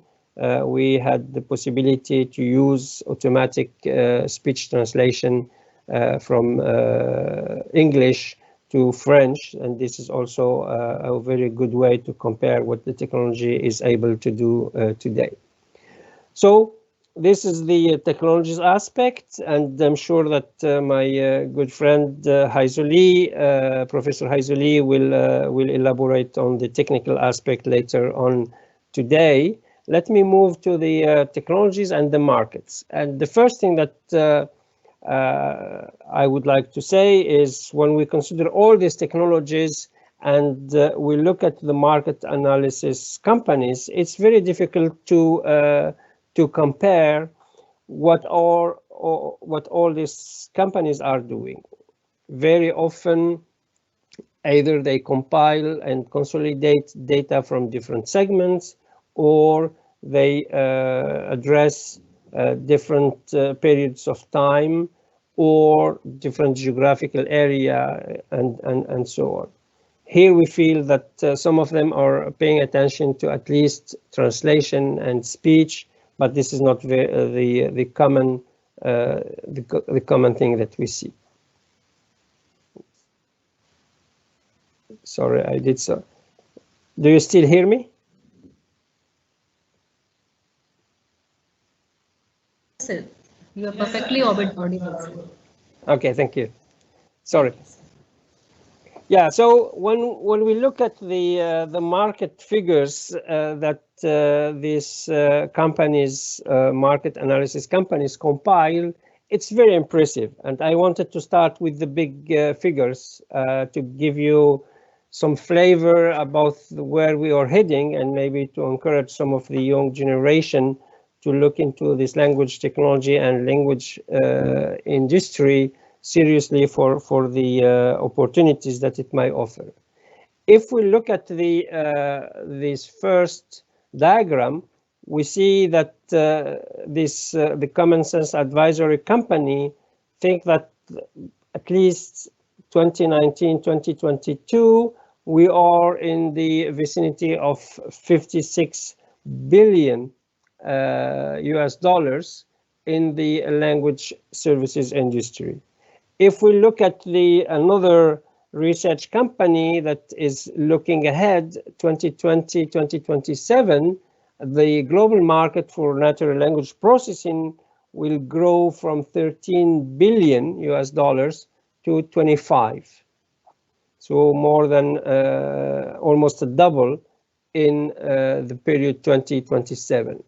If we look at the speech recognition in the mobile sector, we grow from 230 to 460 in this 2020-2027 period. Now, if we look at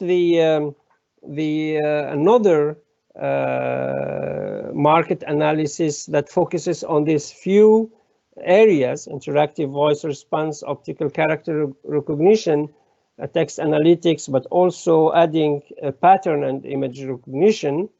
In some of the very interesting industry verticals like healthcare, telecoms, banking and finances, and automotive, we see that we are going from 8 billion in 2018 to 80 billion 2026. So this is almost 10 times more in US dollars. So that's really an impressive growth. And even if they are only 50% true, this is still quite impressive.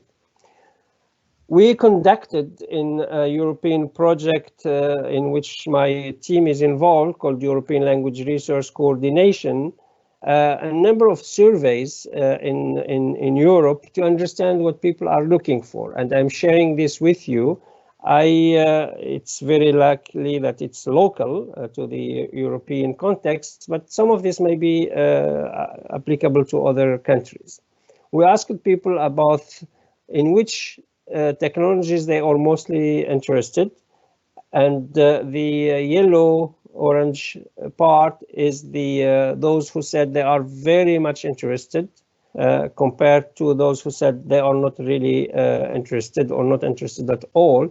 We see that natural language processing 88%, then you have text analytics, speech recognition, speech to text, machine translation, and so on. These are the major techniques or technological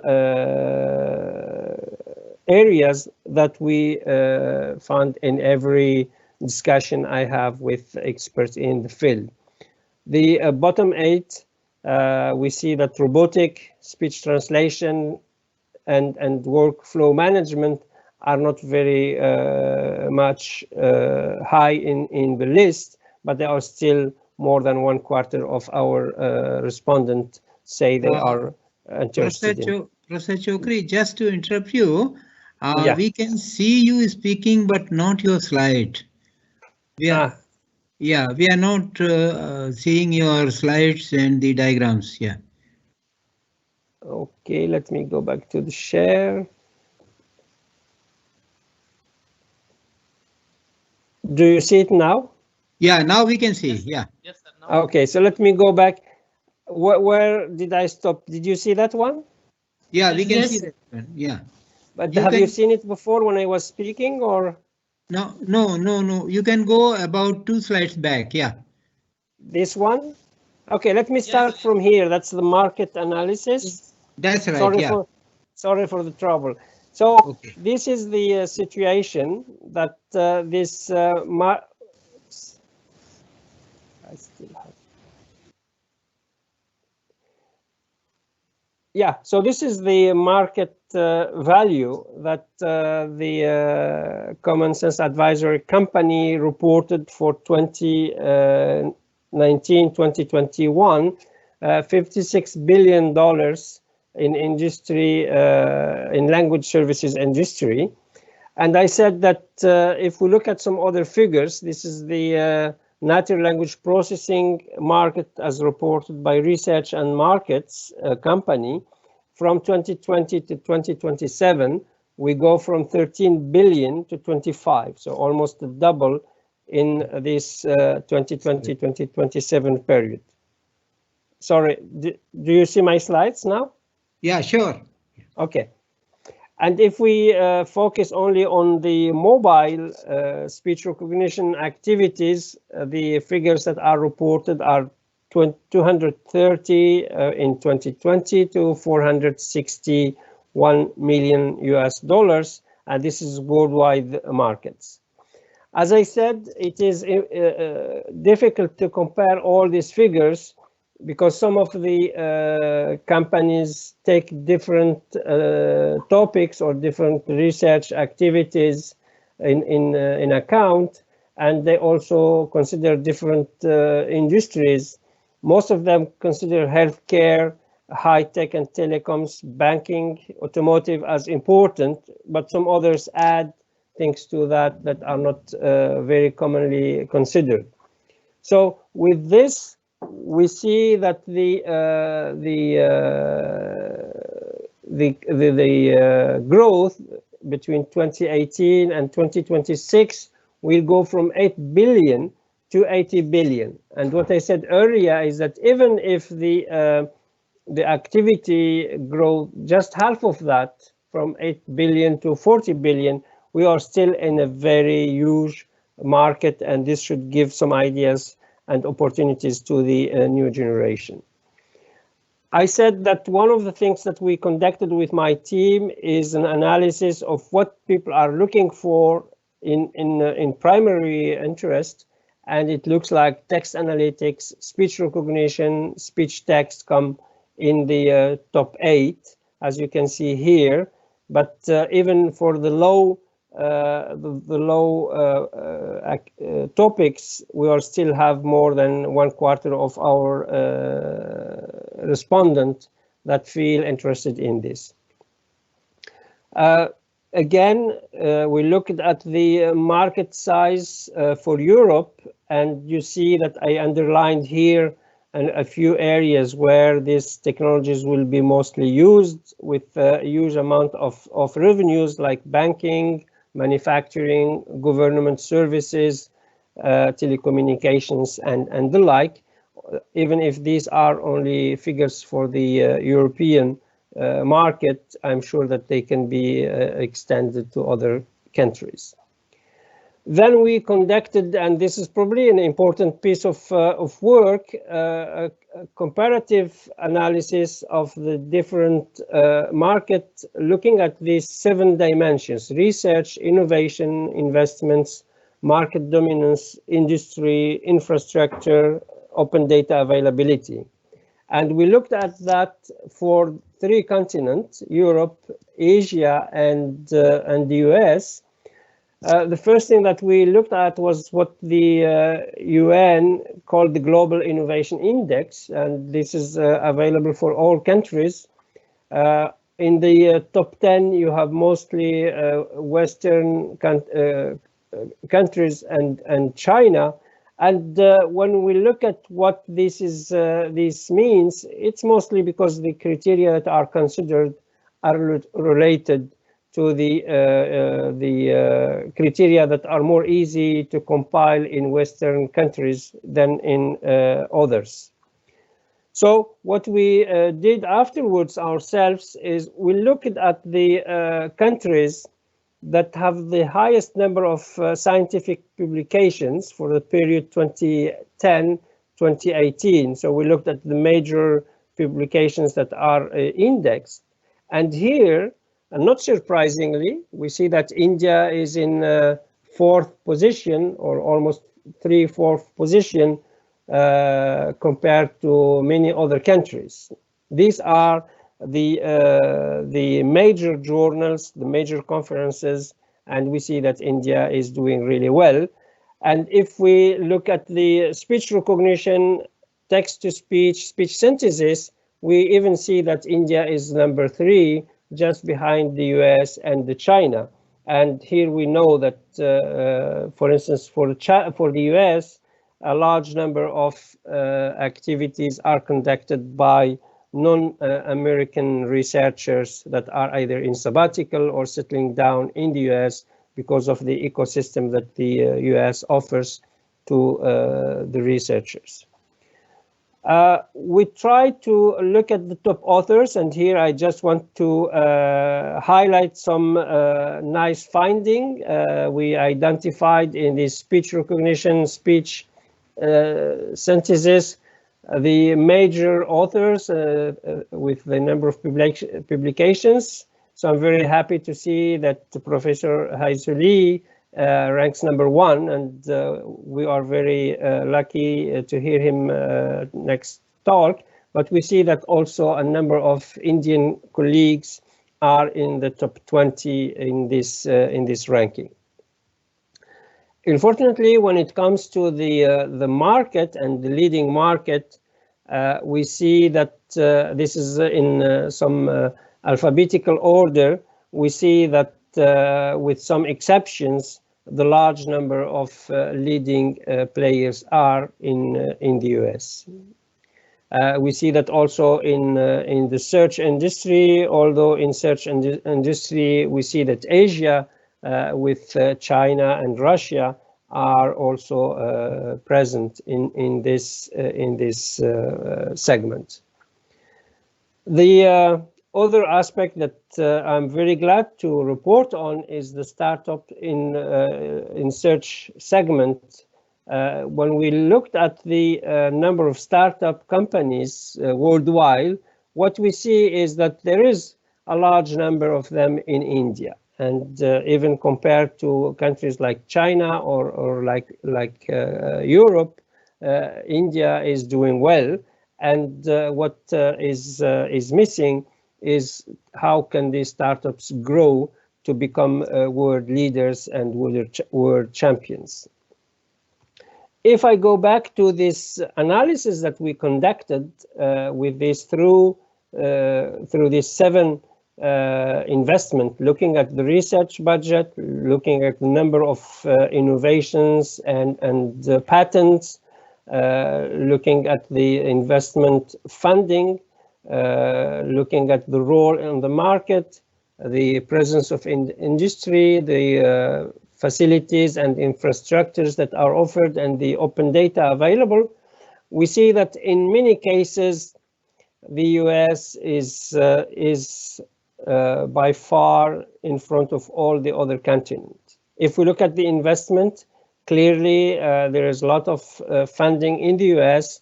It's also a very good sign to see Asia in number 2, while it's clearly an issue in Europe where the investment, both private and public investments, are not really important. When we look at the research, we see that research and innovation, Europe is in a very good position, but it's not very doing well when it goes to industry. From the research and innovation activities, it's not turned into successful applications deployable on the market. And what we say here about machine translation, we see it also in speech technologies. Although innovation in speech technologies, we see that North America is doing really well in terms of innovation in speech technologies with the big GAFA players that we all know. If we look at the search is also well funded in terms of research in Europe, but we see that the big investments are coming from Asia, mostly from China, Korea, and Japan these days. So these are a comparative analysis of the different continents. One would gain a very fruitful insight in going into the same analysis country by country instead of continent, but this is probably for the next project. I promise to take you also through the language technologies as an instrument for accessibility and filling the needs of some of our colleagues with specific needs and disabilities. This is the work I do with a large group of experts in an ISO subcommittee called GTC1 SC35 about user interfaces. And in this group, you see the blue countries. These are the members of the SC35. I'm very happy to report that India is part of the group. So people from India can liaise with the Indian standard body. I will share with you the details afterwards. What we do in SC35 is all issues related to standardization in a user system interfaces for information and communication technologies. So this is really important to make sure that all users can have access to ICT product and services, both in terms of accessibility, linguistically, cultural adaptability, and so on. Some of the key things that we produced recently is this 2 reports or 2 standards, accessibility consideration for people with disabilities, where we try to summarize the user needs and to make sure that people who are developing product or services take into consideration. And then we have this code of practice for creating accessible ICT product and services. That is something we hope that government will make it mandatory for all creations in their area. This is some of the activities that we are conducting. The important project that we are working on these days. We have a group working on affective computing. It's clear that when you do speech recognition, you need to take also into account emotions and the affective status of the users. If you are running a call center, if you get a phone call from a customer that is happy, you will deal with it in a way. But if you get someone who is upset or frustrated or whatever, maybe your chatbot should be ready to transfer the call to a human being to make sure that the management of the call is done in a better way. We do have work on conversational speech interaction. We are working on how to make our writing easy to read and easy to understand, how to integrate sign languages in our use and so on. So this is some examples. We have all the speech technologies that are very common today, voice assistant from Samsung, TalkBack or VoiceOver. We're also working on trying to standardize the use of gestures in the interfaces to make sure that people know that once it's standardized, that these gestures are common to all devices and not very specific to one brand. I mentioned this easy to read, easy to understand. You can think of it as not only easy to read, easy to understand from a linguistic point of view, but also from a cognitive point of view. So what we are trying to work on is not only guidance on how to present content, but also how to associate with the content dictionaries, multiple language translation, rewriting of paragraph for people with cognitive issues and so on. And one of the things that we did in the document is to offer these 2 examples. The example on the left, where you see example number 1, this document covers all and then written text in any user interface, regardless of its format.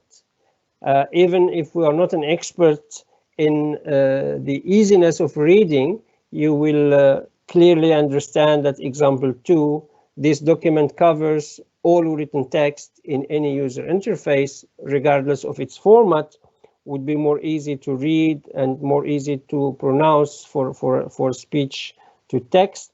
And to do this kind of writing, one needs to do a lot of syntactic analysis, semantic analysis, but also cognitive assessment.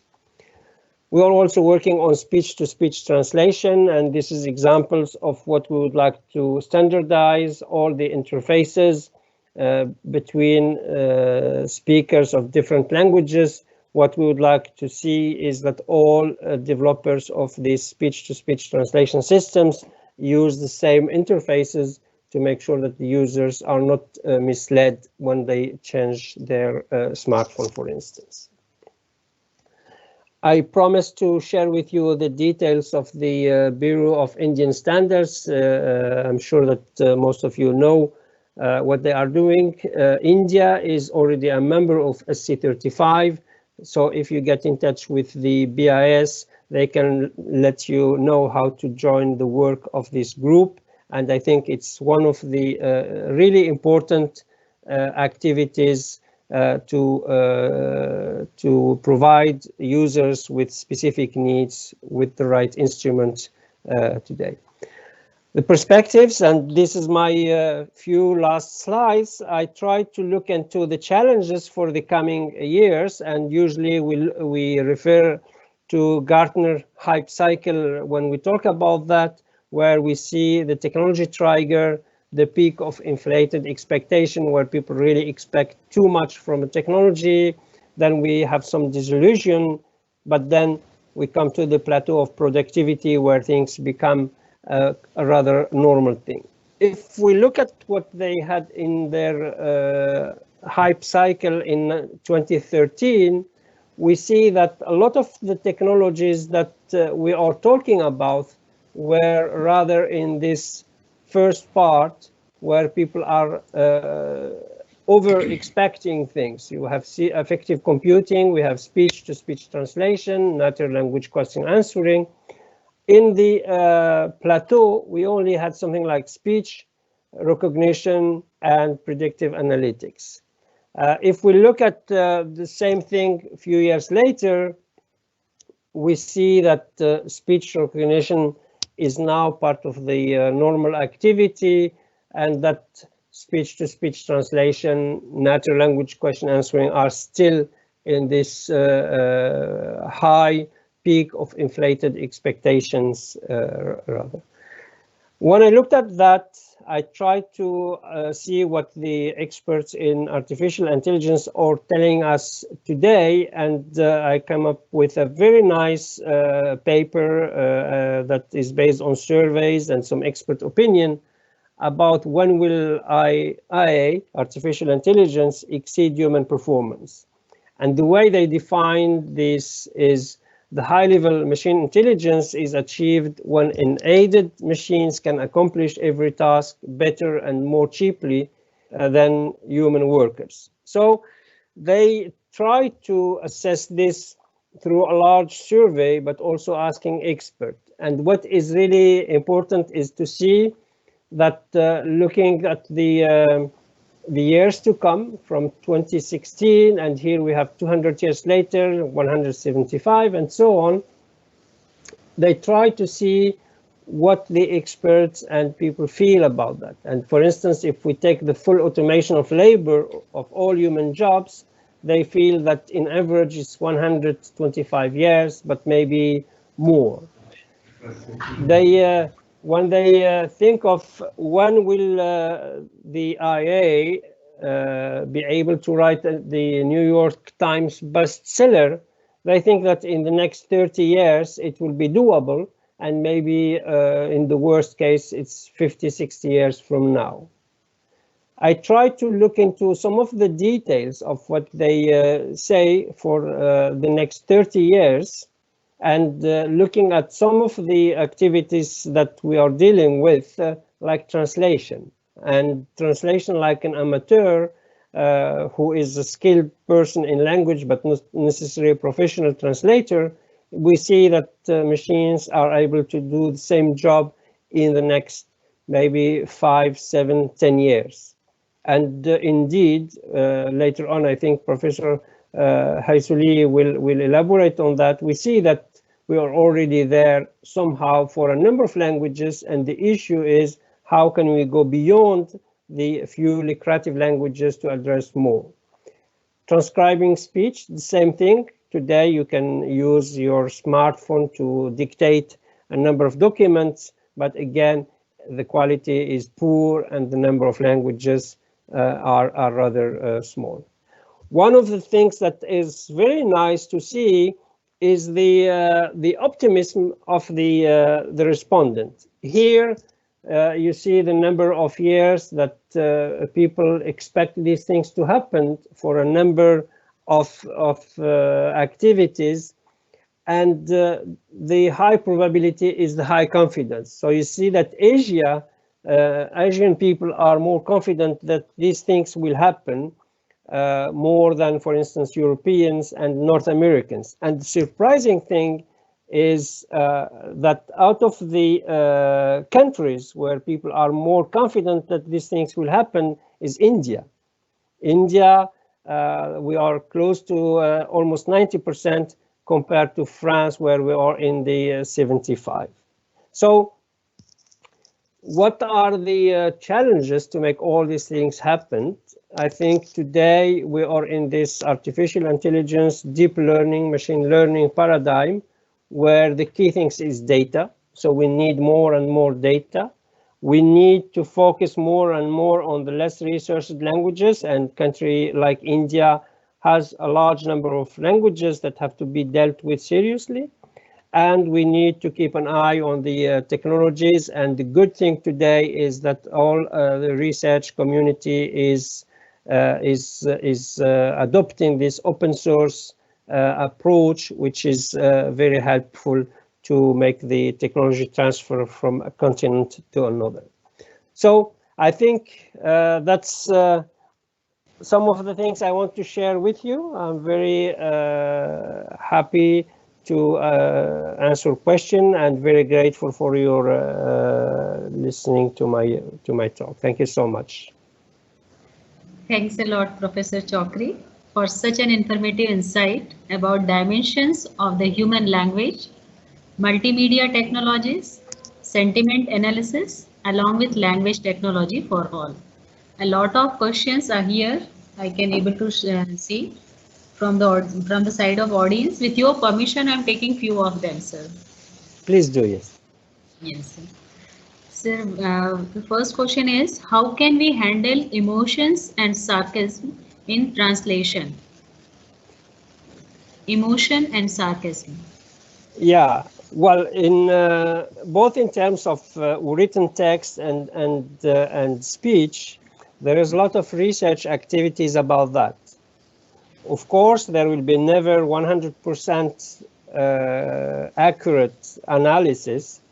But if you think of basic emotions, like people are happy or are really upset when they call a call center, if I call my mobile phone company and I'm not happy because my network doesn't work, these basic emotions can be easily understood. But if it's a very sophisticated thing, then even human translators can make mistakes. I always give this example. Some of you may have heard about Kondura, the Czech writer. He wrote a very nice book called, I think the English translation is Joke. And Milan Kundera came from Czech Republic to France. He learned French, and then he started reading the French translation of his book, and he said, well, I never read this book. This is not my book. And he translated himself, just because the translator from Czech to French made a lot of mistakes because of the humor, because of the sarcasm, and that the author put in his book. So we will always have these problems that even humans, in some cases, are not able to deal with. Yes, sir, right, sir. Sir, next question, just visible in my screen is, sir, what is the scope of startups in India for speech recognition? I heard that a number of startups are dealing with local languages, both speech synthesis and speech recognition. I can share with you the details afterwards, the names and the contacts. If I am allowed to do this with the project, I will share this with the organizers. Sure, sir. Sir, may I request now Professor Agrawal, sir, for further. Well, thank you for a wonderful lecture, for a very lucid presentation, and giving a very comprehensive view of the language resources, language technology, and the future of language technology, and the economics associated with it.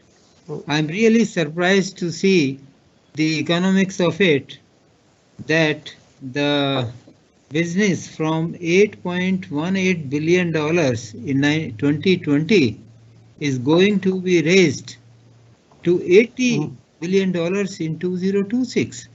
It's amazing figure. I mean, so there is a lot of opportunity for the language industry to come and use this opportunity for developing gadgets and technological things, and that way in India also. India has a large population, many languages, and you said about 7,000 languages in the world, but in India we have about again 600 languages or so. So there is a lot of opportunity. You have given a very nice overview of the whole scenario. And what I would like to just say in conclusion to the audience and to my colleagues, that we have got a glimpse of how the how the technology of communication is going to change very soon in future, from human to human, human to machine, human to small gadgets and all that. So I would say, be ready for the next mobile telephone, which will be much more smarter than what you have now, and many other things. So thanks to people like Professor Khalid Chokri, who are involved in this great research and spreading the knowledge to the people. Thank you so much, sir. Yeah. It was my pleasure and honor to be with you today. Thank you so much for the invitation. Thank you very much, sir. Thank you. Thank you. Thank you. Thank you. Yes, sir. Professor Agrawal, sir, please. Yeah.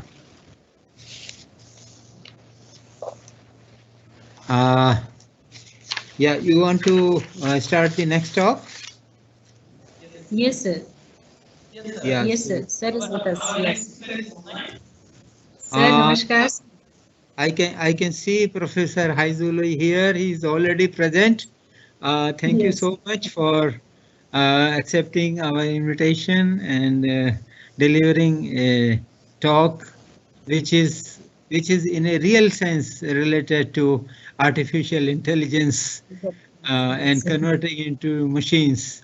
So going into the depth of the intelligence of the human being, that how we behave, we work, we do things. The topic you have chosen is recent advances in selective auditory attention, which is an important area for human perception. Just to introduce you to the audience, a brief biodata about you, sir. Professor Lee received his BSc, MSc and PhD degrees in electrical and electronic engineering from South China.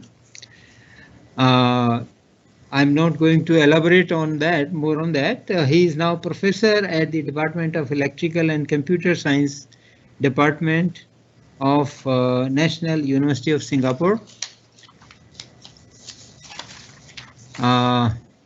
Professor Lee has worked on human language technology in academia and industry since the year 1988.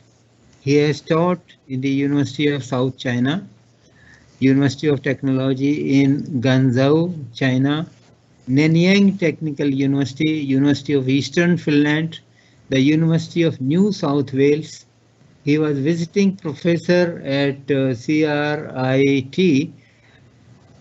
As a technologist, he was a research manager in Apple ISS Research Center.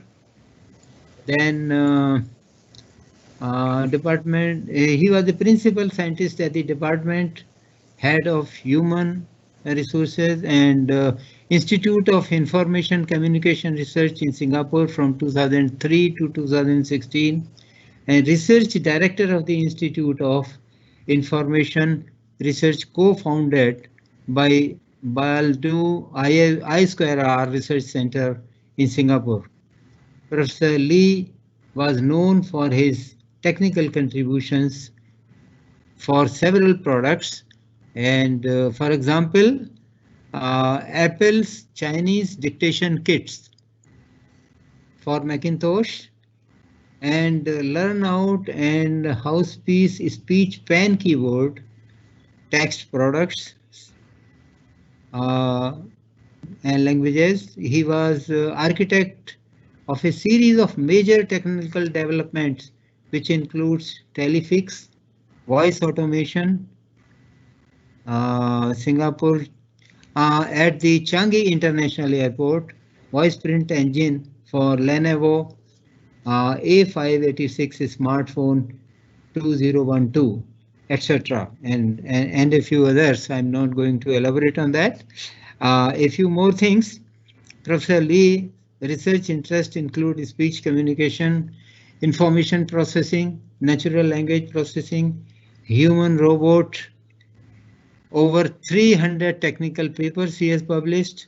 He has served as associate editor, senior area editor of IEEE ACM transactions in audio, speech and language processing. He has also served as associate editor of Springer International Journal of Social Robotics, member of IEEE Speech and Technical Committee, is president of the International Speech Communication Association, which is a great honor for all the speech researchers throughout the world. He has been the president of such a prestigious organization, and he has been president of the organization called COLIPS, which is again a very important organization for language and information processing, vice president of the Asian Federation of Natural Language Processing, and many others. There is a long list, and probably if I read all that, it may take a little more time for me.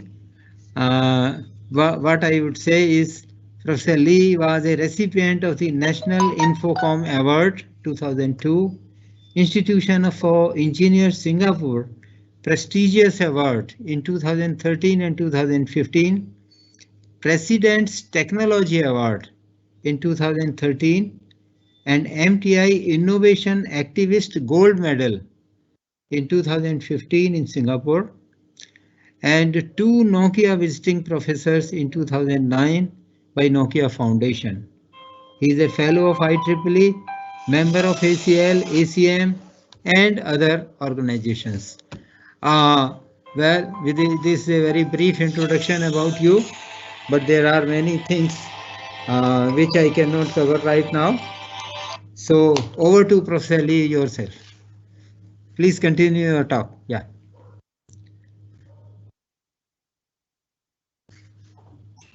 Wait, okay, good.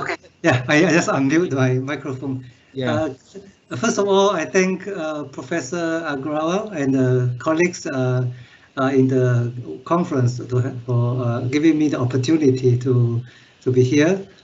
And I was thanks for the introduction as well. You reminded me what I have done in the past few years. And I also just now to echo what Dr. Khalid Chokri mentioned on various things about language, speech and language technologies. I just feel very proud that we are working on the topics that transforms the world, transform the way we live and transform the way we work. Think of it, in 30 years ago, we couldn't imagine that today we can have a conference like this. We have colleagues from Europe, from India, from Singapore, and different places to join a conference like this. And this is also the thanks to the research that we have all done in the past years. And in today's imagination is tomorrow's reality. So we think of what we are doing today for translation, for speech recognition. I have confidence that I share I'm one of the statistics, I guess, that Khalid just mentioned, that the Asians are more optimistic about the adoption of technologies. And because we don't have the legacy, we don't want to carry the 100-years-old way of communication and all that. We look forward to new things. And as a scientist and engineers, we work on. I position myself as more engineer than a scientist. We know scientists and engineers, they all do research, and scientists, of course, discover new things and find out what's new in the moon and in the Mars. But engineers try to do things better, cheaper, faster, and solve real-world problems. And today, I think, in terms of speech and language technologies, following what Dr. Khalid Chukri just mentioned, I think investment in engineering will be very important to bring us to complete the last mile towards a massive adoption. And so today I would like to talk about a topic. I'm sorry, I sent a video to the committee. Yes, The reason is I am using a Wi-Fi and it's not very reliable, so I pre-record it just to be sure. And I will stay. If you are able to play the video after my lecture, and then at the end I will stay on and for the interaction session. Is that okay for you? Yes, sir. Yes, sir. Sure, sir. Sir, you can share your video yourself. There is an arrow in your window at the middle of. So I can share. Okay. Let me bring up the. Or else I can also. Or you, if you have already the video, you play better, because my worry is I use a Wi-Fi connection and it's not very. Okay, sir. Okay, sure, sir. Sure. I'm sharing. Sure, sir.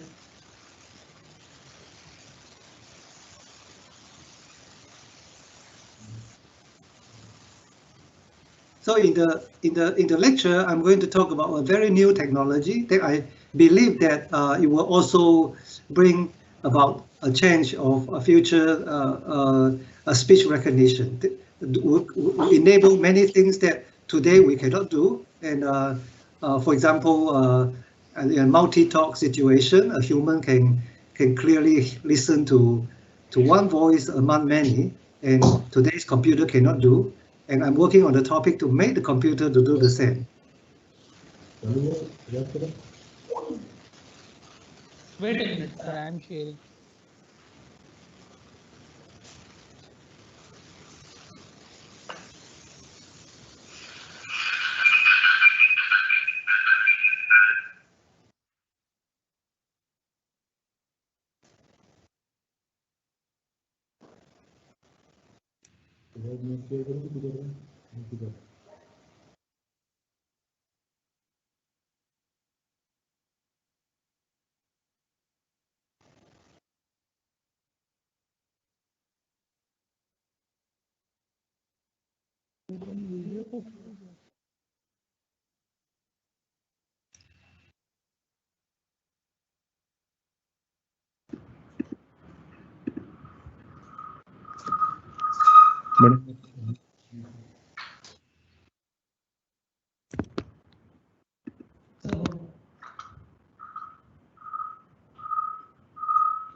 Today, I'm very glad to share with you the recent advances in one of the fields of artificial intelligence.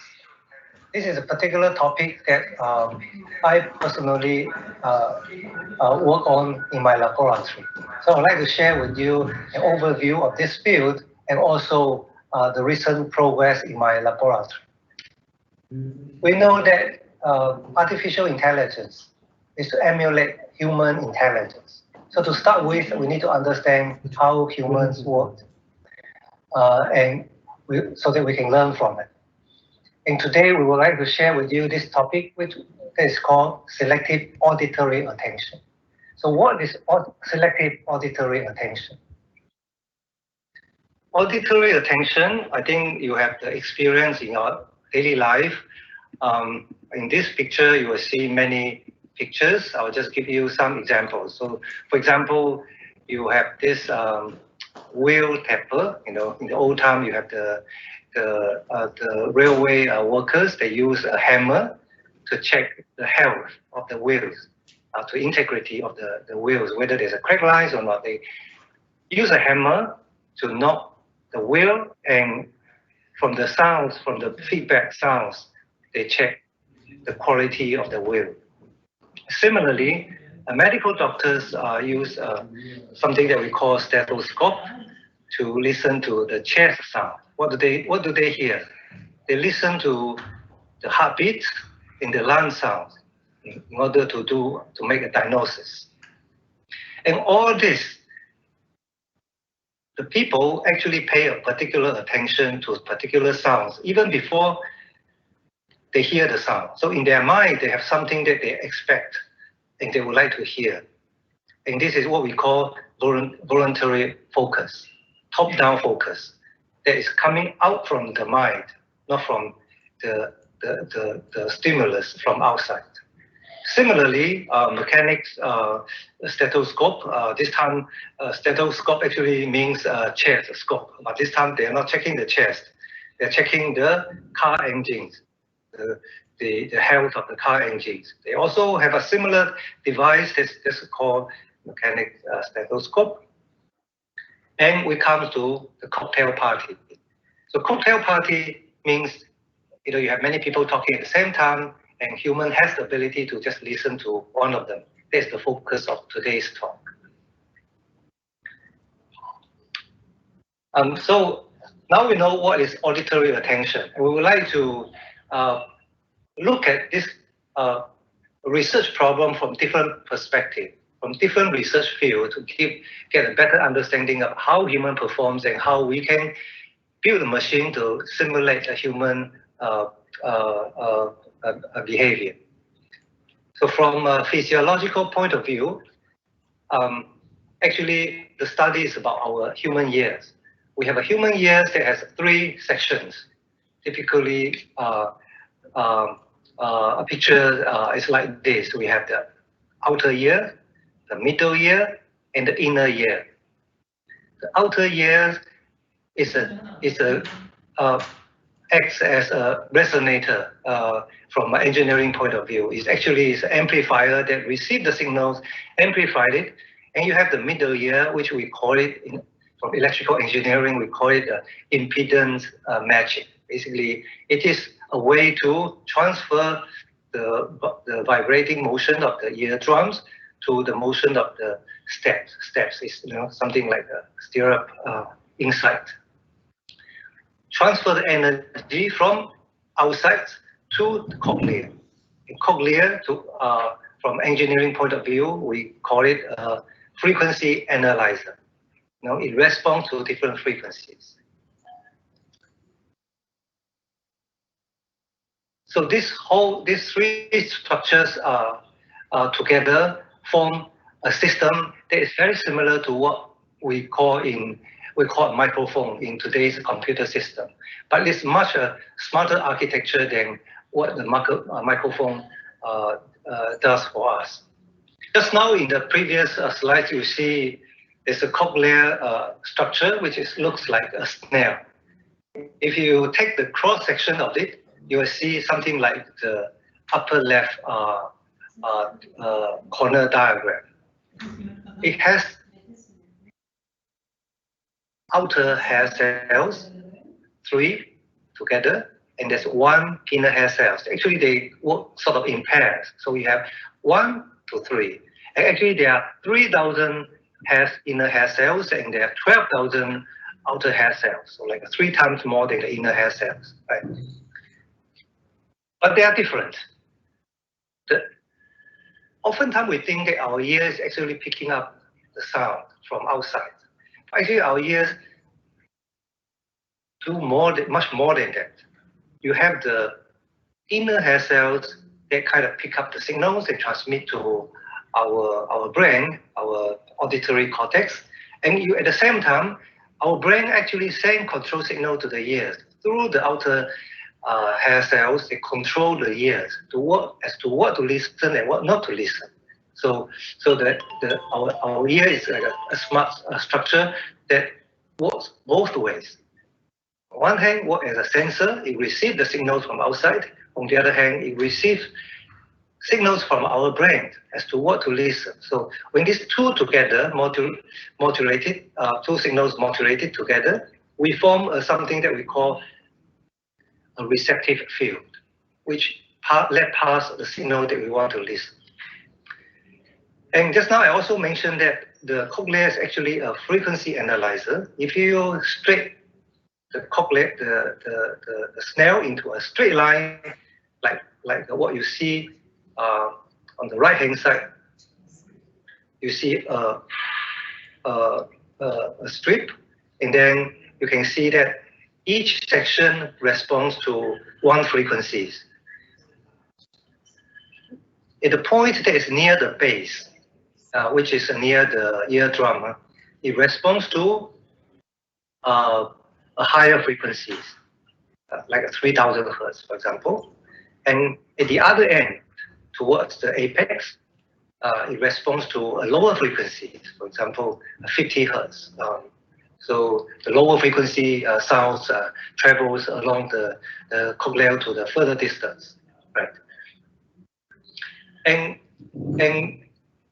they work in parallel. The hair cells, they work parallel. When the frequency comes, of a certain energy comes, they excites the system, and the system responded and pick up the signal and inform our brain. And this is how the brain, our ear works. Let's see a video. Take a look at what I talk about in action.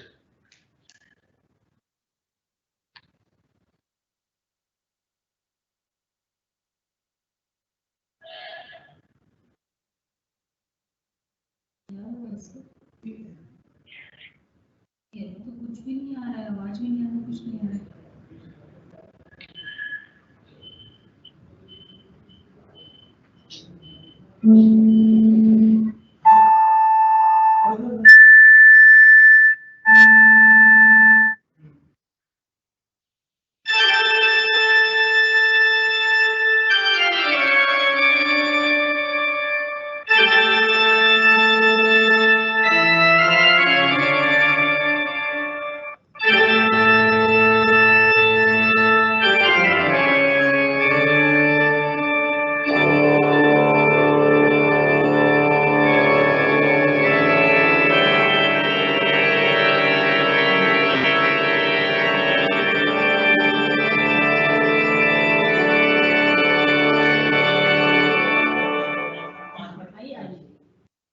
Wonderful.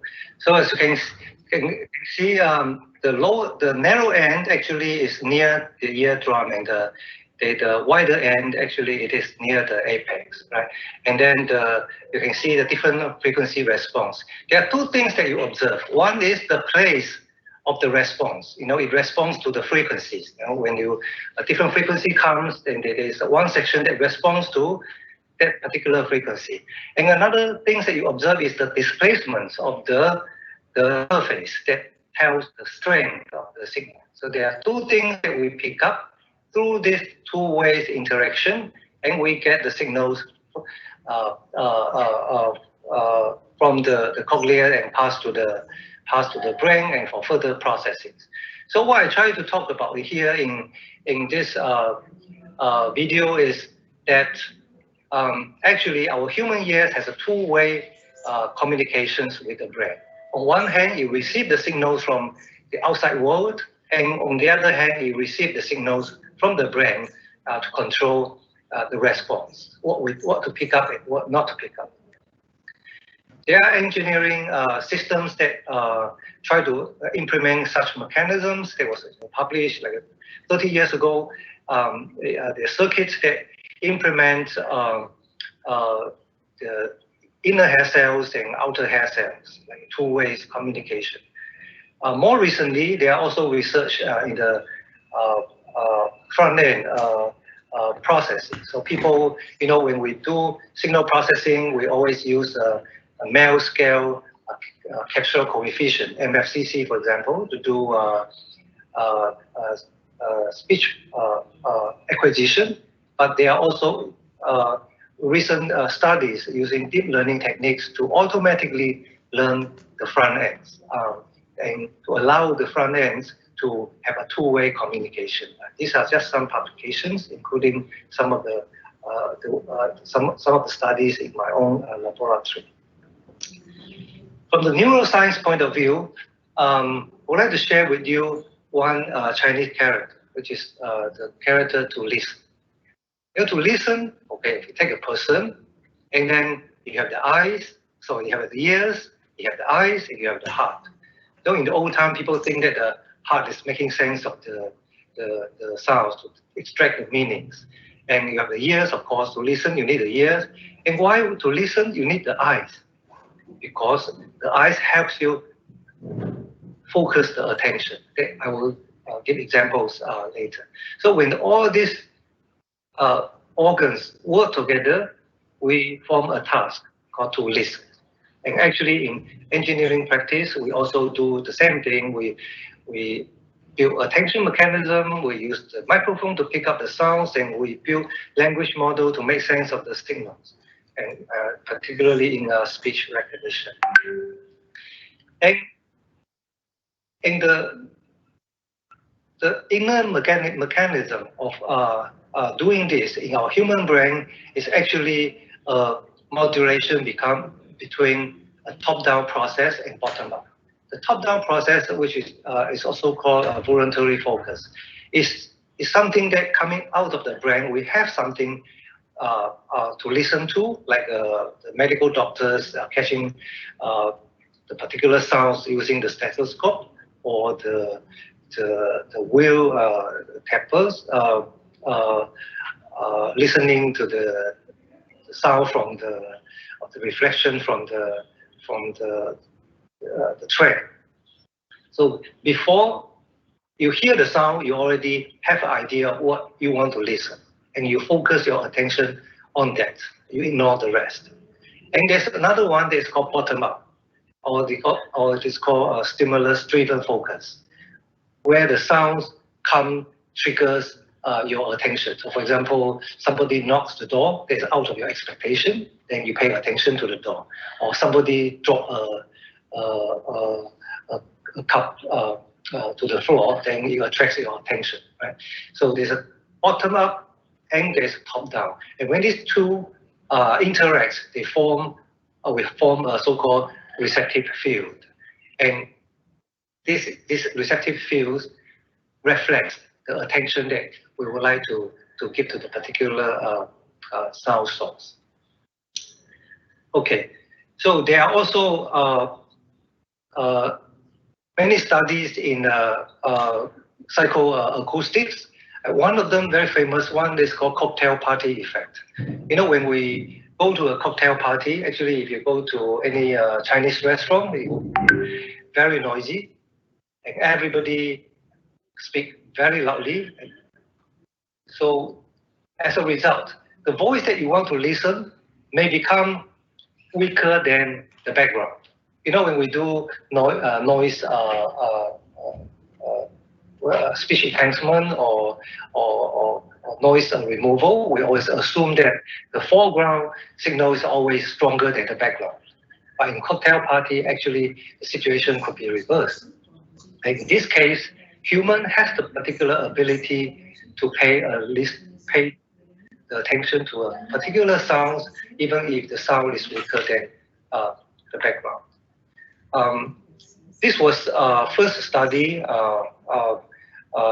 intensively by cognitive scientist Colin Cherry, who studied this in the context of air control service. You know, in the old time when with the computer system was not so as advanced as today, we rely on operators sitting on top of the control tower to communicate with the pilots to control the in and out of the aeroplanes. And what if there are multiple people talking to the operator at the same time? So how can an operator respond? So the study found that actually humans is able to pay particular attention to one voice. Don't listen to and follow a speaker in the presence of others. But at the time, Cherry thought that no machine has been constructed to do just that. So in the last 60 years, we have improved a lot. Now we have machines that we are able to do almost the same as what humans do. So basically, the theory says that human is like computer. They also have a bandwidth problem. We have 2 ears, we have a brain, but we cannot hear all the sounds coming in parallel. We can only selectively listen to one. So one of them on the left-hand side, the theory says that it's sort of a binary system. You have 2 voices coming in. You either listen to the left or listen to the right, one at a time. And another theory later that says that actually human is able to split the attention to 2 sides of the 2 ears, but not so well. So for example, you speak 30% to one ear and 70% to another ear. And as a result, you get 30% from the left and 70% from the right. But overall, you have a limited capacity. Right? So that's the same for a computer. The study also shows that actually humans are able to listen to one voice among many other competing voices. So for example, in the case in the study here, where study to reach 50% of word intelligibilities, what kind of SNR, signal to noise ratio, is required in different acoustic environments. So as you can see that in the you look at the triangle lines, if you have 8 voices in the background and you have 1 voice in the foreground, so we have 9 voices all together, and they are around 0 dB. That means the background and the foregrounds are equally loud. That is perfect cocktail party situation. And in this case, a human still able to reach a level of 50% word intelligibility. This is due to a special effect that we call masking effect in our human ears. In our human ears, we have the ability to mask off certain information that is not needed, both in time domain and in frequency domain. So in time domain, I think everyone has this experience. If somebody shout at your ears very loudly and then you black out for a while, right? So that's masking. You only hear the loud sounds and the weak sounds are masked off.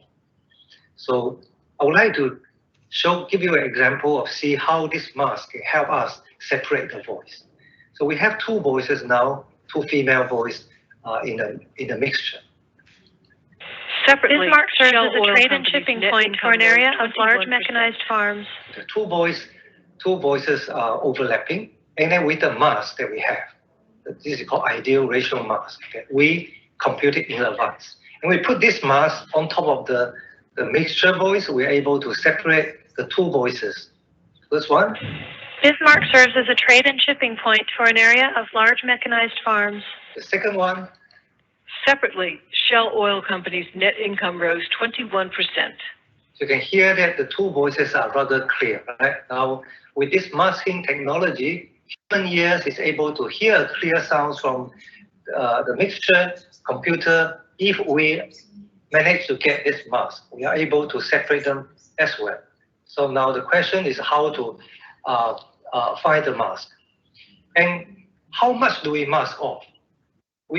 In our lab, we do an experiment. We actually found that for speech, you only need to let pass 50 to 60% of the energy to the microphone system, to our ear system, to reconstruct the original signal. So before the mask, let me play some sounds.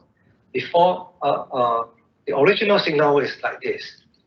265 2073. So if you only let pass 50% of the energy, applying the mask and removing those unnecessary, you will hear something like this. 265 2073. And you can hardly tell the differences. So if you cannot tell the differences, why do you need to transmit the signal? Why do you need to process the signal? Right. So and the theory also suggests that for those signals that there is the interference, that is not needed, mask off, and we apply this theory, masking theory, to extract the voice of our interest. So this is a slide that summarizes that I just talked about. You have multi-talks, voice overlapping, and if you're able to find a mask that we also call a receptive field, we can multiply to the spectrum, and then we can extract the voice of interest. Next, I'm going to talk about the engineering implementation of what we just talked about, how to find the mask. In the past, actually this research is not new. It has been a while, people working on these topics. At the beginning, people assume that, as I mentioned, that the noise is always weaker, and then we want to extract the foreground. The foreground is stronger, so we try to suppress the noise. And later people find that actually there are informations in the voice that we can leverage. For example, if you try to focus your attention to a particular voice, you can use because each person has his unique voice print. So you can use the voice print, the pitch, contour, or trajectories as the cue to extract the voice. And recently, people move on to use deep learning techniques to do this. But all the previous study all contribute to the recent probe. So basically in speech separation, what we want to do is to separate two voices. They are mixed up, they are overlapping, and into two voices separately. Clear voice for speaker A and clear voice for speaker B. Okay, so the challenge is how to find the mask. If you have two voices coming in, we want to separate the two voices. What we can do is we estimate two different masks. The first mask for speaker A, the second mask for speaker B, and we multiply this mask with the spectrogram, and then we filter it out. So this spectrum becomes the spectrogram for speaker A, and the lower one becomes the speaker B. And we need the phase for signal reconstruction. We just use the original phase, and then we put them together, we reconstruct the signal. So you can see that the two voices, one is orange and another is blue. Now we separate them clearly.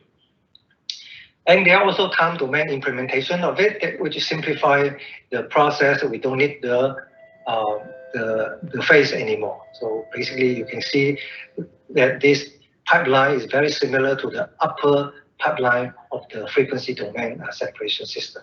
If you would like to know more details, there are some papers they are published by my group and others. They are all on these topics. I would like to share with you a demonstration of how this system works. So in 2016, there was a presidential debate, and two candidates speak one on top of another. This is the video, the original video that we get it from YouTube.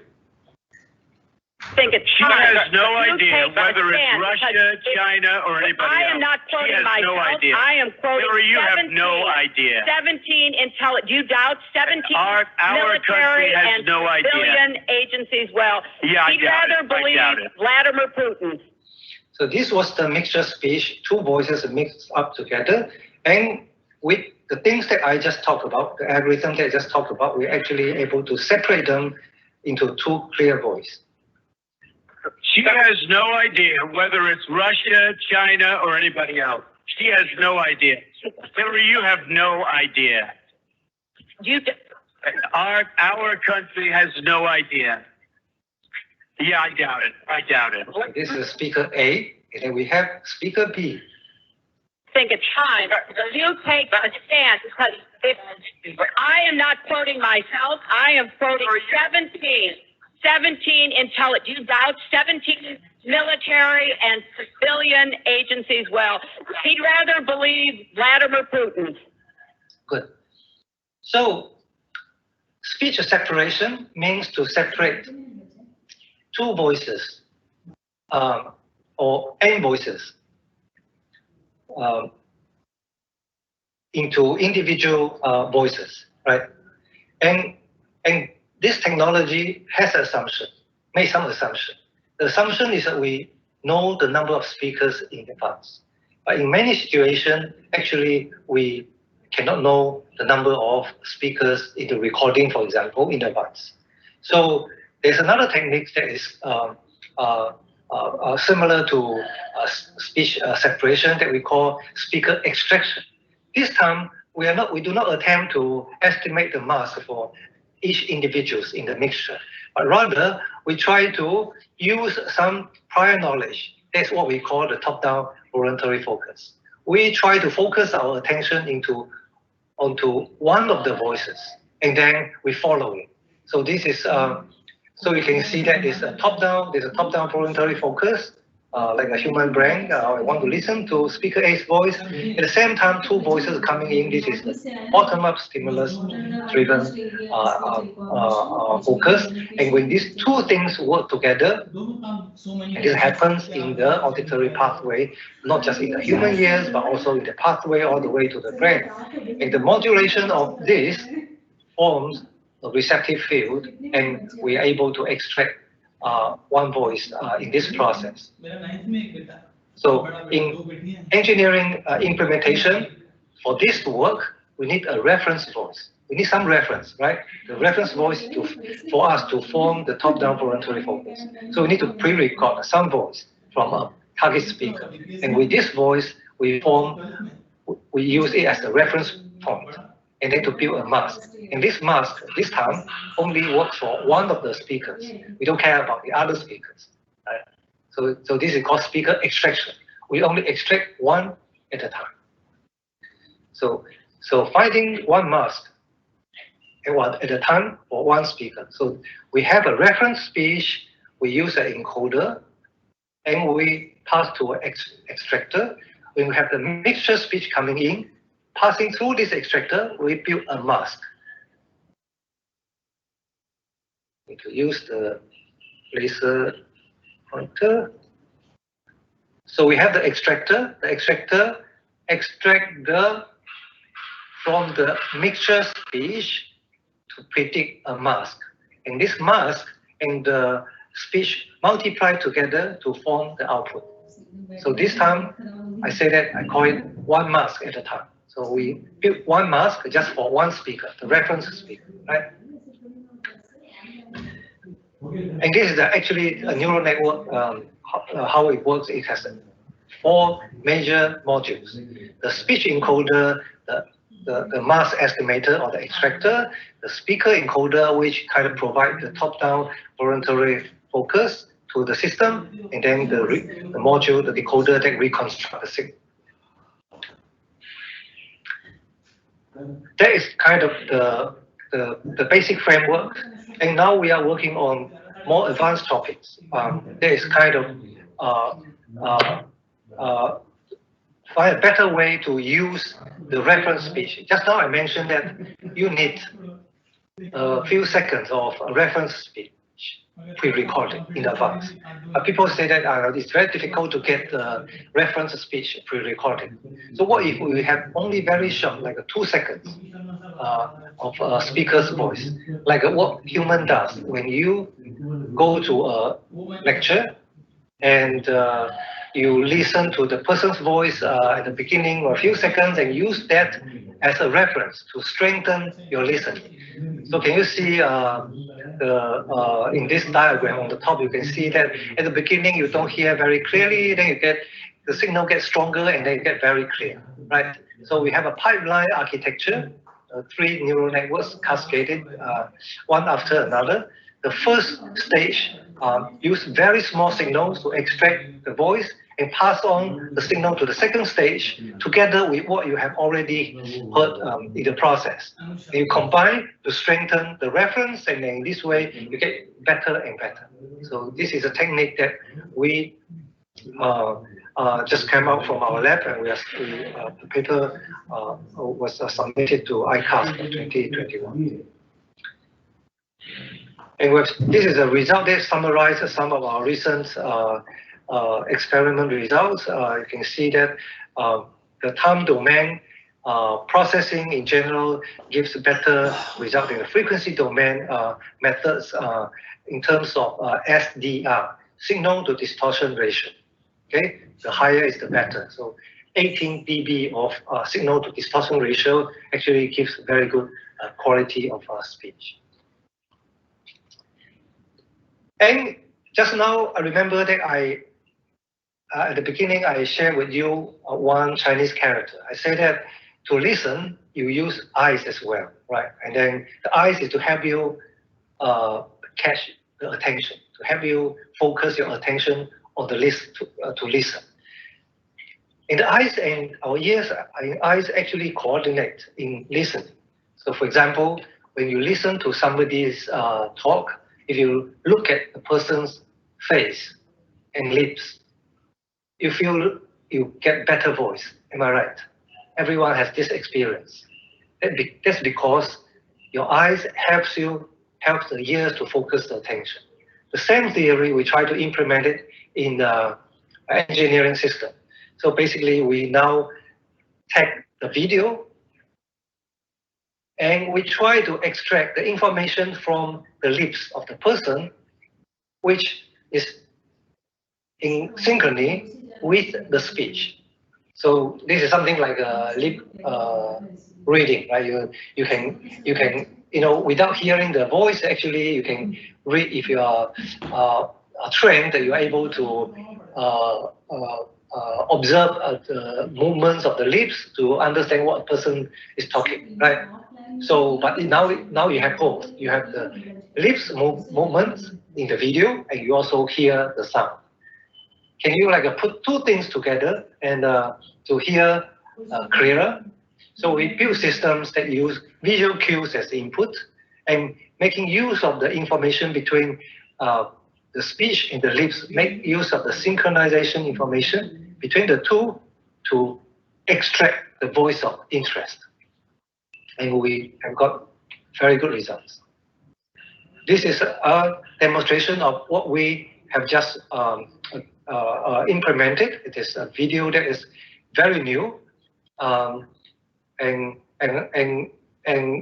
we have never trained our model on the people, on the voices of these people. So basically, we train our model on the independent data set, and then we just go to YouTube to get the whatever video where there's a multi-talk, and we are able to separate them very well. So when you look at this video has actually 3 sections. The first section shows you a mixed speech. That means 2 persons talking at the same time. The second section focuses on one speaker, and the third section focuses on another speaker. So basically, the computer is able to observe the lips and to extract the voice from that particular speaker. I've already fixed it. He has never offered a plan. Fixed it to an extent. He has never done a single thing. How to do that? He has never offered a plan. He has never done a single thing. I've already fixed it. I've already fixed it to an extent. Obamacare, as you might. Good. So I hope that now you hear the message clearer. If you like a particular candidate, then you can just tune in, set the computer system just to look at the person's lips, and it will just give you the speech.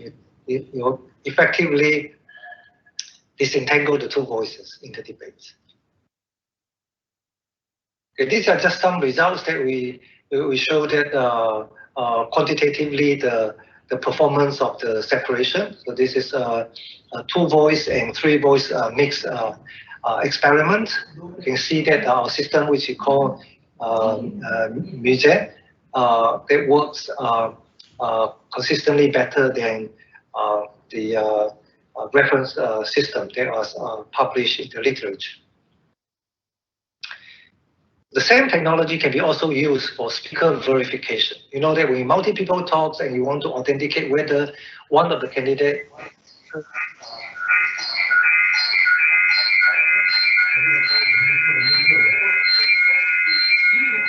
मेरा सही है sir, इसे सही है,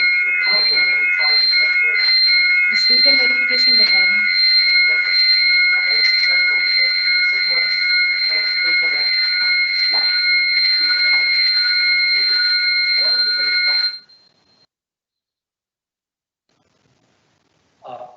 separate the signals, the frequency domain. This way, we use the clean signal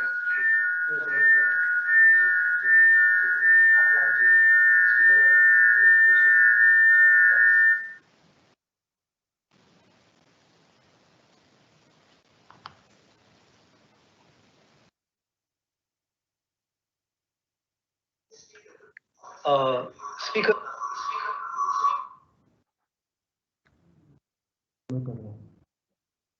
Overlap speech, you're able to exclude those from other speakers. You get 14%, and then with the speaker extraction technique, you get 6%. Of course, if you have the ground truth, the very clean signal, you get 3%. That's the best. But 6% is already much better than 21% that if you don't do anything. That's all I have. I hope that you enjoy my talk. Thank you very much.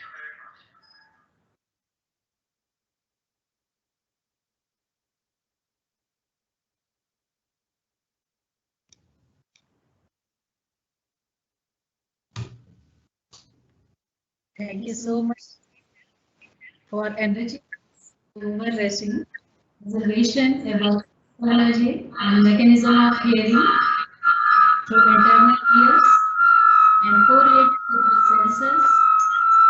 Really great visualization. So something humming, I think.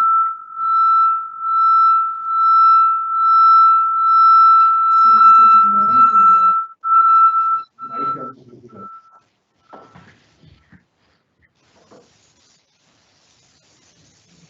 Is it okay? Is it okay?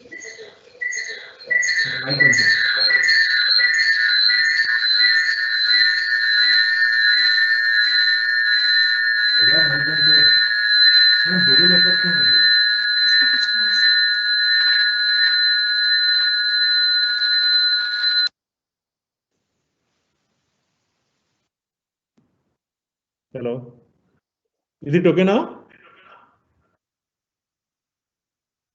It is good now. Okay now? It is good. It is good now from my side. I think you cannot turn on two computers in the same place. You have interference. Yes, there is the interference from computer. Yeah, I also realized that technology can still be improved because my talk focused very much on the synchronization of audio and video. And just now, when I watched my own video, it seems it was not synchronized sometimes. Maybe in India, you have better, because of the transmission, there's some delay on my side. Thank you so much, Lisa, for enriching us overarching observations about cell biology and mechanism through internal ears and correlating it. Really great, sir. Clear animation. Such a nice presentation, sir.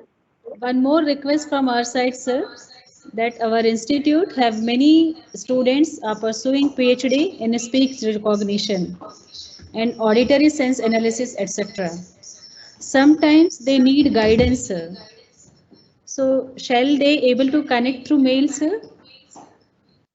Sure. I'm happy to interact with the students and I work in research institutes and industry for quite some time, and I moved to university is because I'm interested in working with younger people, and then I believe that they can do things much faster than I do alone.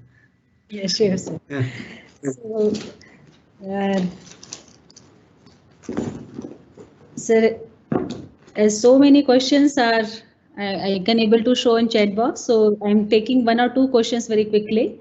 Sir, having a small query, that is it possible to give sense of hearing to a person which is deaf and dumb by birth? Is it possible, sir?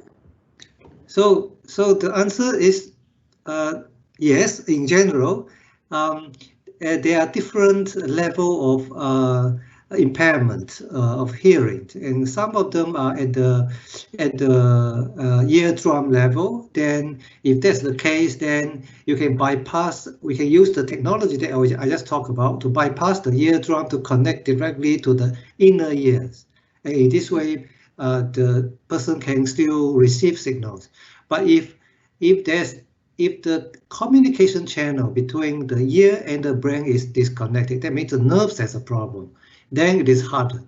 So, but dealing with the ears, I think it solved maybe more than half of the impairment problem. So the short answer is yes. It really depends on which level of hearing impairment it is. Yeah. Sir, Ajaz sir, any question? Actually, it is not able to see me on the chat. 2 or 3 questions, I guess.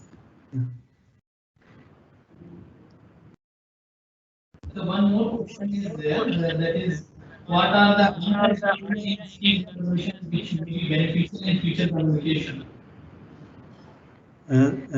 Your voice is not clear. I cannot get it. I see Professor Agrawal also shaking the hand. That is what are the untouched area in speech recognition which may be beneficial in future communication? Okay, very good. I think the area that I'm working on, it is actually an area that it was untouched a few years ago. I give you examples in speech recognition.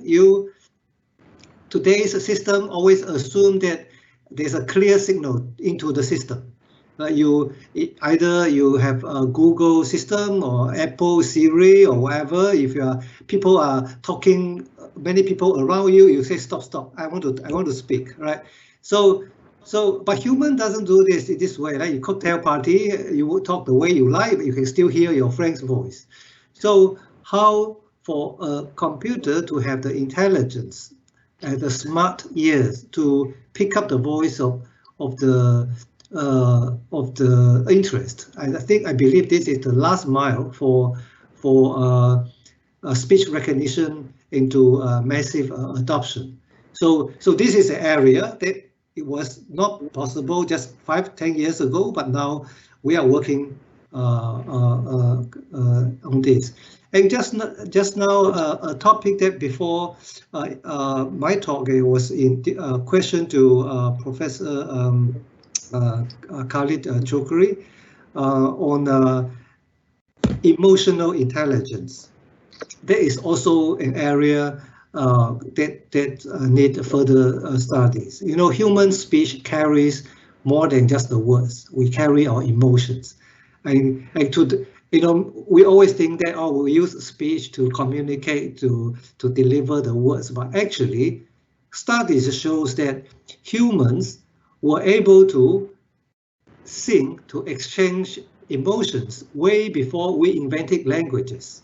You know, in the old time, we're talking about million years ago, when we didn't have speech, we already had, people are able to sing. You know, singing is a way to express emotions. We're already using vocal sounds to express. So today, when we develop speech to a language to the level of such advanced stage to express meaning in an effective way, but the other part of it is still equally important. How to get your emotion expressions over to the conversational partners. And this is also an area that we think they're worth a lot more studies, both in terms of speech synthesis, how to generate a speech that carries the emotion, and how to recognize beyond the words. These are the important topics. Thank you, sir. Thank you very much. Over to Agrawal, sir. Agrawal, sir. Well, thank you very much, Manisha ji. Professor Haizuli, you have given a very, very interesting and very informative lecture. We are indeed grateful to you. Such an insight. You have taken us into the brain. Normally, that we have read in the speech books, since we have been doing speech research for a long time, that how the perception takes place and all that.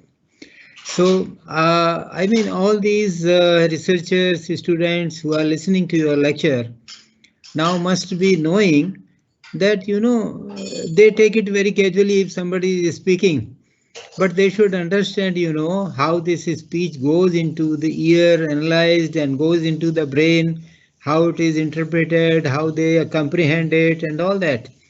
And not only that, that is one process that the human intelligence function is doing, but to convert it into the machine. That is what you told in the beginning. You are an engineer, and you are actually translating the brain into the machine. so it's really interesting and very amazing thing. And I am sure that lots of researchers and students must have been motivated by your talk, and they must be thinking that, yes, this is an area of great research going inside into the brain and real artificial intelligence and things like that. There are, well, many areas. He touched upon that how the lip reading is done and all that. And I also would like to mention, I heard some talks, Professor Lee knows about it very well, that what we are thinking can also be captured, Now, without speaking a person, what you are thinking, we can capture that and convert it into speech. That is known as brain to speech synthesis. Something like that. Lots of efforts are going into that. People put some transducers and electrodes and things like that, and then, try to simulate the articulation and then convert it into the voice and all that. So you understand, how amazing these fields are. Wonderful things are happening. And this is real artificial intelligence. Thank you very much, Professor Lee. And I think Manisha ji, Rungta ji, and other groups must be thinking of not only answering questions of students by Lee, but thinking of collaborating with the National University of Singapore. Why don't you think that, there can be some exchange of professors, some students, and some lectures and things like that. It would be really good for the research groups who are working in this area. Yeah. Sure. So, yeah. Yeah. So I'm really thank you for having me in the seminar and get to know new people. Exchange is always through personal connections, and I know Professor Agrawal for many years, and he's a good connecting point. We come to your place next year for Oriental Caucus.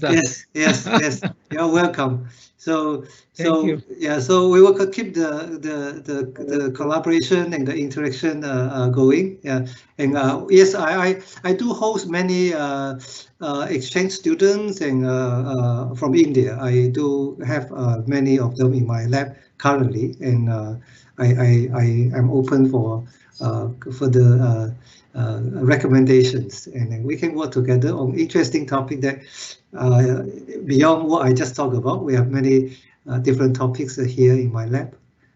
Sure. Singapore is a multilingual society, and there's a lot of need to do research related to languages. And we're very glad to see my friends Khalid here also. Because of COVID, we couldn't meet face to face in those big events. Yes, yes. We are confident that 2021 will be a better year and will give us the chance to really get into all these meetings. We are always inspired by meeting all of you. Thank you. Look forward to that. Yes. Well, really thanks from the core of my heart, both Professor Khalid Chokri and Professor Haizilu for giving wonderful lectures and motivating the students, academicians, researchers, as well as industrialists. Yeah, through your economics and the language technology that is going to take place in future. Thank you so much. Thank you very much. Thank you. I hope that everyone have plenty of ideas about socio-economic impact on innovations and enjoyed a lot. We'll gather tomorrow at 11:30 a.m. to learn more about interesting oral presentation by the participants.